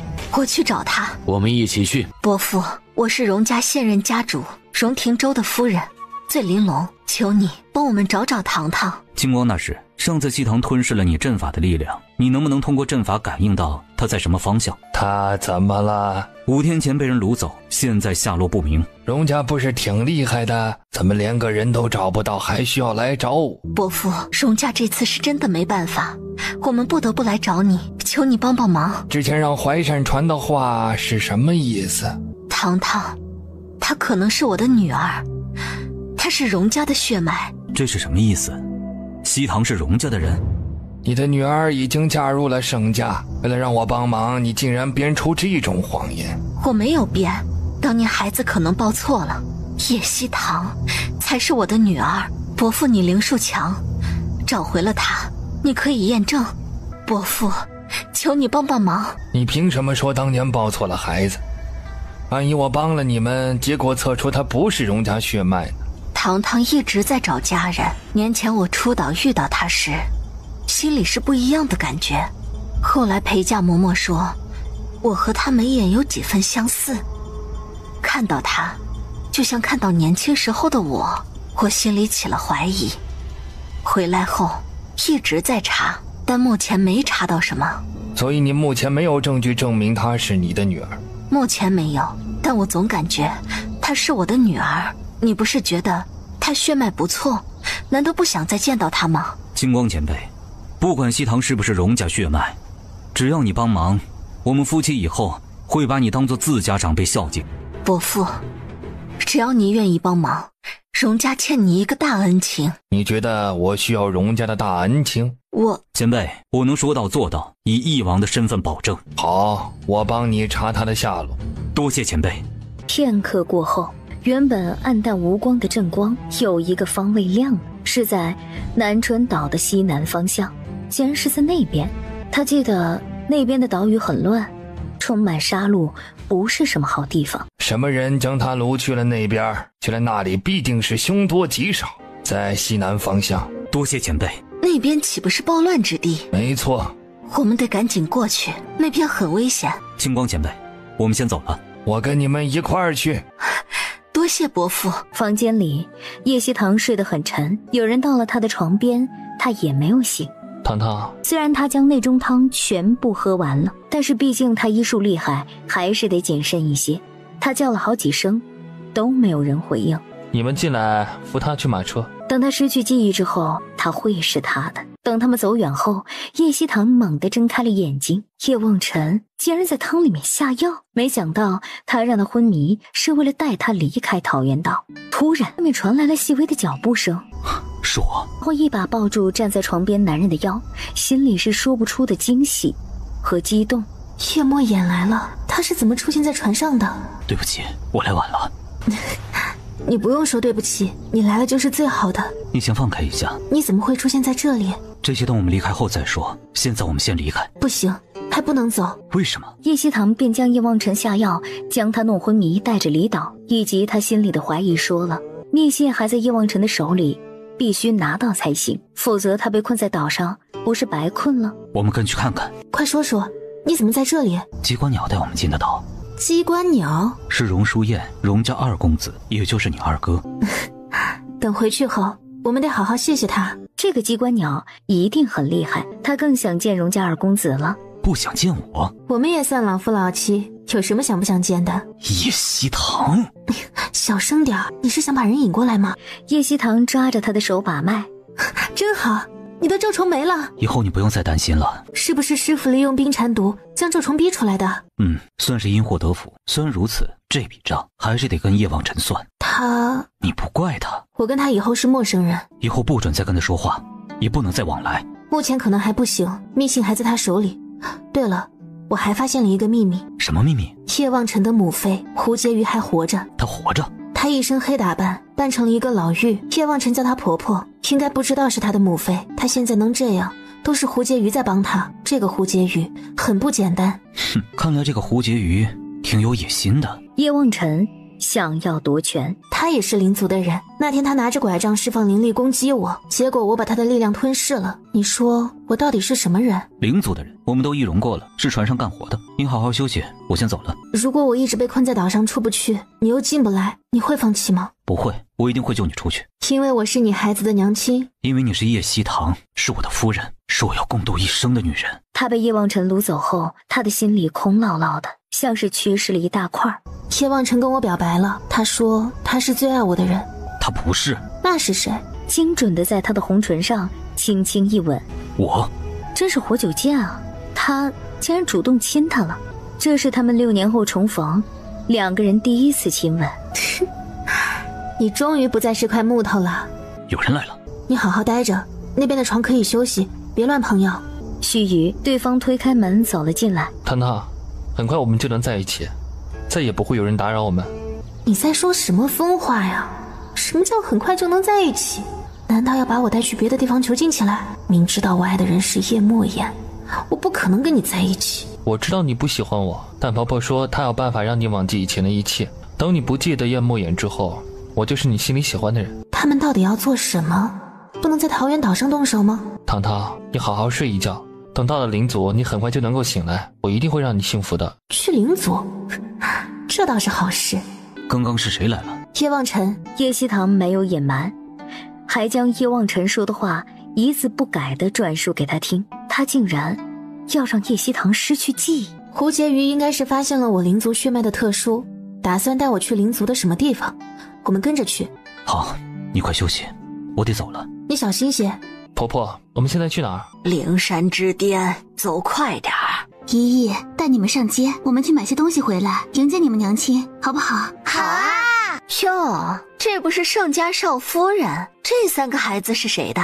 怎么以前从来没有见过？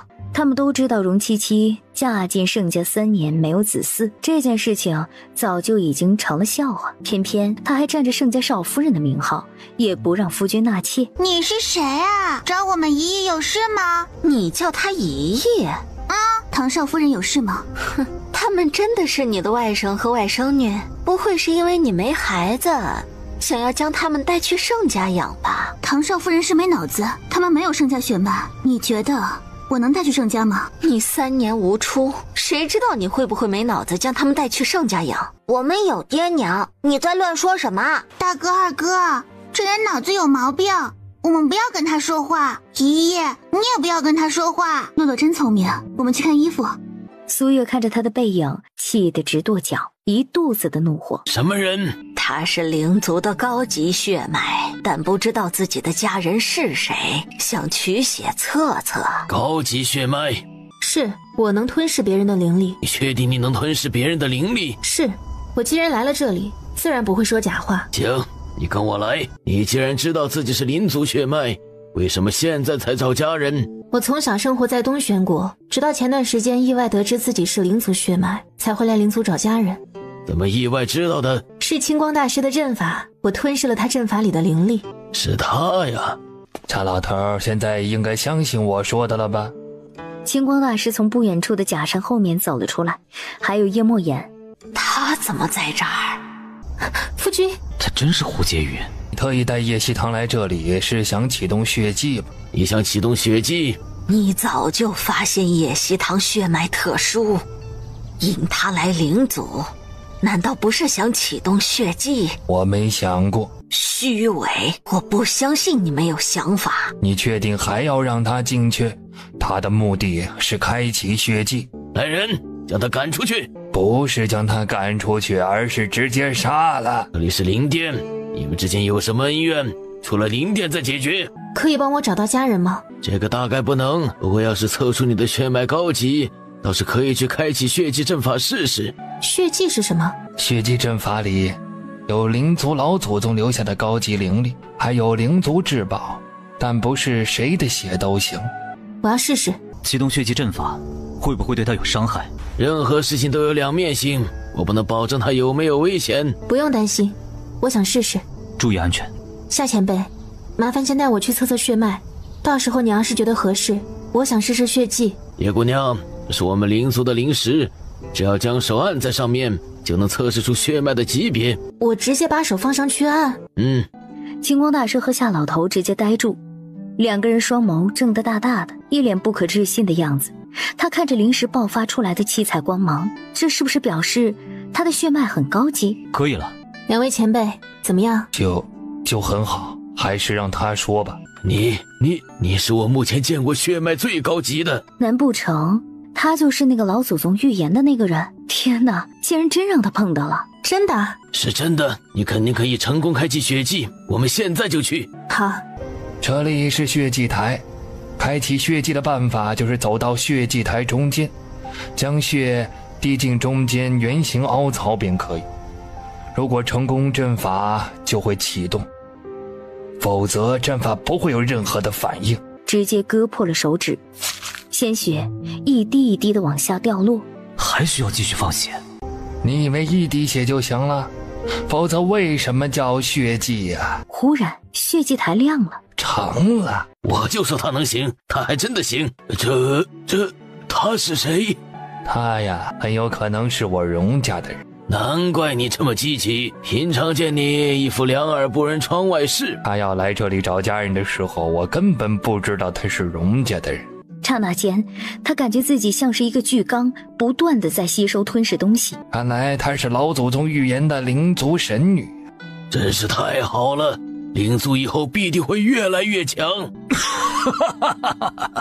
那我们得好好教他修习灵术，让他带领我们灵族。你如今是灵族的神女，整个灵殿都是你的，以后我们春夏秋冬4个老头都为你所用。还能这样？这一趟来的也太值了。那个，你们能帮我找到家人吗？你放心，我们必定帮你找到家人。你很有可能是荣家的人，抽空可以滴血认亲试试看。杨七怎么可能是荣家的人？他那天确实说了，说你可能是荣家的人，等回去荣家，确实可以试试滴血认亲。那七七岂不是荣家的人？那他是谁家的孩子呀？片刻过后，荣家的人过来了。汤汤，你没事吧？我没事。目光一动不动地看着醉玲珑，此时他的心境跟以前完全不一样。他只是私心地渴望过他要是荣家的人多好，没想到有一天竟然真的有可能。听说神女可能是荣家的人，你神女？谁是神女？会是糖糖吗？你怎么成了神女？我也不知道怎么回事。等等，他们说你可能是荣家的人，这是什么意思？难道他跟七七报错了？这才是我们的妹妹？这也太离谱了。是我说的，我怀疑他和七七当年被人调换了。这怎么会？娘亲，你确定吗？娘亲，这到底是怎么回事啊？这件事情说来复杂，不如我们跟糖糖滴血认亲看看再说。如今已经这样，滴血认亲是必须要试的。刹那间，2滴血慢慢的融合到了一起。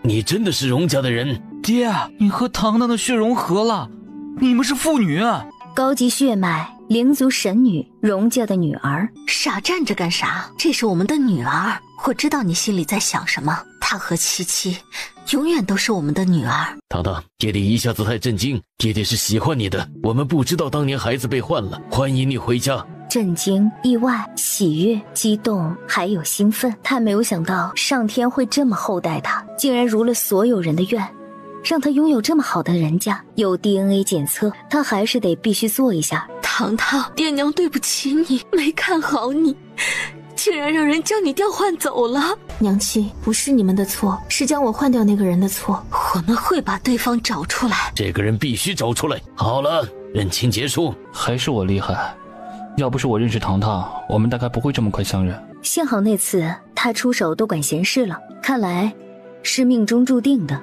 注定一家人要相遇。三弟，这次我不得不服你啊，确实应该好好谢谢你。盛少夫人有事？哼，看样子你还不知道啊，你根本不是荣家的女儿，那个叫叶希棠的才是。你说什么？糖糖不是三哥结拜的妹妹吗？怎么会变成爹娘的亲生女儿？如果这一切是真的，那我是谁？是糖糖待的叶将军府的女儿。你和叶希棠从小就被调换，你根本不是荣家的姑娘，你也不配嫁进盛家，赶紧主动和离。你在胡说什么？你今天没出去，恐怕不知道外面发生了什么事。叶希棠是灵族的神女，也是荣家的亲生女儿。我以为荣家的人多爱你，原来也一直瞒着你啊。我爹娘跟哥哥们不是那样的人。哼，他们要是爱你，又怎么会背着你查当年的事？你特意来跟我说这些，无非就是想看我的笑话，想要羞辱我。你说对了，我就是想看你悲痛欲绝被赶出荣家的样子。你可以走了。姨爷，你怎么了？姨爷，是有人欺负你了吗？姨爷，你跟我们说，我们帮你。我没事，你们别担心，你们娘亲很快就会回来，她已经没事了。可是姨姨不想说，他们不应该过多问。我真的没事，你们饿了没？我们先去吃晚饭。回到荣家的时候，荣家灯火通明。娘亲，我好想你啊！娘亲也想你。娘亲，你一定要帮他。姐姐，我们没有对外散布你不是荣家女儿这事儿，应该是族长和5位长老当中有人说的。娘亲，我知道你们不会做那样的事，只是没想到我不是你们的女儿。不管你跟我们有没有血缘关系，你依然是我们的女儿。七七，我们真的会继续把你当成妹妹。七七，你永远是我们的妹妹。七七，我们依然是你的家人，我们说的是真的。刚开始飞欢跟糖糖结拜，我们也接受了她，爹保证那时候真不知道她是我们的女儿。一开始我们都不知道糖糖是，上次我出岛遇到她，有人说我们眉眼相似，加上她在找家人，我心里起了疑，便在查。为了让自己安心，我便悄悄查了，不管最后查出什么结果，娘亲都会把查的事情告诉你。你不用解释，我都懂。你永远都是我的女儿，千万不要多想。让我和姐姐单独聊聊吧。恭喜你找到家人。我知道你现在一定很难过，只要你愿意，你永远是荣家的四小姐，我也会把你当成亲姐姐。这么多年，我一直霸占着属于你的家人，我不能再自私的待在这里。但就算我不在荣家，我也会把你当亲妹妹对待，这是我应该的。之后我会去找我的家人。你之前去盛家，我写了和离书，等盛惊鸿签字，我就自由了。其实我没子嗣，是因为成亲后我们一直没同房。原来如此。四小姐，姑爷来了，我们谈谈。盛公子，你们就在这里谈，我怕你欺负我姐姐。你就是荣家找回来的女儿？是。我想跟你单独谈谈。和离书我已经写好签字，你只要签字就行了。你确定要和离？是，我确定了。我会签好和离书，你明天回家拿。毕竟你还有很多东西，嫁妆是你应该带走，我也会补偿你。你打算怎么补偿我？钱财。你既然这么大方，我不会拒绝。好，你明天回来，我先走了。我明天去灵殿学习灵术，等掌握之后，我打算回东玄国。糖糖，我也去，我想确认一下自己是不是叶家人。好，师傅，你可算回来了，这些天去哪里了？徒弟，快过来，师傅送你一个好东西。这是送给我的？没错，打开看看。看到里面躺着一块人皮似的东西。师傅知道你有本事除掉脸上的胎记，但你不清楚肯定有原因，所以我弄了一块仿人皮，可以贴到你的胎记处，这样就不会有人对着胎记指指点点。谢谢师傅。谢什么谢，快贴上去，保证可以跟你的肌肤融为一体，看不出来脸上贴了东西，真的看不到了。哈哈哈，这下子漂亮太多。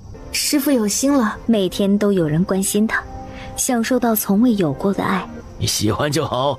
没照镜子我就知道很不错，我很喜欢，是不是很美？突然叶希棠一把揪住了他的耳朵，开始算旧账。当初你可是说我很丑。我向来实话实说，有胎记时确实影响了你的美貌，现在比以前好看。算了，不为难你。不管有没有胎记，我喜欢的是你这个人，而不是你这张脸。这话确实将他哄开心了。我信你。对了，我跟四位长老说好了，我们准备回东玄国，不如今天就走吧。好。京城一进去便看到了林希月和林清扬。你们怎么来了？糖糖姐，我们找到周家人了。真的？人在哪里？应该快到东玄国京城了。好，母妃，太久没见母妃，想你了。等等，你脸上的胎记。因为一些原因，胎记暂时不能清除，师傅便弄了块仿真人皮给我贴上去遮一遮。这样也好，福前辈有心了。还有莫言体内的咒虫弄出来了，以后不会再发作。真的？母妃，我没事了。好好好，还是糖糖有本事。母妃，不是我织的，是师傅给弄出来的。如果当时你在我身边，你也可以。发生了什么事？母妃，我们边走边说。叶墨眼便将叶望尘算计他们的事说了，没想到因祸得福。这个燕王真是太过分了，密信还在他手里，他不会毁，而且会带着密信找我。没想到他看着平平无奇，倒是挺有心机的。说起来这次还得感谢他，因为他莫言体内的咒虫没了，我也找到了家人。真的找到了？真的找到了。滴血认亲加 DNA 检测真的不能再真，他真的有了血脉相连的家人，还是很好很好的家人。玲珑是你娘亲？我是荣家的女儿，荣飞欢真的是我三哥。天哪，我早就怀疑你们是母女，上次看戏还故意跟他说你们有几分相似，没想到你们真是。太妃，幸好你提醒我，加上我家嬷嬷也提醒，我才重视。一回去灵族便开始查了。我本想跟你明说，又怕是自己多想，免得破坏你和女儿的感情，只能那样说。好在我们一家团聚了。糖糖很好，你们肯定可以成为姐妹的。荣家待我很好，我享受了属于糖糖的爱，我会永远把她当妹妹宠爱。她是幸运的，应该感恩，这才对得起荣家的养育之恩。我相信你是个好姑娘，糖糖也会将你当姐姐的。你刚刚说灵族，你们是灵族的人？我们确实是灵族的，糖糖也是。她还是灵族千年一遇的神女。糖糖，你太厉害了！姜太妃觉得自己今天被各种惊喜砸中了。这得感谢爹爹和娘亲，给了我特别的血脉。你选择当我们的女儿，是我们的荣幸。你爹说的对，能当一家人是缘分。皇祖母，你想不想我们呀？想，可想你们了。下次别再离开皇祖母这么长时间了。那可不行，我们要跟着父王娘亲去千甲救千寻。你们打算去放逐之地？在灵族，我传承了高级灵力，又学了段时间灵术，现在还在休息，打算过段时间去。到时候我跟你们一起去，只要母妃方便，当然可以。对了，周家人已经在来京城的路上，温玉言已经知道我们找到周家人了，希望一切顺利。我安排了人悄悄离开京城去接，会顺利的。房间里，傅氏睡得很沉。叶希堂到房间后，先是拿了一颗药丸喂他吃下，在他头上的3个穴位扎了一会儿。他和叶莫言安静地离开。等清醒后，夫人，你怎么了？他还是那样神志不清又痴呆。嬷嬷，我们回来将军府了。夫人，你好了？我怎么了？他在白水村突然神志不清又痴呆，一定是叶希堂害的他。那天晚上他去找他了，他还拿针扎了他。是那个白眼狼，我都想起来了，是他害的我，让我没法回京城送明珠出嫁。这个贱人，没良心的东西，我好恨。夫人好好休息，老奴明天一大早就去找太子妃，他知道你好了一定会特别开心的。翌日，将军，翼王和翼王妃还有姜太妃来了。臣见过姜太妃、翼王妃。叶将军，听太子妃说将军夫人好了，看来我们来的很是及时。是，她已经好了，你们快请。臣父见过姜太妃，臣父身体不适，没能出去迎接，还望姜太妃见谅。哀家不会计较，你好了就好，否则今天哀家这趟就白来了。他脸上丑陋的胎记呢？他那张脸还挺漂亮的。哀家今天来将军府，是因为糖糖找到了家人。找到了？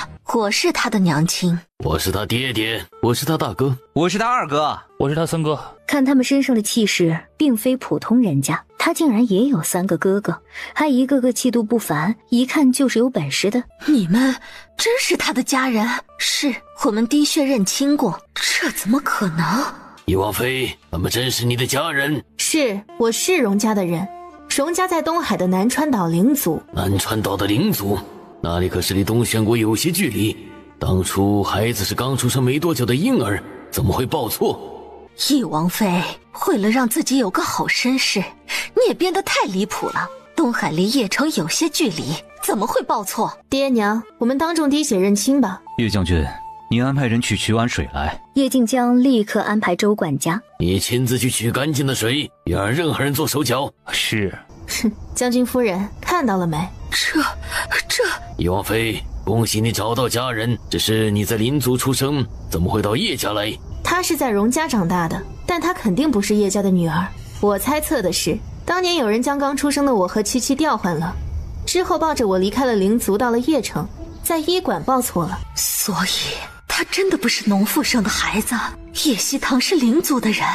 哼，将军夫人，你之前口口声声说我是农妇生的，还觉得是我娘贪图叶家荣华富贵才换的孩子，现在脸疼吗？这个没良心的白眼狼，是又想让我当众难堪吗？当初我以为你是邺城的孩子，自然会那样想，谁知道这中间的事那么复杂。你以为就可以随便污蔑人？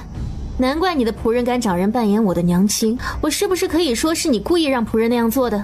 你血口喷人！怎么你能说？我说就是血口喷人。将军夫人，你当初那样说太伤糖糖了，你打算怎么补偿？我当时……不要找借口，你可以在心里想，没必要说出来伤人。叶将军，你说哀家说的对不对？姜太妃说的对，不管你们怎么惩罚，她都会接受。老爷，你自己造的孽自己受着。将军夫人放心，哀家不是不讲道理的人，你没杀人放火，哀家自然不会要你的命。哀家要你当众带着贵重物品去翼王府给糖糖赔礼道歉，还要保证以后不污蔑她。姜太妃，我娘亲是一时冲动才会说那种话，现在对翼王妃道歉不行吗？当初叶家仆人找人假扮堂堂娘亲，你娘亲才被罚去白水村多长时间？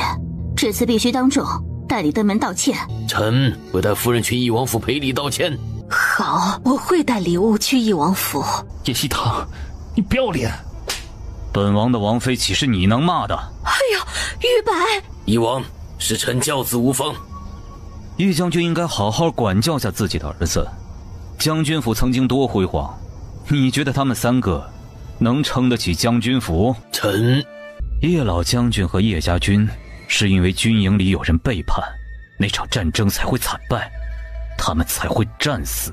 这是陈磊收到宫里有人给他写的密信，将作战计划告诉了敌军。叶将军还要置身事外吗？臣会替父亲和叶家军讨回公道。叶将军愿意站出来就好，否则叶老将军估计后悔生了你这个儿子。是臣无能懦弱，早应该站出来。当年臣本来也想去，但父亲说什么也不同意。刚刚翼王说的是宫里人写的信，是不是父亲那时候察觉到了什么？既然你愿意站出来，接下来你知道该怎么做吧？明天早朝，朕会当众请皇上查6年前战败的真相。他不想活在愧疚自责里，所以这一次不管结果如何，他都要站出来。爹爹，这是疯了吗？打算对抗皇权？输了的话，将军府就要没了。那他这个太子妃还能够坐稳吗？将军夫人明天记得去翼王府登门道歉。我们走吧。我们今天来叶家，只想说叶家养育堂堂的恩情，我们荣家会还。